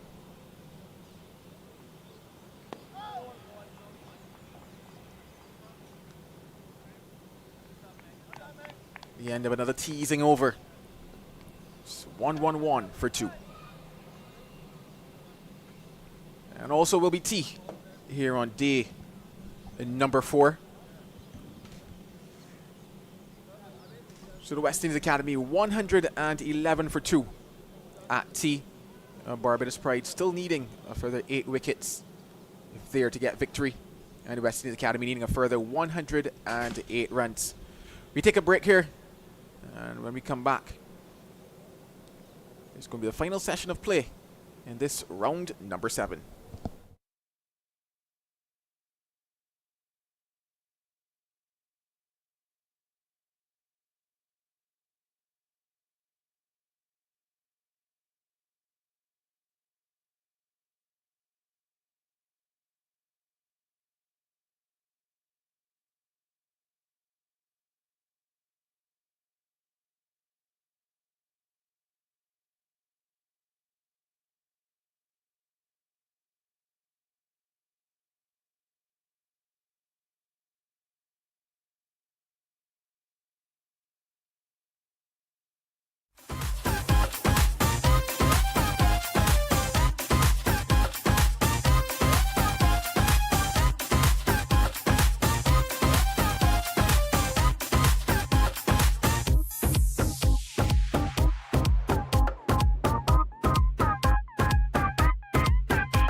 Welcome back to the Coolidge Cricket Ground. Game on here. 108 runs required, West Indies Academy. And as they would say, Nelson, 111 for 2. Rashan Warrell has certainly laid the foundation, but the loss of Kadim Alleyne has certainly slowed things down. 3.36. Teddy Bishop is a 1 from 16. And just for one moment, Barbados will be expecting a final burst. They need 8 wickets. West Indies Academy require 108 runs. And I'll be able to say good afternoon to my colleague Marley Richards and give him the opportunity to see if he can either bring some luck for Barbados or some luck for the West Indies Academy. Good afternoon, Marley. Vern. Good afternoon, everyone. I'm not sure about bringing luck, but so far the West Indies Academy, as I said, we didn't expect with the loss of Kadim Alleyne that this run rate would just fall. It's allowed them to bring their banker Warwick back into the attack. He's already picked up a wicket. Yeah, he has. Veteran in this form of the cricket. I think Oggies would be very disappointed with the manner in which he was dismissed. Out of character. He didn't really commit to the stroke, per se. It carried a long way. Just imagine if he had really committed to and really looked to play that shot with conviction. Just use your feet, Marley, and just knock the ball down the ground for a single.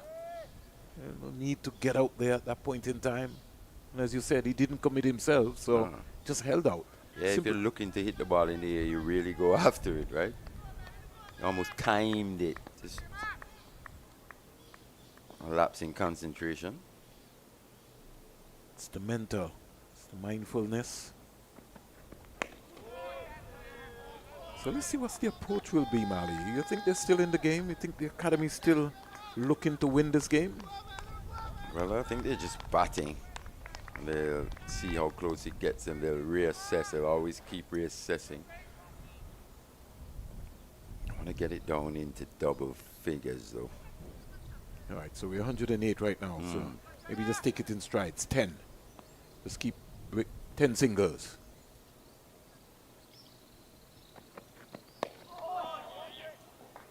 There's one. It's been a very slow start from Teddy Bishop. Maybe you expect to see a bit more positivity in his body language. He just seems a little languid at the moment, especially early in his innings there. It was a dicey start. He was beaten outside that off stump, big appeal. He managed to survive.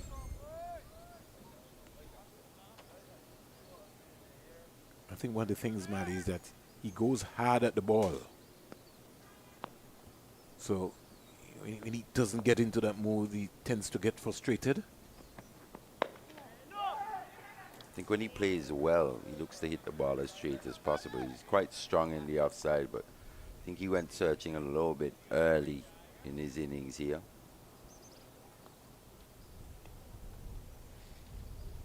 Went searching for a few deliveries that weren't quite there. Created that gap, especially to McAllister.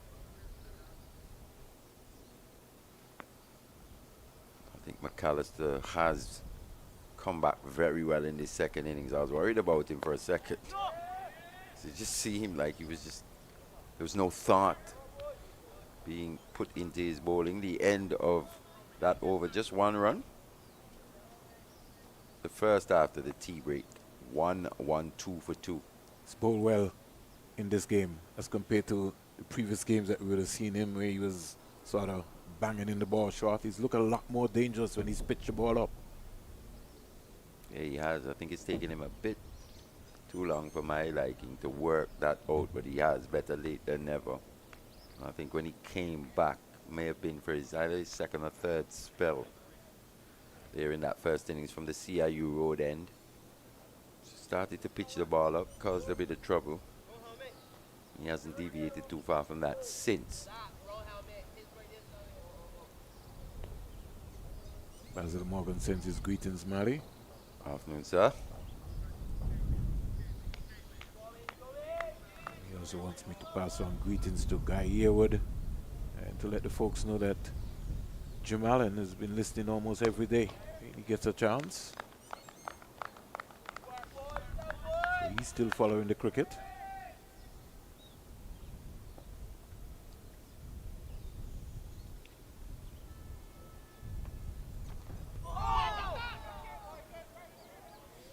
Lucky not to have been bowled there, Mally. Look like he played on the wrong line there, Warrell. Yeah, I'm not sure if that was a bit of natural variation or just the arm ball, but beaten on the outside. It's going to have to be tighter in his defense. In fact, if I was Craig Bartlett, I would have put a man in front of his bat and forced him to come up with a new shot. He's got two. They're both on the inside. Shot. Found the gap. Will go close to the boundary. Has he timed it? Has he timed it sweet enough? No. Good work down there by, looks like Brathwaite. Is it? No, it looks, is it Shine? Yeah, yes, Shine it is Shine Brathwaite. Brathwaite. Yeah. Once again, Mally, the run-in by Bishop, just no urgency, no intent. That's got to be 3 runs. Got to look to get on, get it. Got to look to run everything.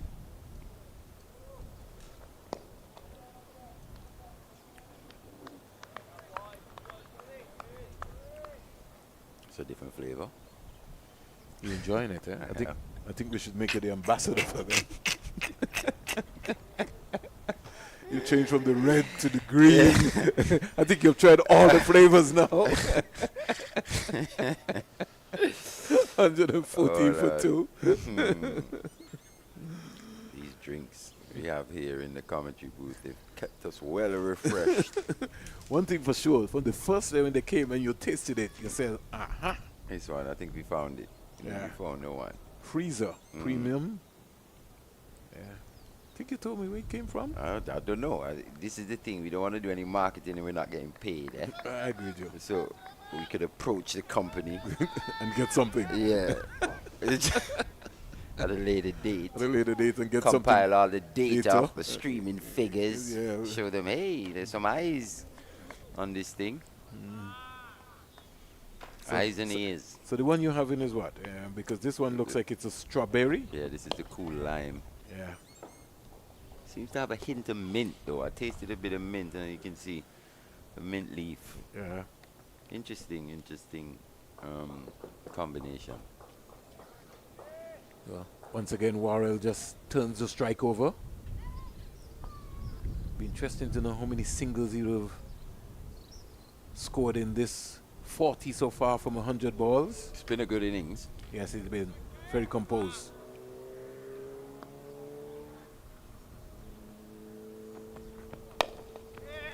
No ball. So another no ball by McAllister. Maybe just striving for a little extra there. Overstepping. But as Warren was walking to the crease, you were saying it would be so nice for him to finish the season with a pretty substantial innings. Given the opportunity once again, he was left out the previous match here.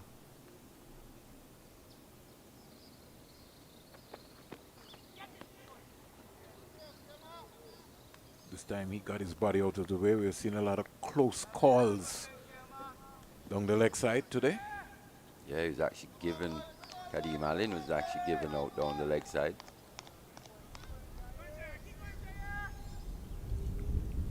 Everything happened very quickly. It was a sharp chance. Some fantastic wicket keeping by Demetrius Richards. Umpire Butler decided he had to go.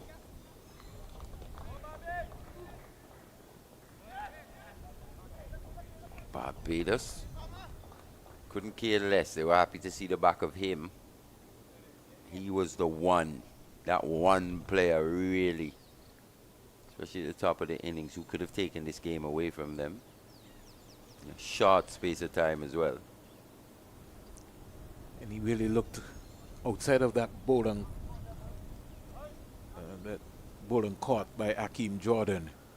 He really played with some authority today. Yeah, and it's the nature of the game, isn't it? We've seen him be quite reckless, give his wickets away with some rash strokes. But here today, he's concentrating quite well. It seemed like the shot selection was where it should be. And then that happens. Now there's a change in approach here, Mali. Teddy Bishop is batting off stump. And he strokes this beautifully through cover. Beats Raymond Reifer. And it beats the sweeper as well for 4. Yeah, that was a serious bit of time, and I think Reifer would have, actually it was Jordan there in that cover region. Yes, sir. Would have gotten a solid hand to that. It still raced away. So that's the shot in which Teddy Bishop was itching to play so badly before the break. He's taking a new guard now. He's batting off stump, so he's getting more closer to the line. In fact, forcing the bowler now to bowl within his territory. What I think he was doing as well was just opening himself up, trying to hit the offside gaps or go through the offside.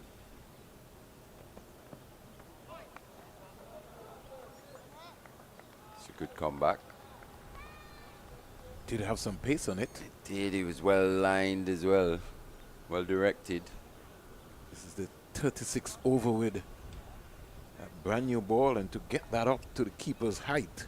The keeper's not a tall guy, and he was plucking it out of the air.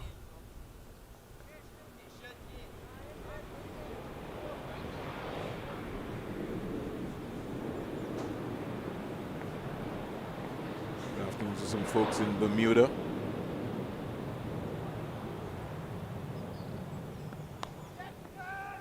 Top edge, but it looks like he'll fall safe.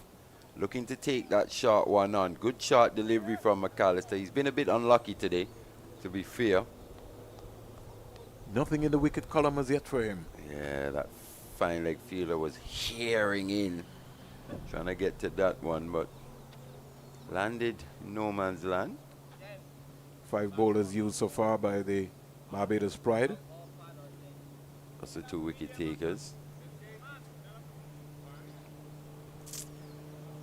See what's going on there at Queen's Park.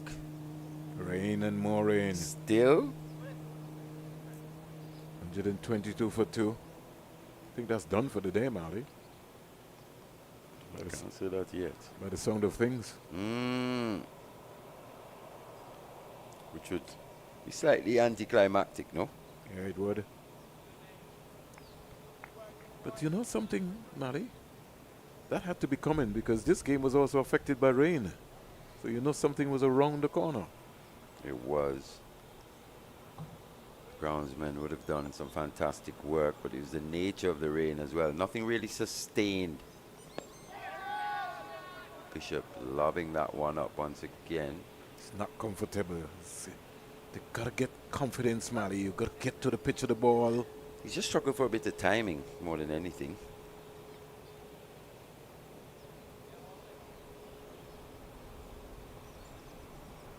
Gotta be still. Still keep your head and keep watching the ball. It's now down to 97, Mali. I'm not sure, but it looks like they've gone back out there at Queen's Park. Yeah? Yeah. Okay. What was the last score you would have heard? No, I was talking to somebody on WhatsApp, so I haven't checked for a while. Here's Rashan Warrell driving inside out. And hits the boundary rope now for 4. So Warrell opening up. Yeah, tossed up outside that off stump. Let's see how far. Just outside that off stump. And Warrell obliges. Just going through the line. No real spin on that delivery. Good shot that from Rashawn Warrell. Stayed in that shot for as long as possible. Big gap in extra cover. Decided to go aerial. Executed quite nicely. Oh, goes back to one. Maybe where he should have come forward, but well watched. He's going to have to be very careful because Jamal Warrican is very crafty with his variations. Sweeps. Saves at least 3. Yeah, McAllister probably would have raced away to the boundary. Good repertoire of shot there. Selection from Worrell. Didn't know he had that in him. But something seems to be bothering him, Mali. The physio came out just a while ago. He's now gone to the non-strikers end and he's talking to the umpire. He doesn't seem well. Maybe just suffering the... Hamstring. Look like the hamstring is gone. Was he scrambling through for a quick run there? Not sure. I'm not sure. But let's just say quickly at Queen's Park Oval, in that match between the Leeward Islands Hurricanes and the Windward Islands Volcanoes. Windward Islands Volcanoes chasing 415 to win their maiden first class title at 204 for 4 after 63 overs. Pascal top scoring with 63 from 113. Johan Jeremiah, he's not out 49. He's been on 40 for a long time. Yeah, and Sunil Ambris, he's not out 19 from 15 deliveries, so he's come out, you know, he's ultra aggressive. He's going to blaze. How many overs I wanted to go in that day's play, Mali? Because that can set up nicely. That can go down to the final 15. Could do, not sure. It says 63 overs already bowled in this innings. And how many runs they need? There are 204 for 4, so they'll need another 211. Yeah, that's a big ask. That's a huge ask. Yeah. Can't see the Leewards bowling the top being that poor. They're going to have to bowl real bad. Or somebody's going to have to play a blinder. So at this stage here, Guyana will win the championship. at 3:17 p.m. in the afternoon, it's looking like Guyana's title to win. And who'll bet against that? Sean Devers will be beginning to celebrate. It'd be a hell of a comeback win as well, wouldn't it? It certainly Especially after the first couple of rounds, the chatter. But they would have won everything else, Mali. Yeah, but it's the chatter amongst the Guyana cricket fans was, even at times I was seeing things like this is the worst team I've seen for years. We were saying it's a team in transition. Had quite a few new players, but what would have happened? The West Indian players would have come back, The experience. and really performed In to fact, a high level. Started here with Sinclair's performance. Yep. That big 100, that big first class 100 for him. That set the benchmark very, very, very high. And then continue with Savory and Imlach. The introduction of Isaiah Thorne Oh yes. added a Real pace. real penetration to that attack. Niall Smith coming back as well. Even Ali Mohammed would have made a contribution. Massive contribution within his period. while all he played. around as well. Yeah. Perez, who got a good score, Mali, 2 half centuries. Yep. Yeah, he was a live wire in the field. So he's finished well. Yeah. One can't forget also the contribution of Versami Pomal, who continues to take wickets, supported by the test bowler. And scoring Moti. valuable low order runs too. Yeah. So Both him and Moti. without Leon Johnson, they have rebounded somewhat. Injured Machu Nandu didn't play this last couple of games, so we wish him all the best. Kevlin Anderson didn't come into his real true self, but a team that they can build on once they have all of their test players.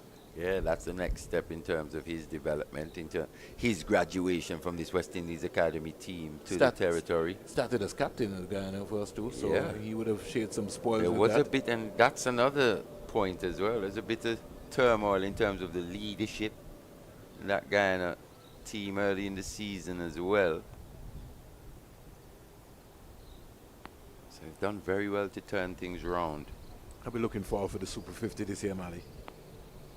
Understand it's going to be, I think Guyana is also going to be looking to smash it here. Here is a delivery wide, and throwing the hands hard at it was Teddy Bishop. Yeah, Peeled off, They down thi- to the third man area for 4. they think they've got an opportunity here.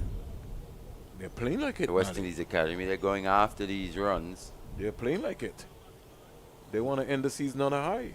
Yeah, so trying to bump this run rate back up slightly. They're into single figures, double figures actually. Something that you were talking about, Yeah, taking it in that's a tens. Psychological hurdle almost passed.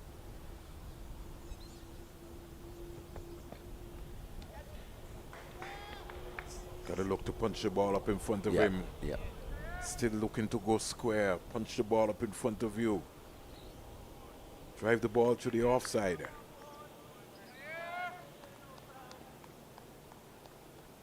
There's a minute risk when you're trying to go square, because it means that your head is moving, your eye alignment is off. In front of you, there are two fielders. And if you don't look sharp, there's one. In Kevin Wickham. That's hammered well in front of square. No pace on that one, and nothing delivery that one from Jaya McAllister. Got right on top of that one and climbed into it, Teddy Bishop. They believe in Mali. They're taking this fight to the Barbados team now. They're really stepping onto the gas, the West Indies Academy. And if I was them as well, you know, Jordan Johnson hasn't been in the best of form, but maybe a situation such as this would That's suit. Joshua Bishop. That's what I was just going to say. Joshua Bishop, with his ability to find the boundaries, hits a long ball, he's got good power. Probably look to send him in. Tell him to press on. If he gets a quick 30 or 40 here, that's all he could need. So 31 partnership for 52 deliveries. And the academy now marching on. They're deciding that, listen, it's time enough for us to press the gas. Pick up our third win of the series. Just mention him. You see him there. But he's not in whites and he's not padded up. So Yeah, but he maybe needs to get padded. there'll definitely be a thought of mine. Just something for them to think about. Who's to come next, based on the lineup? Jordan Johnson, Colin Boyne Tuckett.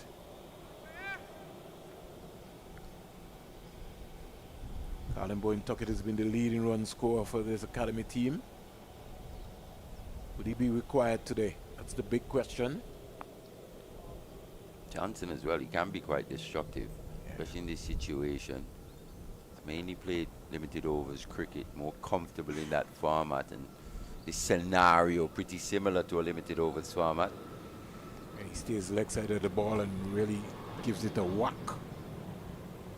Ryan Hines is cooling out on the CIE road end under a tree, as if he's looking at club cricket in Barbados. In fact, he said he stays leg side of the ball. That's something we've seen him do consistently. But in this match, he made the adjustment, you know. He actually now went back and across. But what ended up happening, still didn't really judge it outside his off stump. Nick had to go.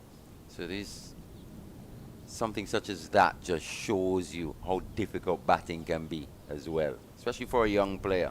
You would think, yeah, I've made the adjustment, I'm now getting back and across, but it's just putting him in the better position in which to judge outside the off stump. If he's still going to be loose and not recognize danger out there, Then he might as well go back to the same position. yeah, exactly. Oh, he's nicked off and he's caught. Fantastic catch from Akeem Jordan. Sharp stuff indeed. Would have been parried by the wicket keeper. I think the bounce and done, Richard. Yeah, he went, Jordan, with one hand, bounced out, managed to poach it with the other. Let's have a look. Yeah, he's hit the keeper on the arm.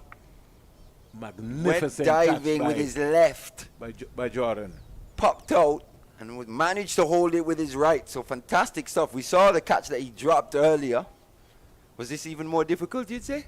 Yes, it was. Slightly. Yeah, and his athletic ability had to come out. Plus also, too, reaction time for him, because he's a big man at slip. And once again, a very soft dismissal. Bishop going hard at the ball. Not sure about this walk in from Jordan Johnson either. It's not the most confident stride to the crease, is it? Nah. Just looking at his body language. Maybe it's this a frame of mind that he would maybe want to be in. Tell you what, though, he's up against Jamel Warwick, and this is a good matchup for him, personally. Seen him struggle against the pace.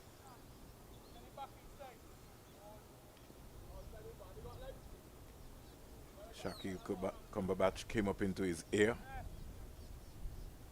So he looks his body language doesn't suggest to me, Mali, that he's up for the task, but he might surprise me. I don't know. Yeah, exactly. This matchup does suit him, though. Yeah, it'll be interesting to see the lines that Warkan will try and bowl to him anyhow.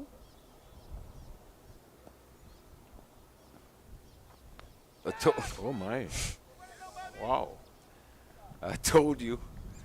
It's all going to happen here, Vern. It's now or never. He's going to suit. He's going to go after this, considering how he struggled against the pace. Not at his most confident. He's going to see this as an opportunity.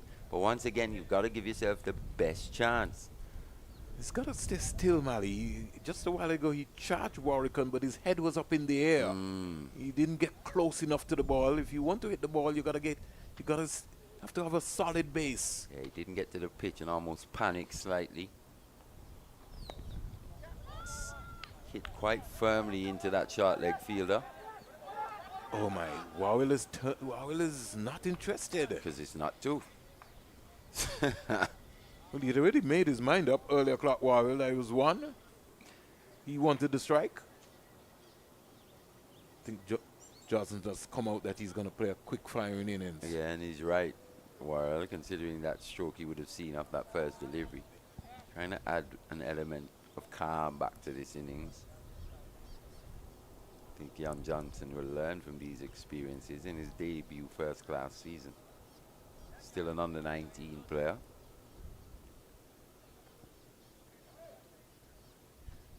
Wawil is 46, a patient 46 it has been.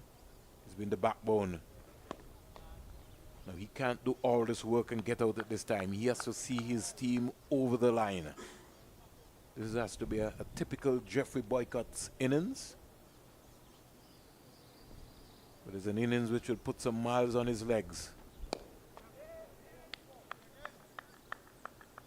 Barbados believing they can win this. They need 7 wickets.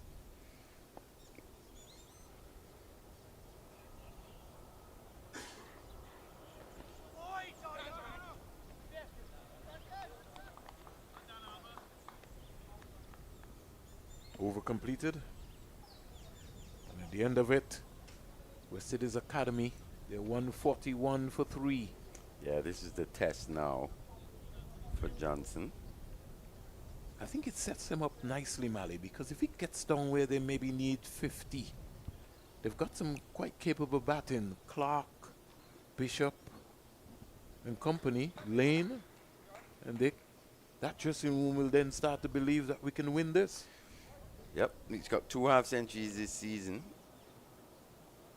54 versus Guyana and 61 versus Jamaica. What are you talking about? Jordan Johnson. So it's been a Up and down up season. and down debut season for him. Yeah. So he said still just 18. He'll be 19 in a few days, April 26th. So I think he'll be out of the under 19 this year. Mm. I think he's ruled himself out. Well, not him, but based on his birth date. Bowling change, Mali. The left armer, Raymond Reifer, comes back. Yeah, I don't know. McAllister for one more, especially with Johnson. These are little things. Slightly tentative against the extra pace, or the perceived extra pace. Let's have a look at his footwork here as well. Let's see if he goes back and across, or I think he might be more comfortable to a Raymond Reifer. he will. Well, let's see. Oh, he's staying leg side. He's gone back. He's reverted.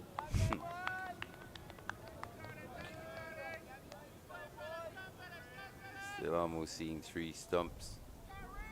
And he's shaping up to play.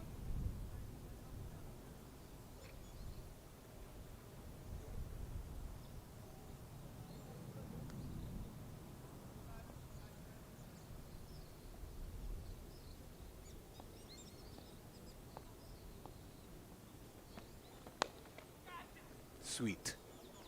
Charge Raymond Reifer and stroked it through cover for a couple of runs. So he's made his intentions clear, hasn't he? Very. Well, I think the entire dressing room, the entire unit, they've made their mind up that they're going. Can it be sustained?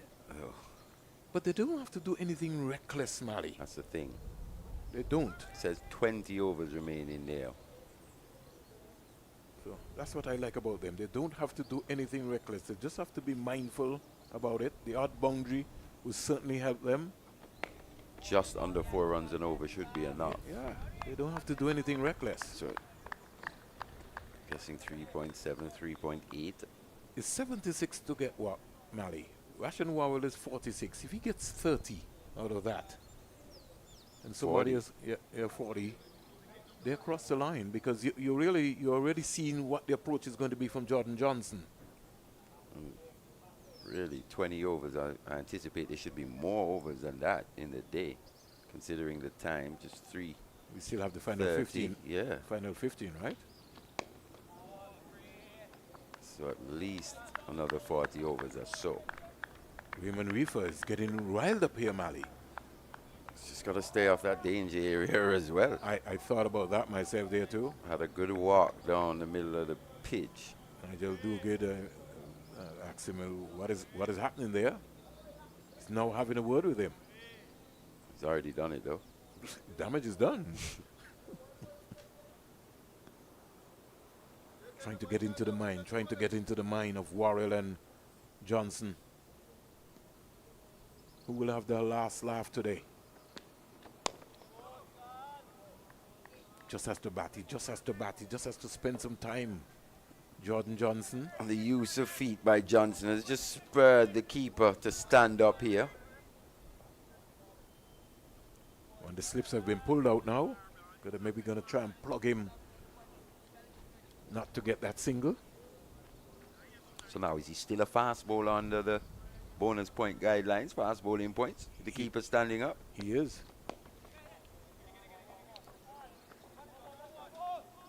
Who says that you can't be a fast bowler and the keeper comes up to the stump? I did ask this the other day. You asked the question. I gave you this exact scenario. Right? No, we were talking about the spinner. Yeah. I gave you this exact scenario in terms of, you said anyone could be a fast bowler, right? Well, that no. Well, The question is, no, with the keeper up, has he now turned into a spinner? That's what I'm trying to say. well, but the thing is, it is pace bowling points. Right. Exactly. It's pace bowling points. And with the keeper up, is it still pace bowling?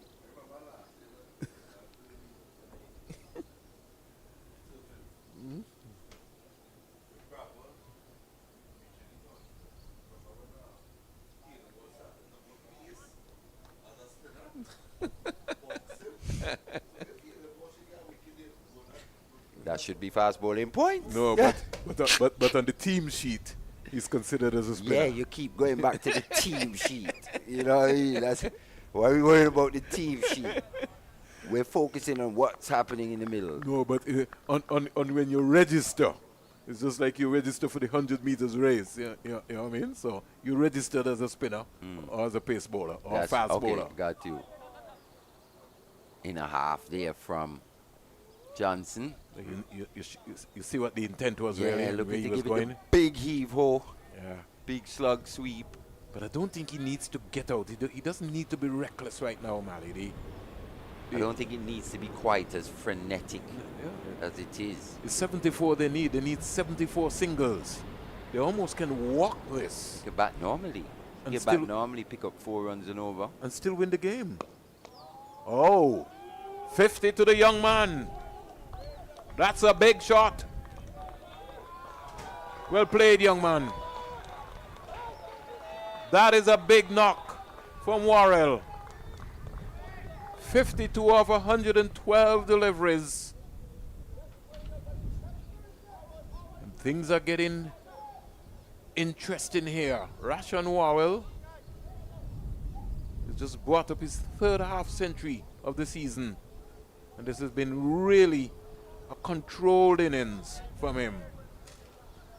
Yeah, very well played from the young man.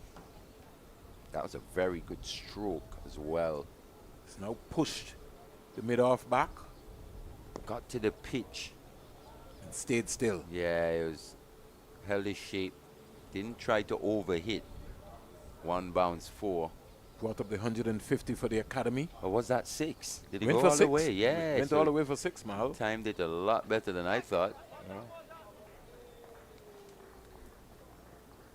They're starting to believe, this academy team, that they can win this. They need 67. Wall goes to 53. Yeah, just like that. It's into the 60s now. Got to make the academy favorites from here. Still 7 wickets in the hut. Barbados will ruin this batting performance in the first innings as a costly miss for them in this game. I still think there's a twist yet to come, Vern. You think? Yeah, especially with the way Johnson's going about it. You So sure? he's either going to hit it for 6 or he's going to hold out. He's going to hold out. Just like that. The twist right there, the nature of this innings. You thought he was living very dangerously indeed. Didn't quite connect with the middle of the bat. It went high, but didn't quite have the distance. And just like that, he's opened up an end here, bringing Carlin Bowen Tuckett to the crease. The standout batter so far for the West Indies Academy, but he'll be under pressure. Certainly will be. With all the chatter that will be going on, especially with Warwick, and he doesn't start well against spin Carlin Bowen Tuckett. So this is going to be really a test of his mettle here in terms of his concentration. But the game is set up nicely. Yeah, that was an innings of a player who really just seemed like he was trying to hit himself back into form. We now see Joshua Bishop stretching. Very inexperienced innings that, indeed. If he was going to play that type of innings, then Joshua Bishop should have come. Yeah, but he didn't give himself a chance. He just started swinging from ball 1. And not really making proper connection. 152 for 4. This game is going to go right down to the wire, as Mali I said. wonder if they're looking at the scoreboard and thinking there are 19 overs truly remaining. No, but the backroom staff has to be informing them about that, Mali. They can't be making that blunder. They have a video analyst in their camp, and if And they should understand the rules of the game. oh, thank you very much. At the So end of the if day. they're thinking that, you know, that's it based on the scoreboard, then it means that somebody really is not thinking and not listening. Coach Ryan Griffith and company. That stroke almost, well, the innings overall. I think it was really uncalled for, and even though you're trying to get a rhythm and get a liking to going, you could just spend some time at the crease, bat some overs, just would take the strike. Warrell has done that expertly well so far. I mean, 3-4 runs and over would have done it, even if he was looking at that scoreboard. I don't and think he thi- was looking at this. Well, I'm just saying, even if he was and taking 18 overs into account, if he was to take 4 runs and over batting normally, you'll get him pretty close. So, just seemed to have a total brain freeze all around. Brain freeze it was. 3:39 in Antigua and Barbuda. Let's see. Let's see the approach of Warrior. He'll have to bat all of the overs. If he's there, the academy will win. He's certainly played a responsible, been a responsible knock from the young man here. So at this rate, a 3.71, if they were to score at that rate if they were following this scoreboard, even if they were, that's fine. That's going to go close to the boundary. That's Work good. for That's- Brathwaite, that fine leg. that's Can't good. get across. That's gone. That's all you need. And this is That's exactly what I'm saying. At this rate, if they were to continue at this rate for the next 18 overs, that would get them 66 runs. That's all you need. How much do they need here? 4 singles and over. Just as Mali said. So even if he was, you could tell that he wasn't really reading the situation of the match. Jordan Johnson almost looked like he wanted the season to end. 57 to Warrell. 156 for 4. As if he couldn't wait to get out. Maybe he has to catch a plane tomorrow. Caribbean Airlines back to Jamaica. Played, young man. Leading with the head and the shoulders. Academy requires 63 more runs. You could start ticking. Barbados, they need 6 wickets. All to play for here. Could very well come down to a T20 action game. Barbados under some pressure.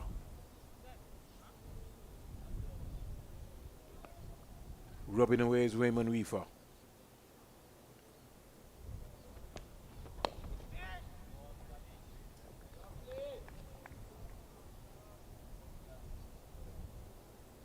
Colin Boyne Tuckett, non-strikers end, has not faced the delivery as yet. Kevin Wickham in the dugout, just off the field, having a lot of chatter, banter. Challenging the West Indies Academy players.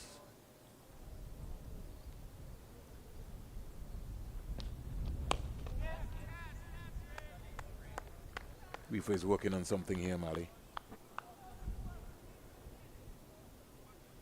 Yeah, just bowling in between wicket and wicket, hoping for some inconsistent bounce, something to just scoot through a bit lower.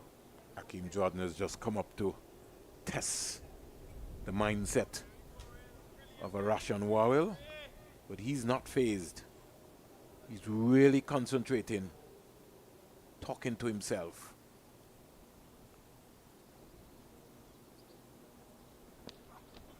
On the onside again. I would appeal to.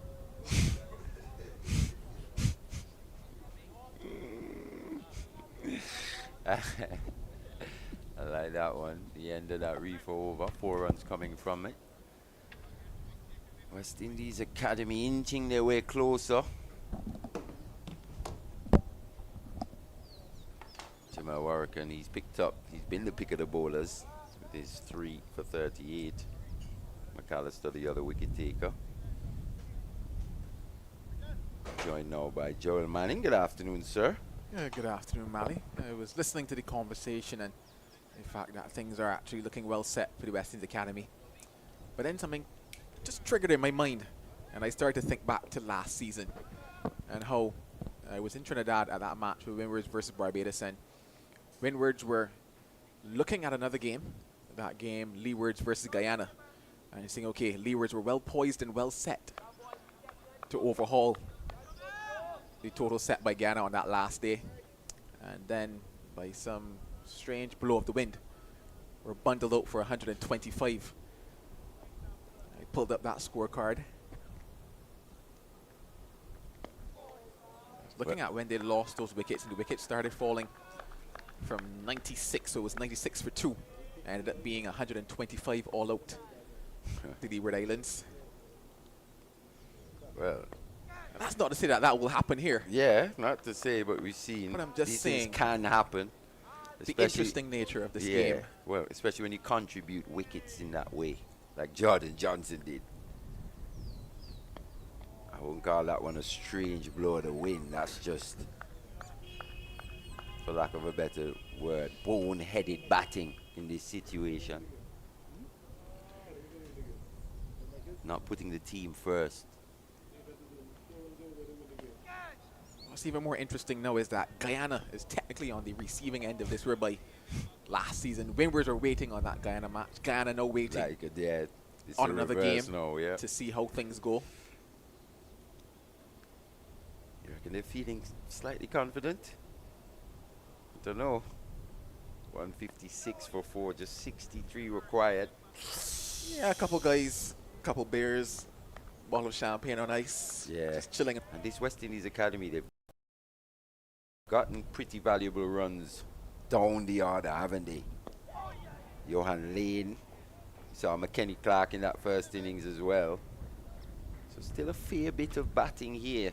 You would think with those 6 wickets they should be able to get those runs.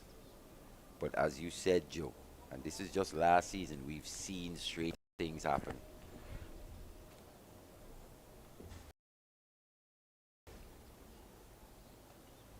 what will the script writers produce at the end of this one? For the 6 for 3 runs needed, 6 wickets.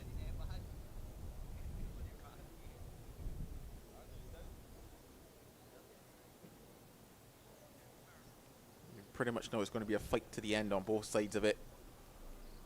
A lot of egos, and I mentioned that from day number 1, a lot of egos out there, especially when it comes to the Barbados boys in that West Indies Academy setup.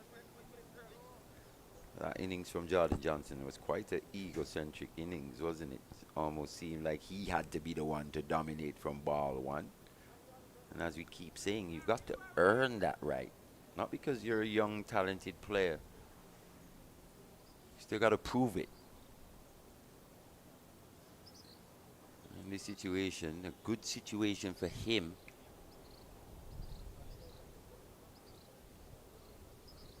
Just need to bat with a bit more sense.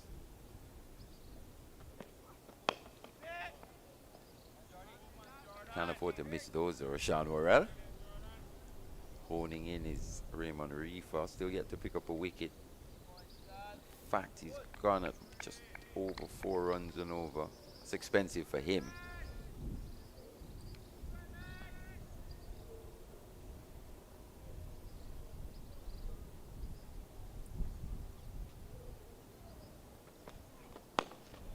Yeah, he would probably think these straight onto the pads of Worrell a little more than he would like to.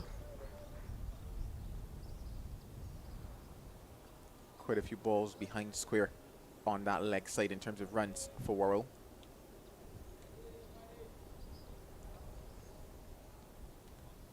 Gonna have a chance now though to go at the right-handed Carlin Bowen-Tuckett, and he's shown a measure of responsibility in the innings that he's batted throughout the season. Yeah, I mentioned the fact that in that interview he talked about, you know, just learning a bit more about himself in this season. Yeah, I listened to that as well.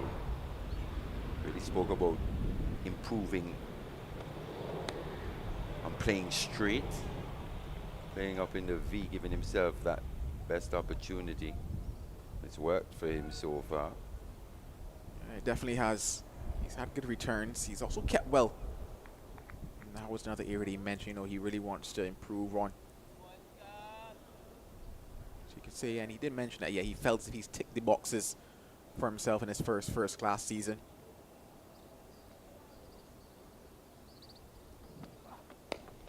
I think a lot of that has been in the preparation, being around in this West Indies Academy setup.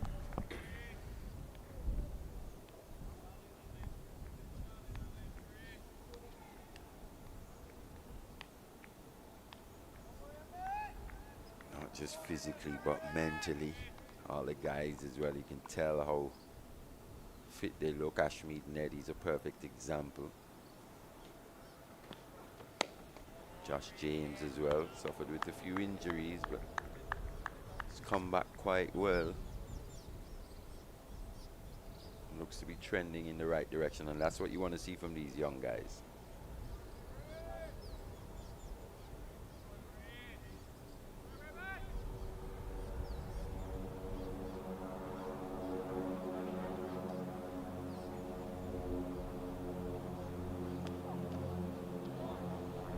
Has a go at one outside that off stump. Just one run from that over. It's 157 for 4. Yeah, a little naughty from Tuckett. And in this match in particular, every time he's just gone outside what's made him so successful this season. He's either paid for it or he's been beaten outside that edge, outside the off stump.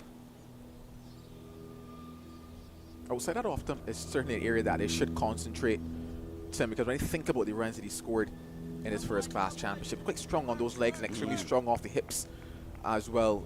Bowen-Tuckett, when you think about that area between, you would say, mid-wicket coming towards what would be that fine leg region, definitely has been a very productive region for him.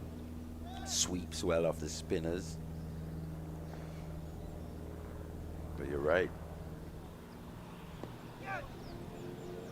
Just ask him to change that wagon wheel a bit, see how confident, especially early in the innings, how confident he is, you know, just going through that off. So yes, he's played some nice drives, but still. Oh. If that,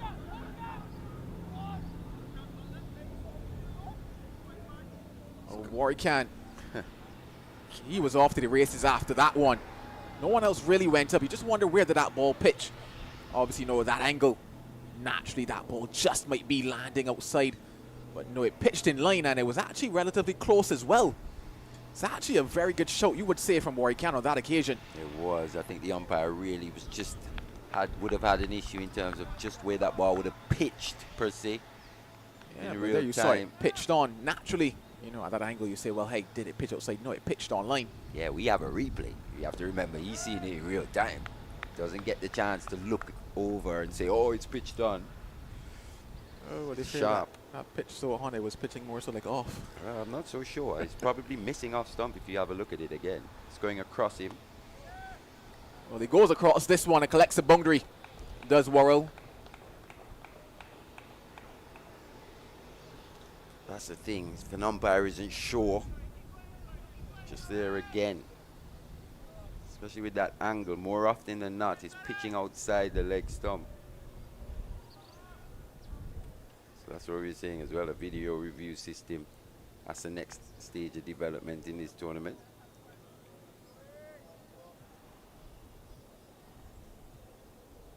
Big money up for grabs.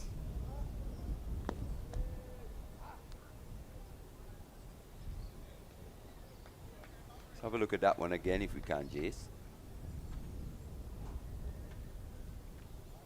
See where it actually ends up. So it may have been a good decision in the end. Yeah, well, play is back underway in that leewards versus windwards encounter. Before we talk about that, yeah, certainly. Well, That was that's the boundary. Shot boy. They've lost 2 more wickets in that encounter. The Volcanoes now needing a further 184 runs with 4 wickets remaining. So things looking dicey and things favouring the leewards there.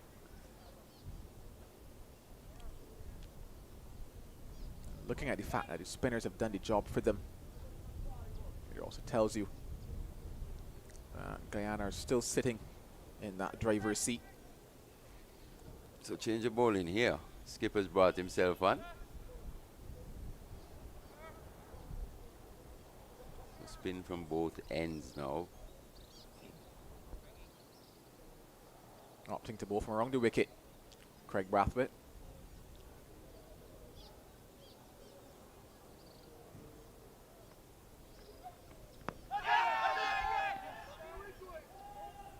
Well, that one certainly, on first glance, they're definitely pitching outside of leg stump. This could get interesting here. This little period here with Craig Brathwaite.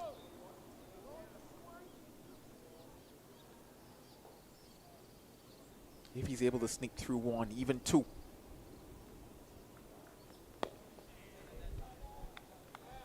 All of a sudden it opens back up this contest.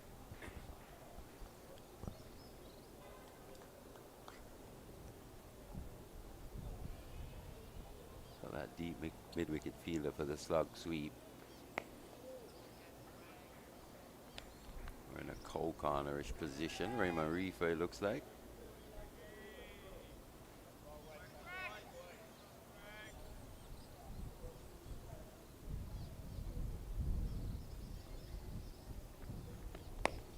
Good batting.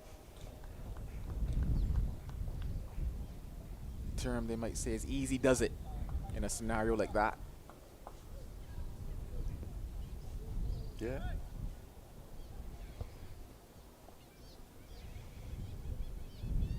It'll be interesting to see the approach that Worrell now takes to Brathwaite. Does he favour himself in the matchup? Does he continue in the fashion that he's done in terms of just working at around, picking just the bad balls alone, not really looking to force the game? He's really been a fantastic anchor of this innings.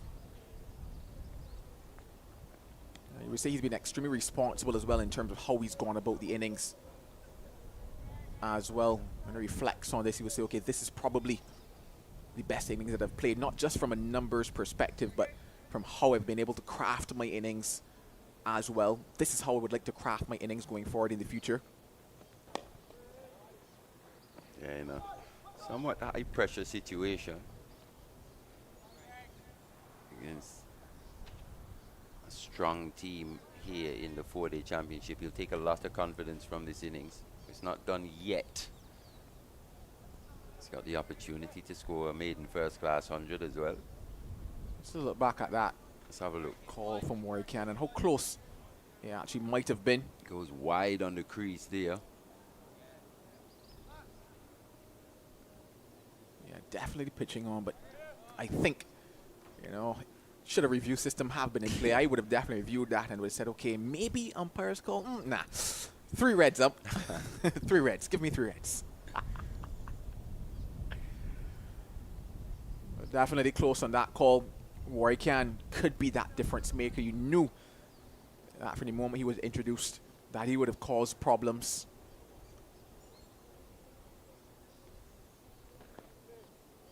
He's just got to be careful there and going back. We saw that. Maybe misreading the length. Going back to a delivery. He probably should have been coming forward too.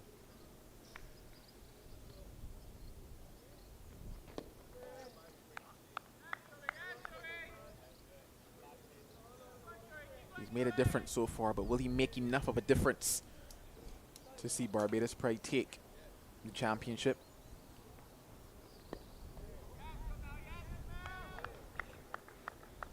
To be fair, I think Barbados didn't put themselves in the strongest position, especially yesterday, with that opportunity to maybe just press home that advantage.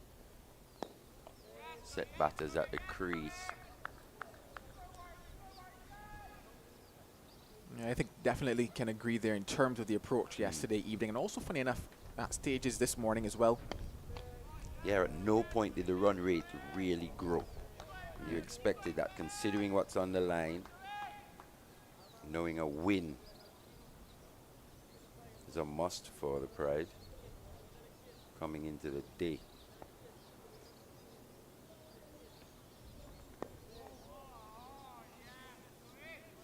The end of that over, and drinks here. Possibly the final drinks that we might take on day.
Skipper Brathwaite to continue, unable to get himself to that one.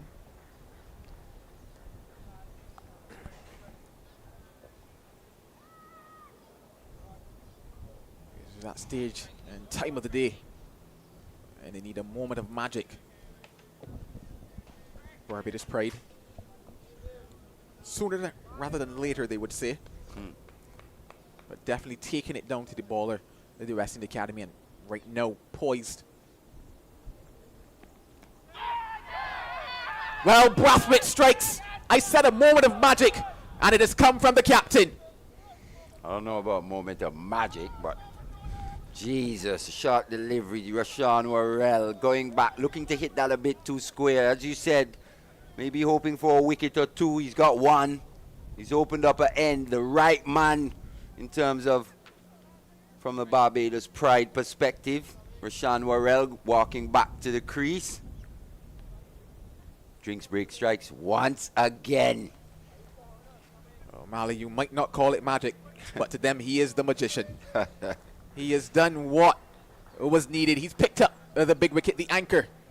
And Mali, when you lift the anchor, you know the ship starts to rock. Well, will that be the scenario here for the West Indies Academy? Is the Bajan fandom really coming out now, isn't it? No, Mali, I'm just a wordsmith. No, I'm just a wordsmith, Mali. It's coming out now. The anchor. I don't know about all that. I ain't buying into all that. You know what I'm saying? It might look different. If the West Indies Academy could bat through the next 12 overs, I think it's going to be tough now. It's going to be applying a lot of pressure from both ends, especially when Warwick's on. Well, it's brought another Barbadian to the crease, and Joshua Bishop. See what I did there, Mali?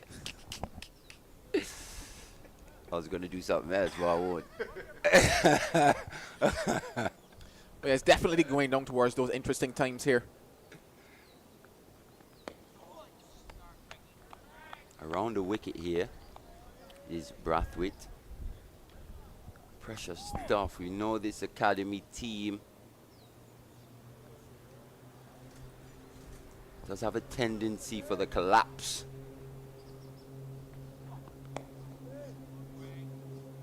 It would just be so interesting. Because remember, I went back and I pulled up that innings from the very last match of the season in 2023.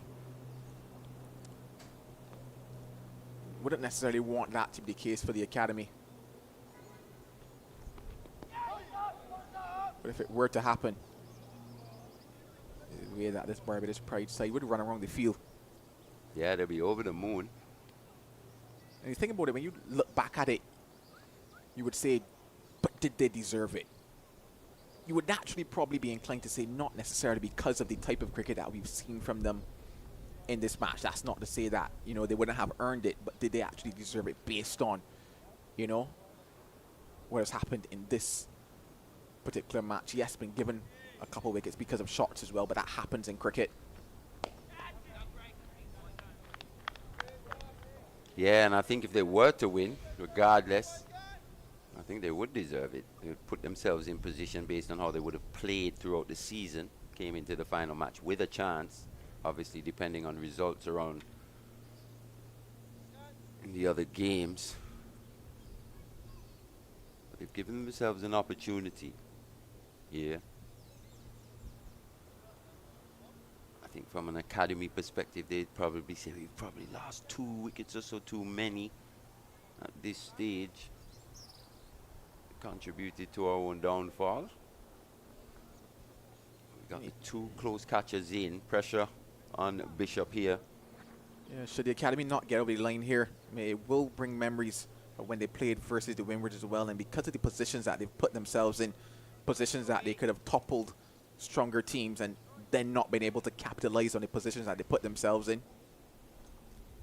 So definitely something that, you know, we'll also have to go and look back at. Yeah, you do expect that from young players as well.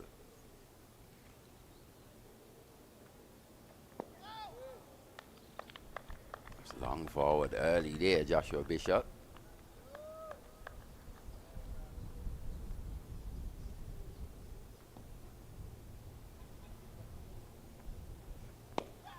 You're right, that Worrell wicket was a huge wicket in the context of things. He was the player who probably taking up that mantle from Kadeem Alleyne. He was going about it in a different way. He was very effective nonetheless. So 2 new batters at the crease. That's something the West Indies Academy probably wouldn't have wanted here.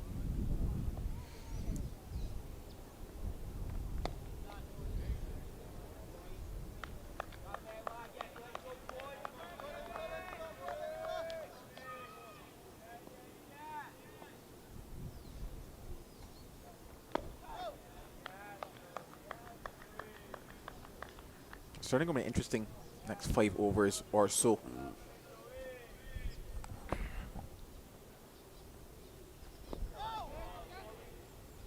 So all of a sudden, we've gone from Rashawn Worrell at the crease and them just having to continue batting in the nature in which they were. They probably would have gotten home quite comfortably.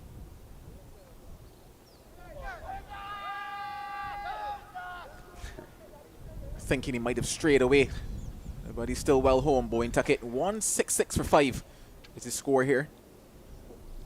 It's the beauty of this game.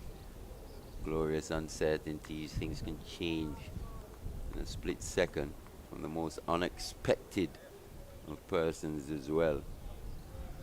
Yeah, it's true. I said, you know, maybe it could have been. Well, then again, you knew.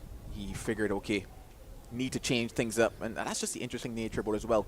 Because sometimes, especially as an experienced batter, and experience not necessarily in just age, but in terms of time spent at the crease on this occasion, you might just drop your guard just a bit. Say, okay, well, hey, I have gotten through the best of the lot. There's nothing else that should get me out. And then all of a sudden, just maybe a lapse in judgment, a mistake in timing, and then you find yourself back in here. But even so, still looking at this situation, it should still be a comfortable ask for the Western Academy. Still that last hour to bat as well in terms of the final 15 to go on top of 10. So in terms of balls remaining for runs required, there's absolutely no pressure, but there will be pressure in the mind, and that is what, from a Barbados Pride perspective, they can look to play on. Create scenarios that don't technically exist, but you would really want that these young guys could really settle in and craft what would be a lovely story to finish this season. To be fair, I think what's making us a bit pensive about the West Indies Academy have been the batting performances that we've seen this season. It's been mainly Carlin Bowen Tuckett. It's actually quite apt that he's the man there in this situation now. Fantastic opportunity for him to finish his season with an exclamation mark in terms of just seeing his team home, helping the academy to what would be a 3rd win this season.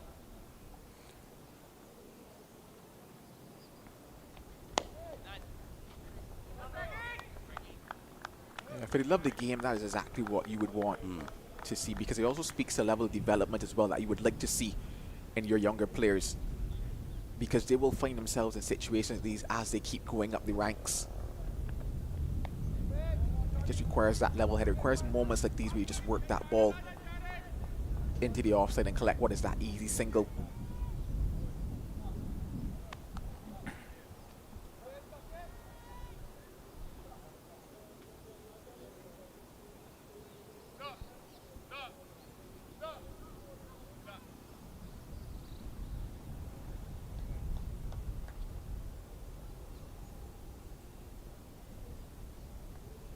Thing is now, how long does Brathwaite continue for?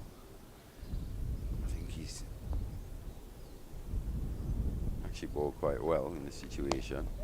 It's been on the money. End of that over. Tight stuff here at the CCGs. 168 for 5.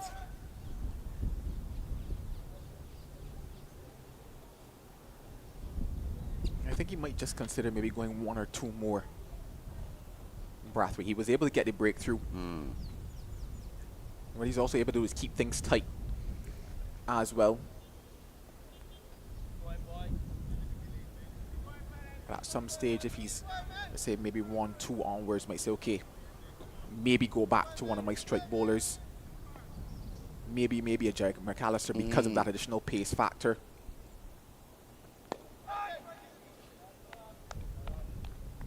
Seen Akeem Jordan in a little while as well, so he should be well rested for another burst at some point.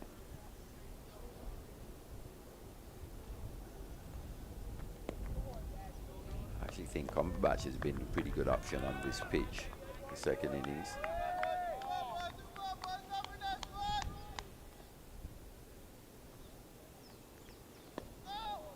With his style of bowling, wicket to wicket.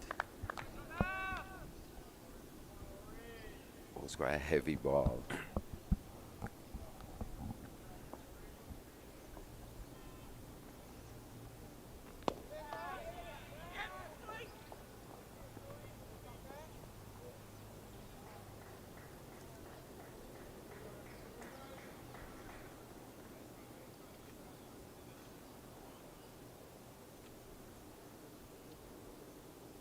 2 deliveries remaining now. Just the 1 run from the over so far. Bishop comes on to strike.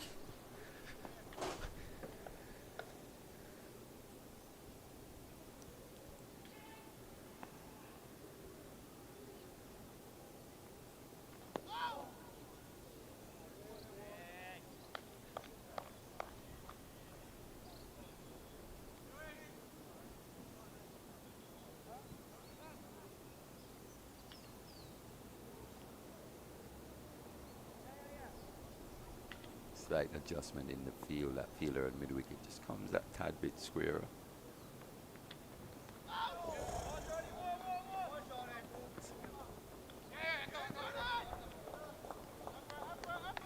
They pick up 2 to close out that over. That ball actually just finding its way into Joshua Bishop. Hopefully no damage done. At the end of the over, it's 171 for 5. She seems to have hit him on the heel, Josh Bishop, but as he said, not too much damage done. You mentioned someone for sure that they could definitely turn to as well, Barbados Pride, in the form of Shakil Kamabach.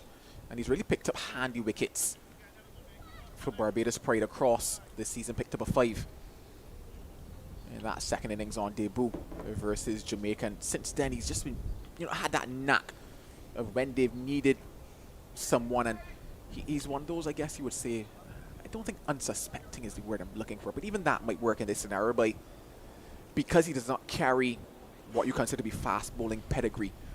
Batters have kind of underestimated what he brings to the table. Yeah, you're right. 100%. It's just slightly quicker than batters anticipate. Even here today, he's gone past the outside edge on a few occasions. I thought he was very unlucky as well.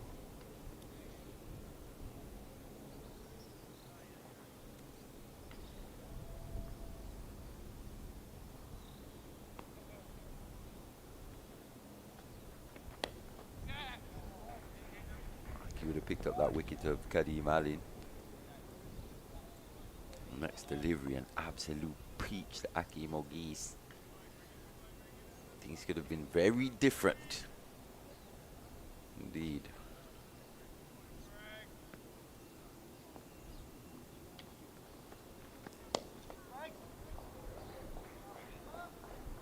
Just chipping away at these runs, one by one, the West Indies Academy.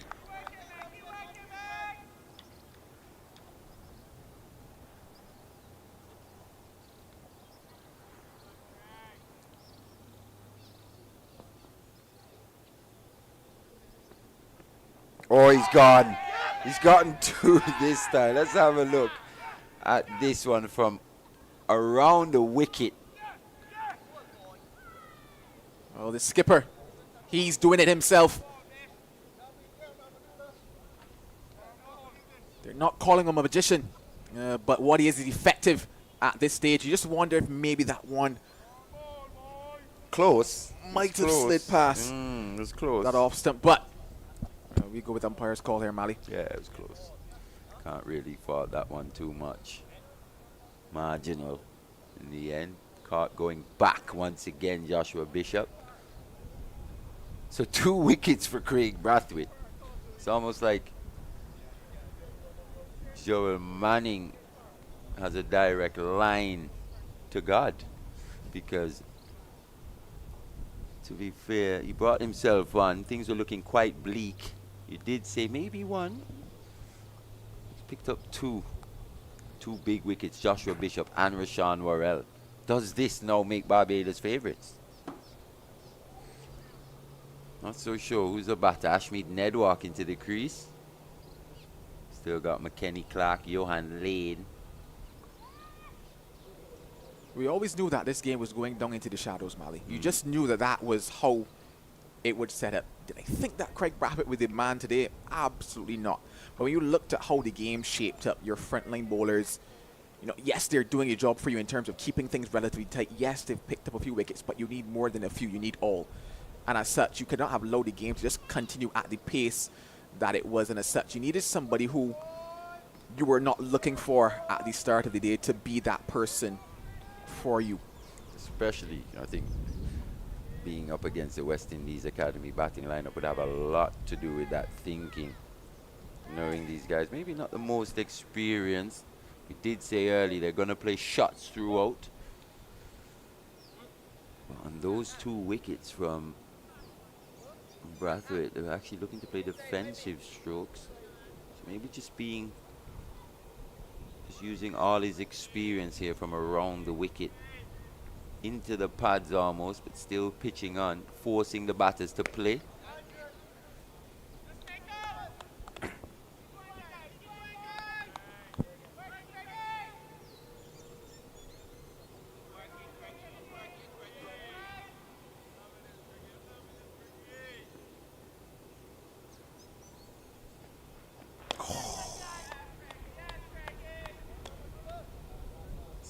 Another successful over this for Craig Brathwaite. 2 for 8 from his 4 overs.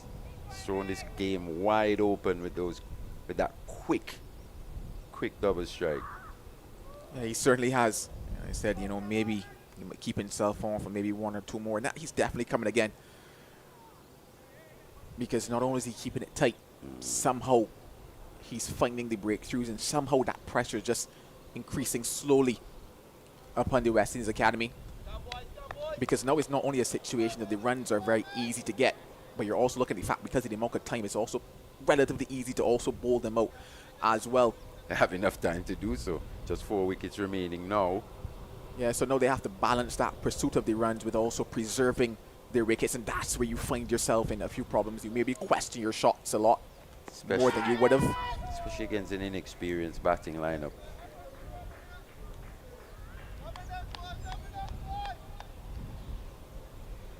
A ball that you might naturally have just thrown out to. If you're just 4 wickets down all of a sudden. You're strong in defense to because you're now 6 down. Bites out to the surface just a little more than you expect. Just things like that become possible.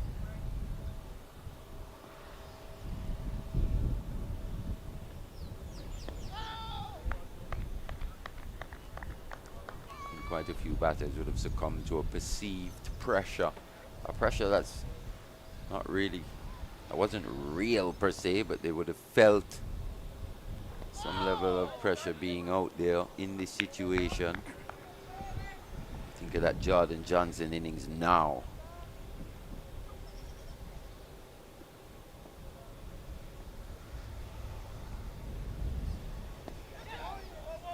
And the manner in which he was dismissed, the amount of time remaining in this match.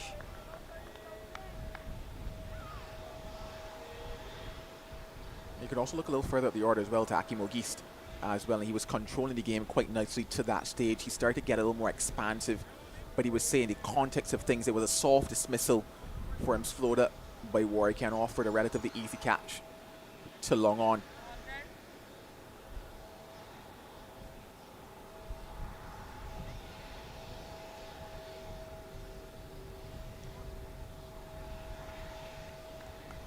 Speed Ned will be facing to Warwick now.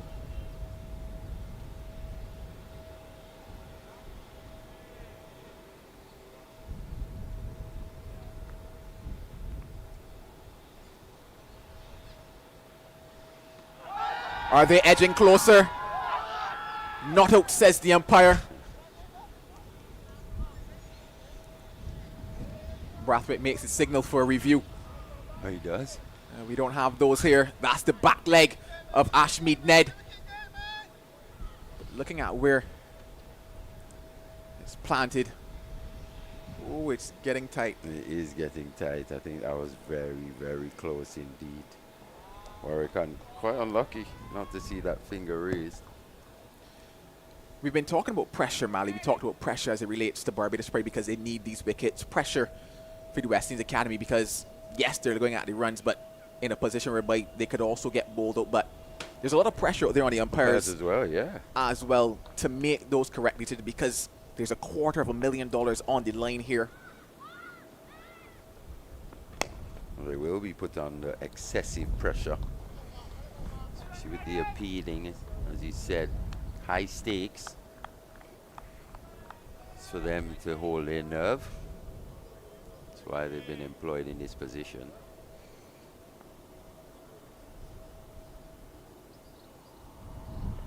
Gone quicker this time, just uses the pace, Ned.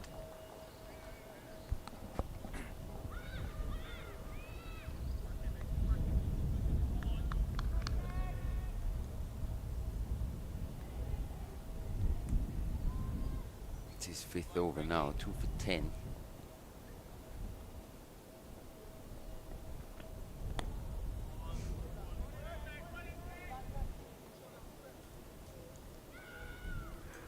Just there, pressure the situation almost. That one just lobbed up. I've seen Bowen Tuckett just drive those deliveries almost down the ground more often than not. There, he's gone quicker this time. Suicidal. Oh, it would have been close with a direct hit. Even out. I think we saw this in the first innings. Quite a few hairy decisions from ill-advised decisions from Colin Bowen Tuckett.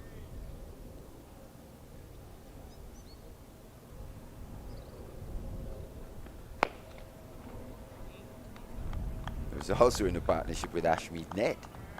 Yeah, had about 3 or 4 instances in that first innings where there were close calls, got caught in the middle of the pitch, didn't get it run out.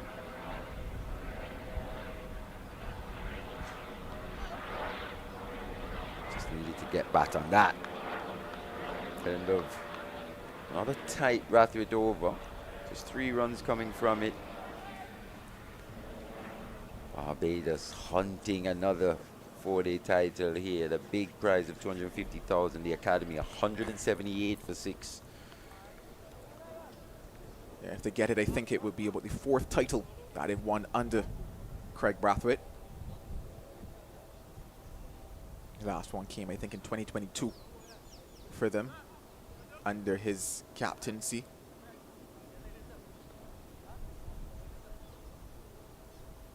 It will be interesting after all this to get his assessment, even if Barbados don't get over the line with regards to what he's thought about this first class season. The fact that many have been talking about it being probably one of the better first class seasons that we've had for some time.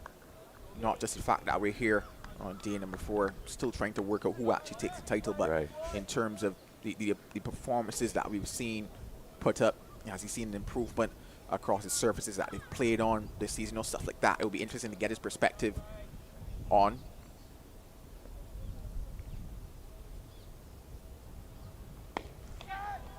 Ned goes for that long handle.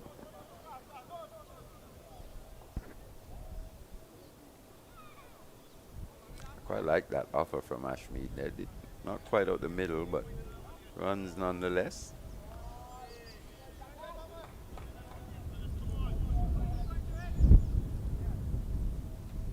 Perhaps a slight change in the field, even though it's Bowen Tuckett on strike. And it's that man that was just moved back that comes into play now in the form of Shaquille Cumberbatch. Just asked him to maybe take about 6-7 steps back towards that boundary. Another change is might look to reinforce that leg side field where he can. It's into the 30s now. Runs required for the Academy, 38. So Brathwaite goes into short mid wicket, and McCaskey just drops back to short cover.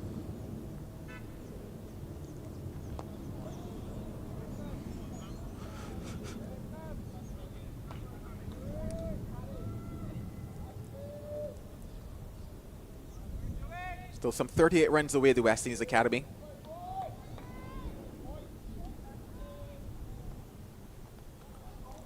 That one was teasing, that one was tempting, that one almost never arrived given the pace that it was bowled at. Seemed to almost have that one on a string, Jamel Warrican.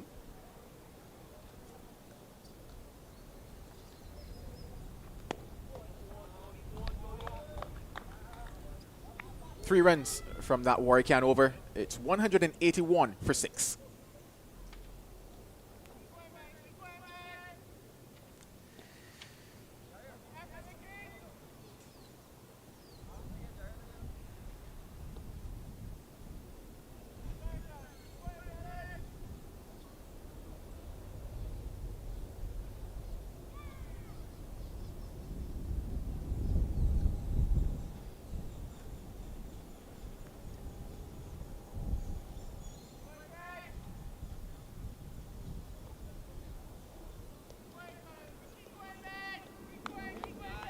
As expected, it is Craig Brathwaite to continue.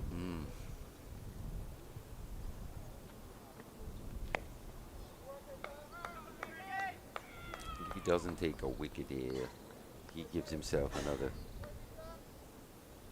couple at most.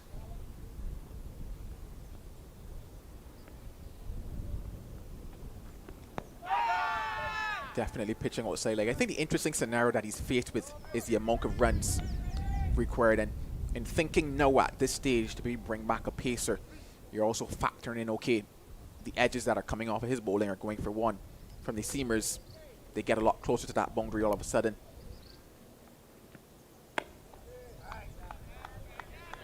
Twos and threes become the order of the day. So I think it's just that interesting period where he recognizes, okay, he's been able to keep it tight, so is Warwick can.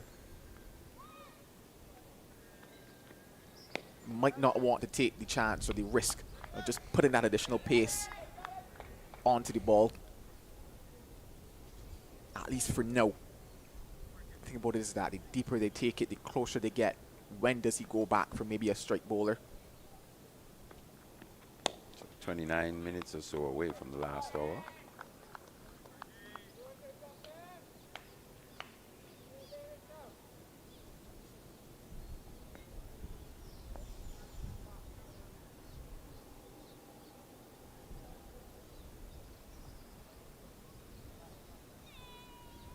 Kasky comes a bit straighter. So that's straight mid-wicket position.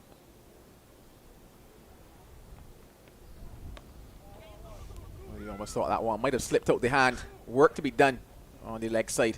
And Reifer does it. They get 2. Wasn't played with any real conviction from Bowen Tuckett, but kept it down. 2 runs. End of that Brathwaite over. 2 runs coming from the final delivery. The Academy, 183 for 6. Well, the interesting thing that I noticed at the end of that over, McAllister, he jogged up to Craig Brathwaite. They exchanged, I would say, maybe about 10 words. And McAllister made his way to his field position. Well, and actually, you wonder. That would have started it previously, because it was Brathwaite who would have called McAllister up to give him a message to take down to the coach. So I think Vasper Drakes came out, relayed whatever message to McAllister, and he brought it back. This tells you Barbados as well, still.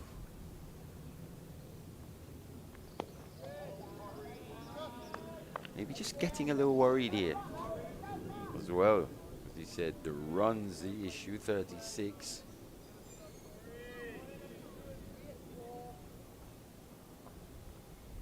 Three overs remaining in the day before the final, 15, final hour.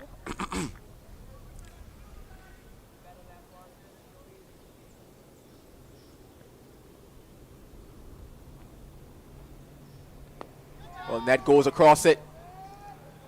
And he collects a boundary for his efforts. Yeah, good offer. He did try this previously. This time makes better contact. Ashmead Ned. Fielder was moved to a straighter mid-wicket position. Big open spaces, especially behind square, just in front of square on the onside. What's also interesting is that directly before that ball, we'll get back to it after this.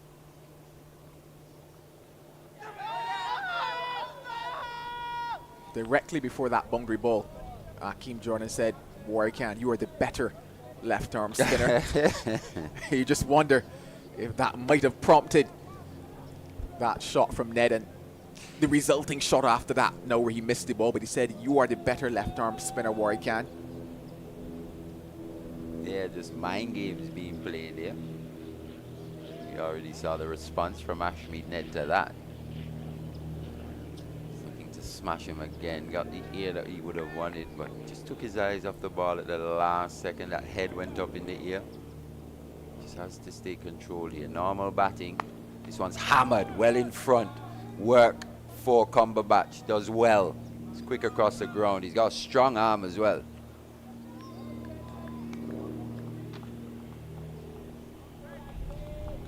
Very strong guy.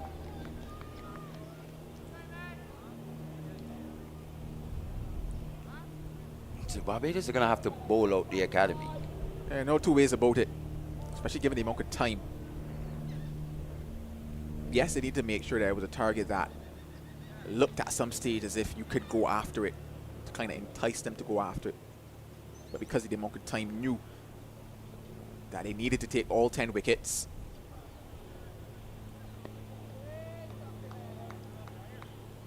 Well, 5 runs out of that Warwican over. It's 188 for 6. Yeah, you did get that feeling that it's time for a bit of pace here, especially with Ashmead Ned at the crease. On to McAllister, his quickest bowler.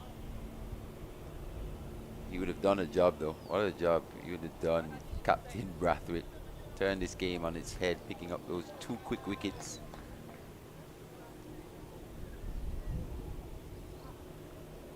It's that point you say, okay, now or never, Mally.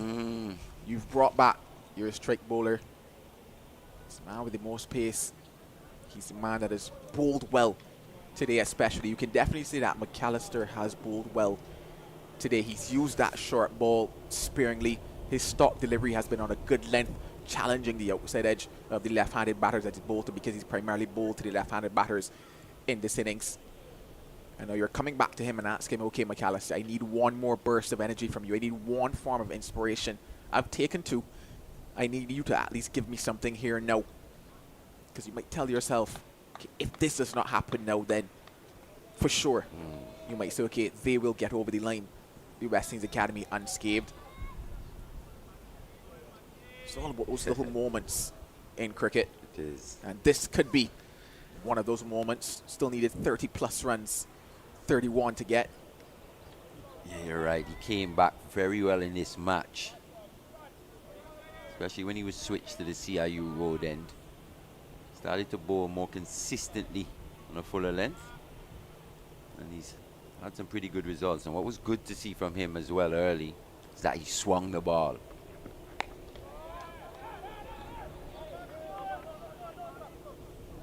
Starts with a back of a length delivery.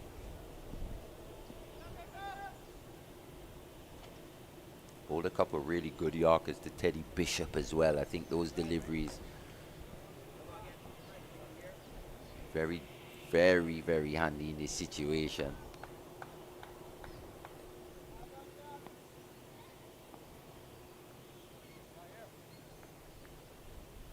Operating what you might consider to be an in-outfield McAllister.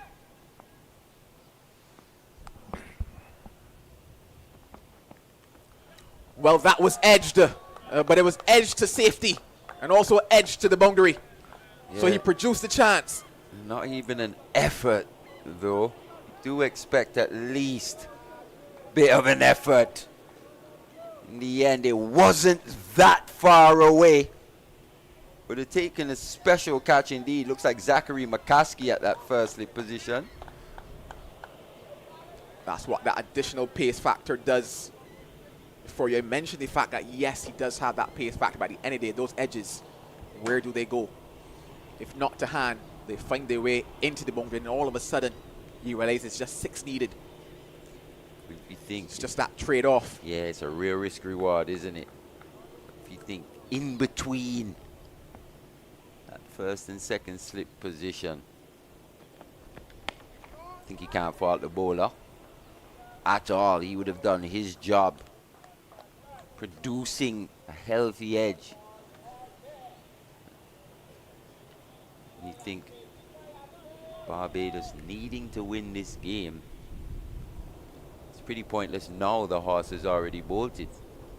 You'd expect them to be on the attack, especially in the catching positions. Can defend the boundaries pretty well. Our man back at point and at square leg.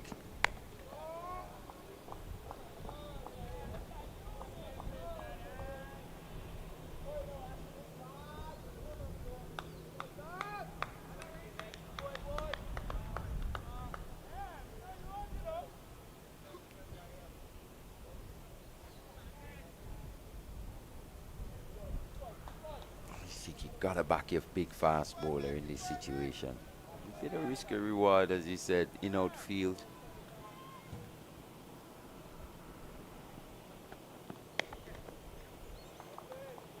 Just imagine if Bowen Tuckett was dismissed. Wow. Yeah, we talk about moments and you say, okay, moment missed. And because of that, things settle back down and just go back to how they were before. It's always difficult to reproduce the moment.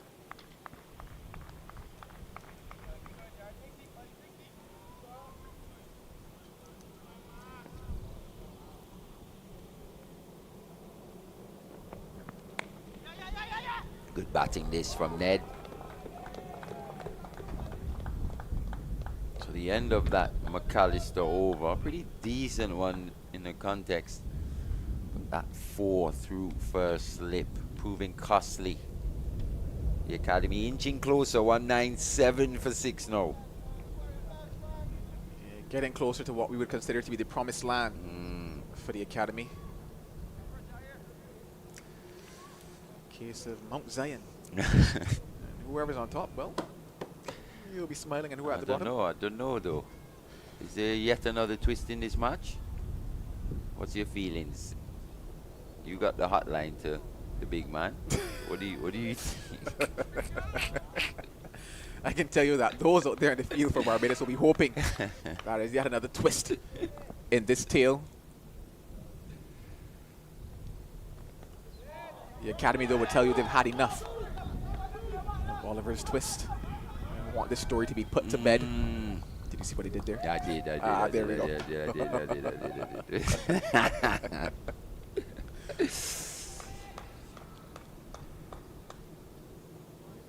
I was being deliberate before. You know, it's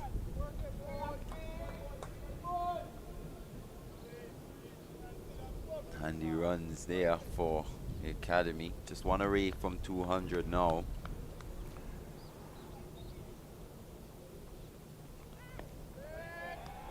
Ashmead Ned has actually played well in the circumstance. He still looked to be positive, which is good.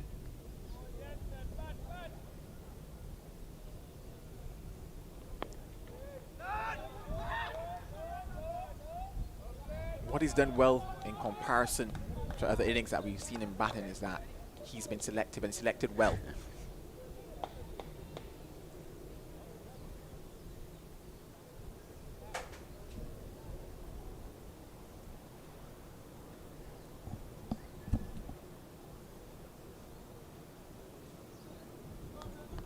That's all.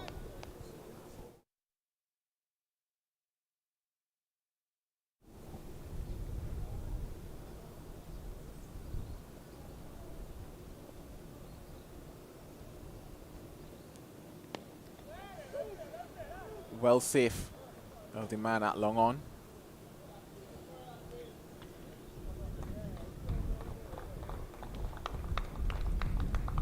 With every single, you hear those claps coming from the West Indies Academy boys. You can't see them on your screen, but they're all sitting at the boundary's edge, so to speak, in their dugout area, just quietly hoping and anticipating what would be an absolutely magical moment for them here in round number 7. Against the odds, almost, you were expecting the Barbados Pride to come here and almost dominate the academy.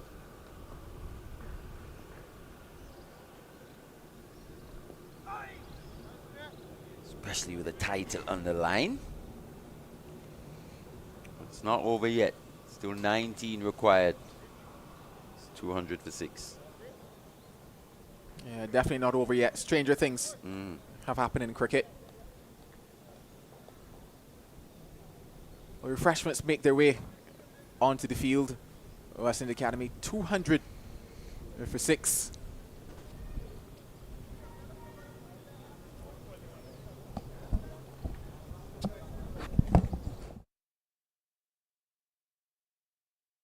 No. Dancing up the pitch, he goes high over the mid-wicket region, and that's a towering 6, and that is 100 for Kevin Wickham. His third in regional cricket. Hats off to the young man. I have the pleasure of having Kevin Wickham alongside of me. Kevin, how are you doing today? Good, man. All right, that's good to hear. So I want to start you off with the exact same question I asked McKenny Clark in my last interview. And by the way, he said that he is better. So the question is, when it comes to dancing, who is better between you and McKenny? That's not even a question. There's only one answer. And the answer is? Me. Okay, he did say you though. He did say you. He was honest enough to say that. He was. So yeah, I guess the answer is aligned. But let's talk a bit about the cricket side of things. And I want to take you back to last season first. What would be your first class season? How do you think that went for you? Last year was pretty much a difficult season for me. It was my first year playing first class cricket, and obviously the expectations of me were very high, and I don't think I matched that standard last year, to be honest. But obviously knowing that if I got the opportunity this year, I have to capitalize, because it'll be my second year around, and I have seen what first class cricket is like, because I played 4 games last year. So I think that was enough for me to understand how first class cricket is played, and just match the standards, do even better. And I think so far this year I've been doing pretty well. Yeah, you say a lot better this year for sure. No, I think looking at last season, I think it was 7 innings for you and 77 runs or something like that. I think it was last season. This season, now, funny enough, you're at 7 innings now, and you've gone past 300. I think probably 370 something in terms of runs. 387.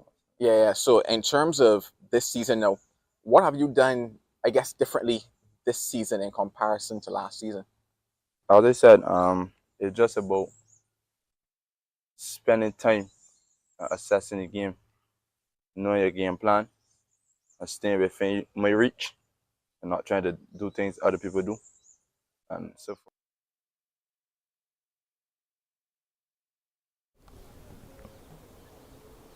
Well, we're now into the final hour of play here at College. The last 15 of this encounter between the West Indies Academy and Barbados Pride.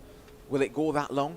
I don't think so, but we're about to find out. With 19 runs required and 4 wickets remaining, you see that signal there by umpire Dugan just tapping his watch to confirm that we're now in the last hour of play. I've got Vernon Springer alongside of me to take us towards what will be the sunset on this year's season.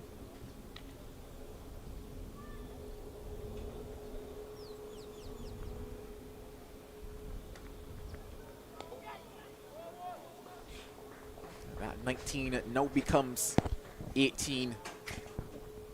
The smiles starting to get a little bigger for the West Indies Academy dugout.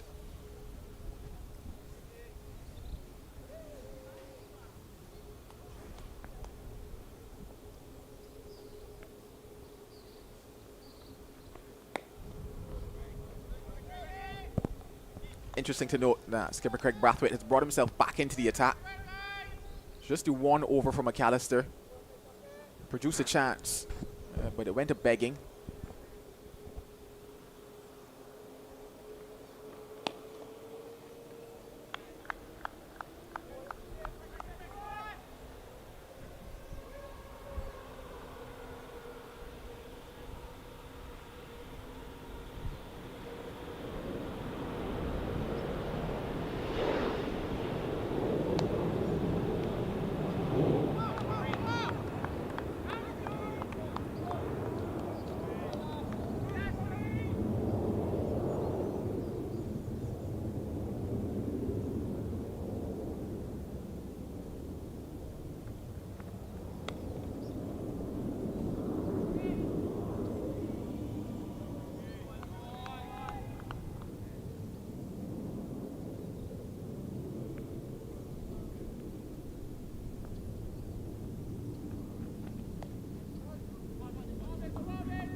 first over after the water break completed.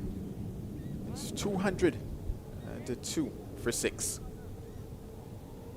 202 for 6. The West Indies Academy requiring some 17 singles to take them to their third victory of this 4-day championship.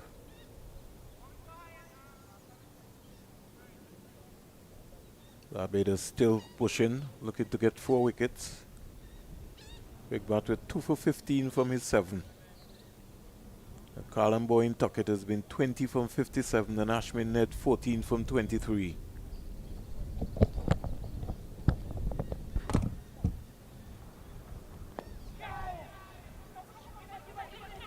Could this be a chance to get home in the end? It was a relatively late call, given that they felt as if Warwick would have cut that one off. But one less for them.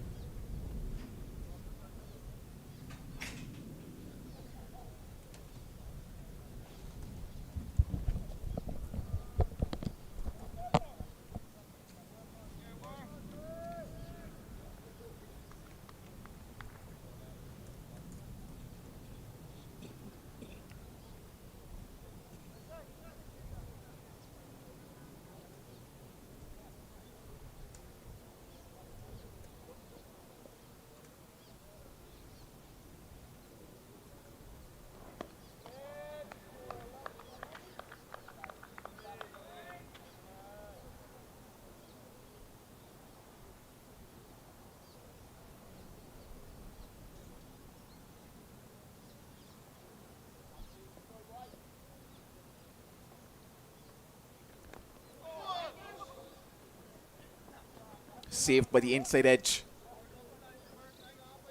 Ashmead Ned.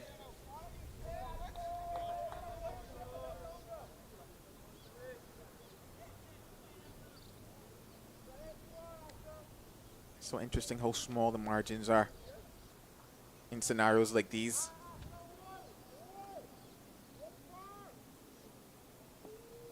Take this partnership up to 30 now between these two. It was certainly a much-needed partnership for the West Indies Academy. They were on their way. Then they had a couple stutter steps, you would say.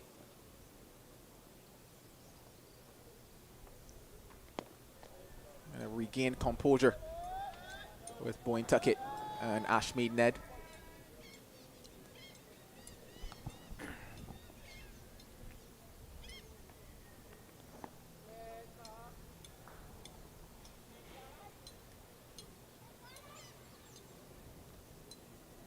$204 for 6.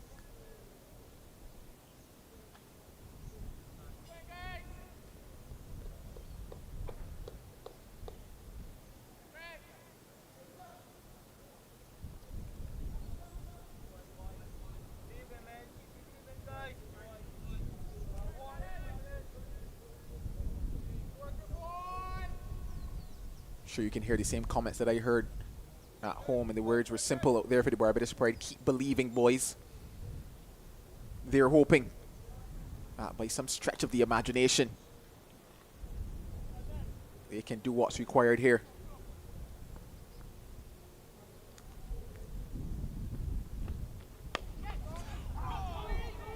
Well, that was the chance.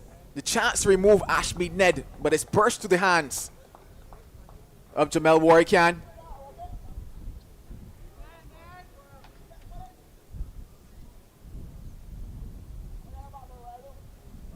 They said keep believing, and they were pushing, and that would have been another wicket for Craig Brathwaite. In and out, as they say.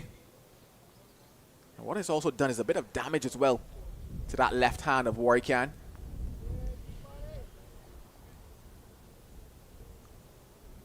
They would have wanted him to hang on to that one.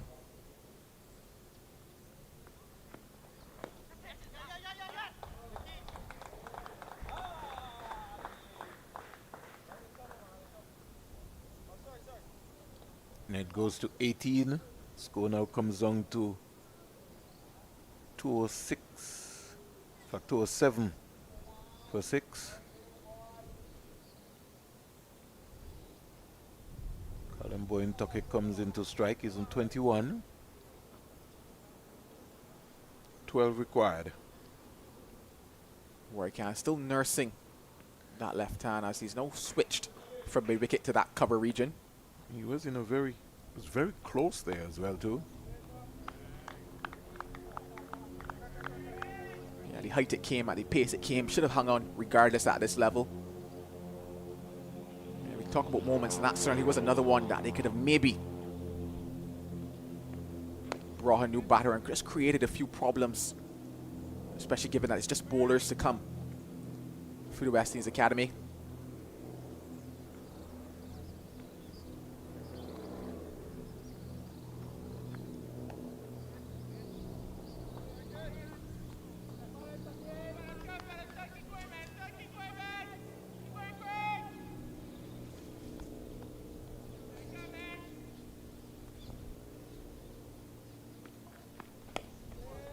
And behind it nicely, and that brings another over to an end. It's 207 for 6.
So at stage now, with Bowen Tuckett on strike, they've moved everyone from the boundary. I don't think that's going to tempt Bowen Tuckett into playing a shot though. He's been extremely composed, not just in his innings, but across majority of the innings that he's played in this West Indies Championship. He's shown a level of maturity that he can certainly be proud of.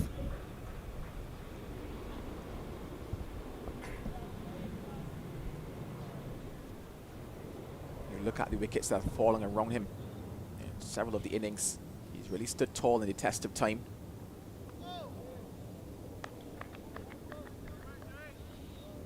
Academy require 11 runs. Walking into his 22nd over. As expected. Continues in similar fashion. Bowen Tuckett, 208 for 6.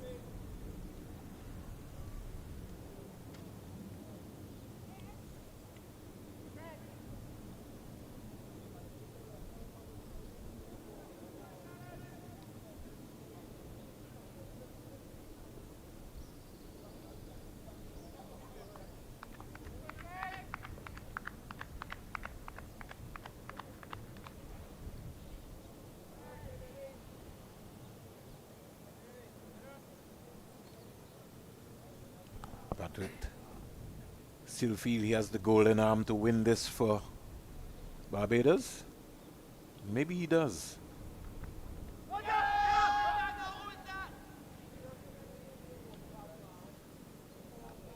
Not particularly length that you would want to be sweeping from. But the fact that he's coming around the wicket, the majority of those balls definitely will be pitching outside of that leg stump for Craig Brathwaite.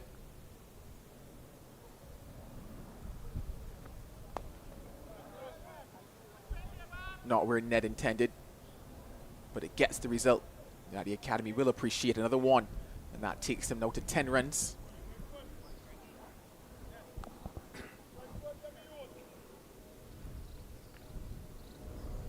Coach Ryan Hines coming around in the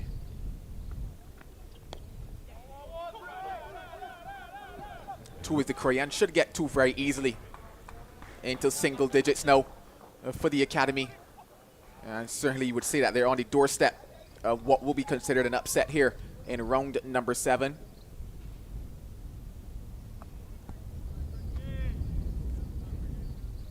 A lot of bragging rights, a lot of chatter we had during these two teams here, 4 days. A lot of mind games taking place.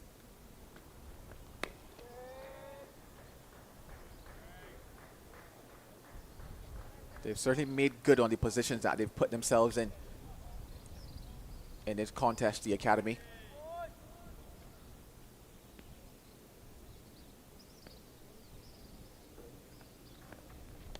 Kudos as well to Teddy Bishop and the way that he led his side in the field, the manner in which he rotated his bowlers, and the fact that they responded by bowling what he asked them to bowl.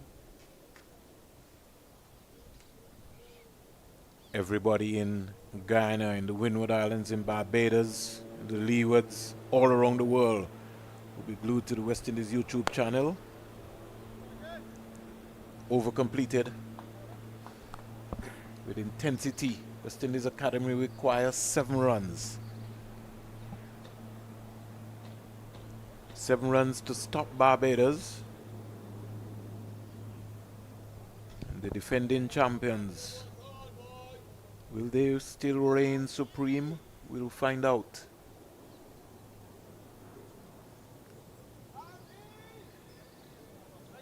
Yeah, given the situation of that game across with the Windwards versus Leewards, certainly that one finding its way towards a draw as well. I think by now everybody's calculated what that would mean for the defending champions, Guyana.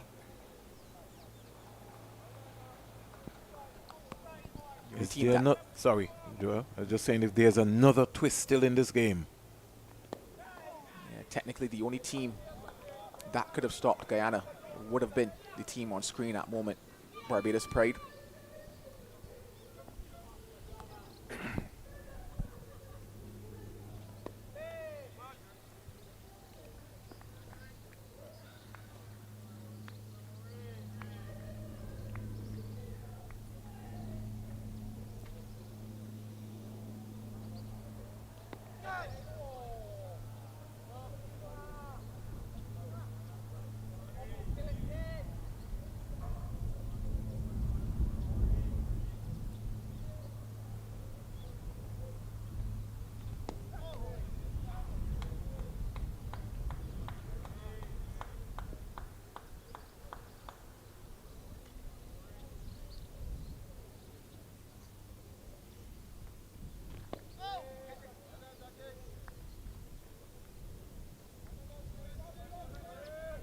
Two 12 for 6.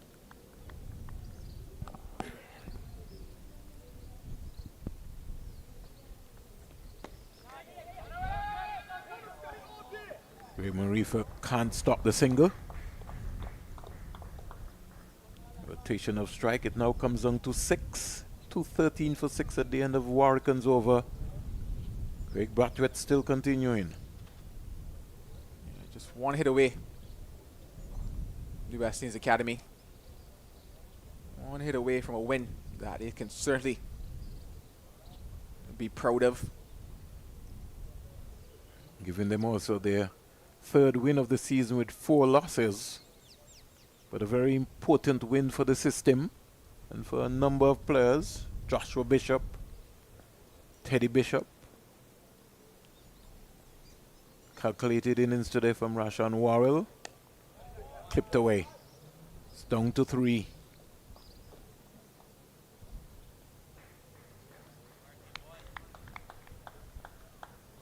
Ned, I think if you had a most improved cricketer for each franchise, Ned would be in the conversation. Ashmin Ned.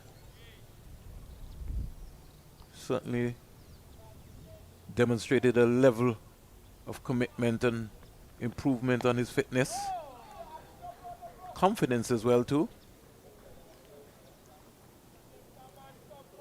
I just wonder if Ned is looking to finish it here in this over. 5 runs away, the West Indies Academy.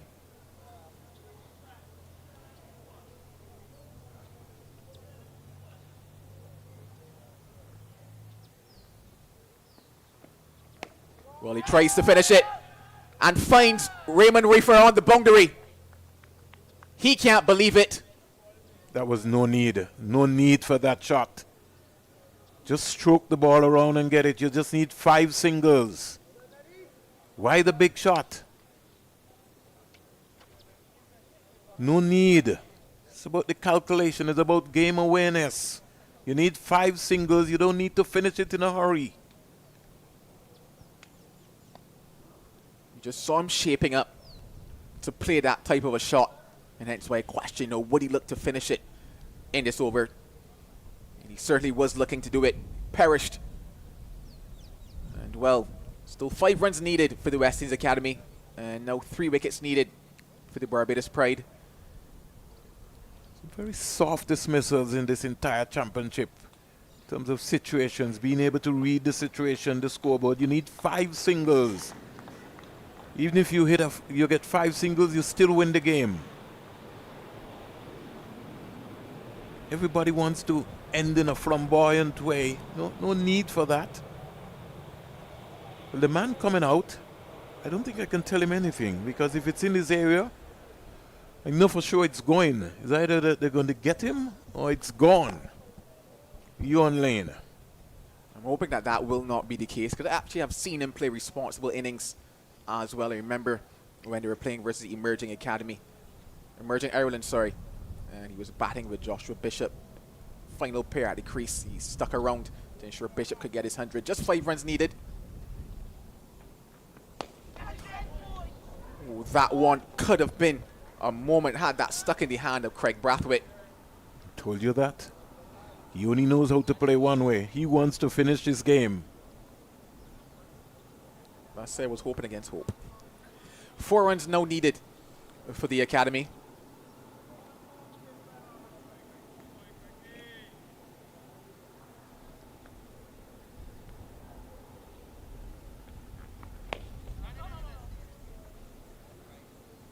$215 for 7. The entire world is watching. The Guyana Harpy Eagles in Jamaica. They'll be looking to get out the champagne bottles anytime soon and start celebrating. Glides it sweetly into the offside. The Guyanese all around the Caribbean, wherever they are, they'll be lining up. I know in Antigua and Barbados there'll be certainly a fete tonight somewhere. 3 runs required. So Guyana continuing their dominance at this level. They are the Caribbean Premier League champions. And now they'll be looking to start this year as the West Indies Championship 4-day champions 2024. But we can't talk too early yet, because stranger things have happened. Warwick can get a hat-trick.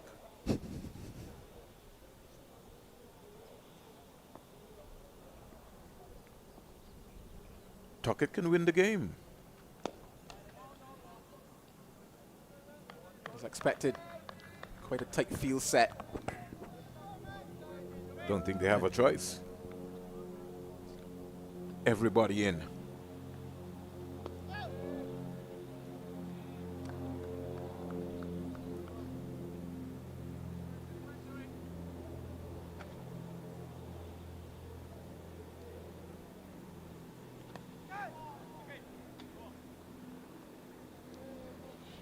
Colin Boyne Tuckett, leading run score for the West Indies Academy here. He's on strike to Warwican.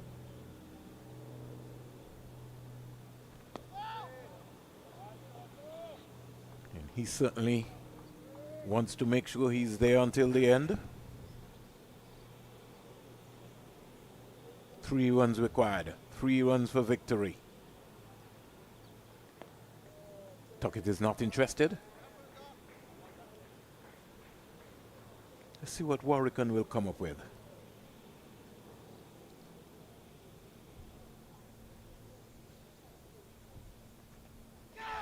Oh, bite and turn to add to the drama.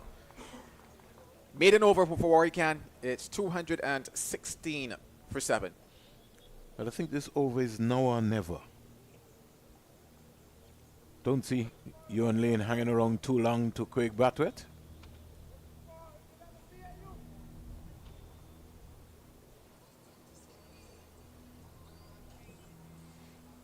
Three runs required.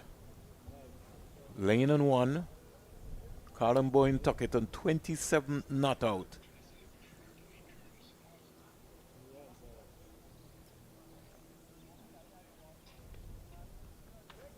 Feel well spread for Johan Lane. So the option to work it around is there. Sensing that he's probably still going to go as well. Brathwaite to Lane. 3 runs needed. Lane strokes it nicely back along the ground. He's one for the future, Johan Lane.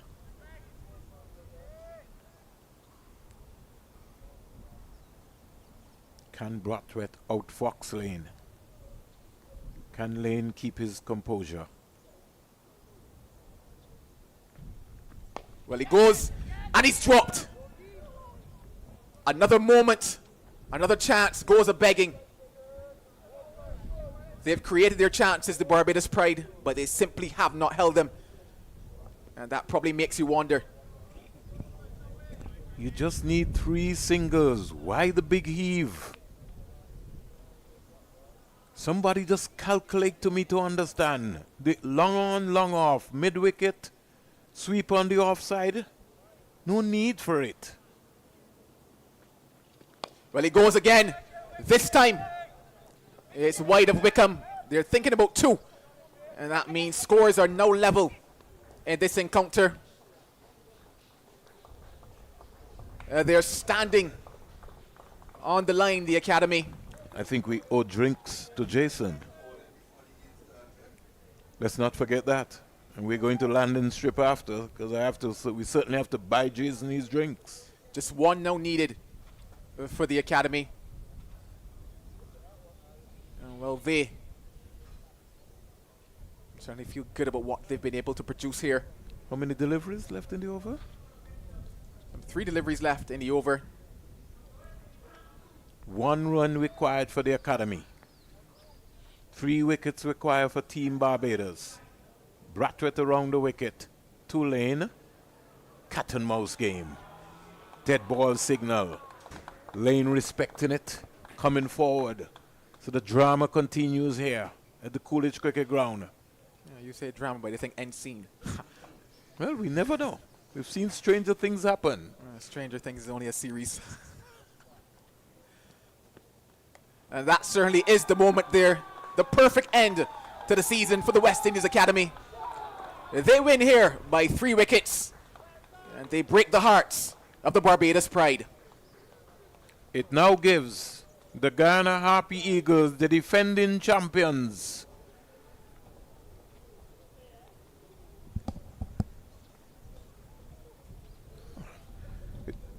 Based on the calculation, are you expecting a miracle?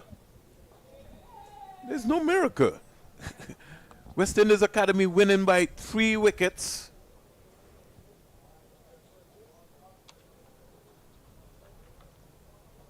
Congratulations all around. The Barbados team led by their coach, Vasbert Drakes, Ryan Hines, the manager, coming across to the West Indies Academy dugout. And they will look back, Joel, and say, where did it all go wrong? And just to give you a quote to start the conversation, we'll have to say Barbados batted poorly in their first innings. We lost power? Yeah, certainly a lot of thoughts for the Barbados Pride after this one. They came in as favourites and have left second best in this one. But kudos to the West Indies Academy and what they've been able to do in this particular encounter. They've put themselves in good positions, and have fallen away in other matches. This time around, though, they've capitalized on that position and have pretty much spoiled the party, you would say. But a job well done to them. Congratulations on what is now ending the season on a very high note for these young men, and quite a few changes as well into this side, given that skipper Naeem Young wasn't with them. A couple fast bowlers who have not played at all in this first class season or played some longer form cricket for some time in Ramon Simmons and McKenny Clark, and they have shown well and shown up for their side, along with the likes of Carlin Bowen Tuckett, along with Akeem O'Geese and others who have really done well in this match. So kudos to them, and that brings the curtains down here at Coolidge on this first class season. And of course, another match still ongoing at the moment between Leewards and the Windwards, and we do expect at some stage soon that match will also come to an end. But it's been a fantastic season of cricketing. Definitely say that is a season that is showing good signs for the future of West Indies cricket. Well, I certainly want to compliment what you said, and just to say that it really was an intense season. We saw improvement all around in terms of the fast bowlers, in terms of centuries being scored. Jeremiah Louis leading the way with the wicket take in terms of the runs, scoring runs. Joshua Bishop would have been the leading wicket taker at the end of the series. So a good series for him, completing there, transforming from the white ball version into the red ball version. And at times, as you said, not having their captain Naeem Young being able to come and compete, win 3 games and losing 4. Those 4 games that they lost, they could have been closer encounters. But Barbados will look back at this game and said, like I said, that they really didn't bat well. And missing Roston Chase, that was a big miss, especially coming into a real championship game without one of your star performers who really would have dented the Leeward Islands Hurricanes in that penultimate game before they got to this final game. That would have been a seriously big miss. Barbados will have to go back to the drawing board and figure out where they went wrong and start maybe the new season. For the new season coming up, there will be some graduates who will be moving on, hopefully from the academy into respective franchises. And for the purpose of West Indies cricket, we want to wish all the teams all the best. So I want to say thanks to Joel Manning, Mally Richards, Kevin on the top of the camera, all of the folks who were, Jason, the whiz right here, and all the folks who followed us via the West Indies YouTube channel. We thank you very much for your presence. And we say goodbye, and we see you sometime around in the future for the next series, live and in living color. Thanks to 360 and the entire team.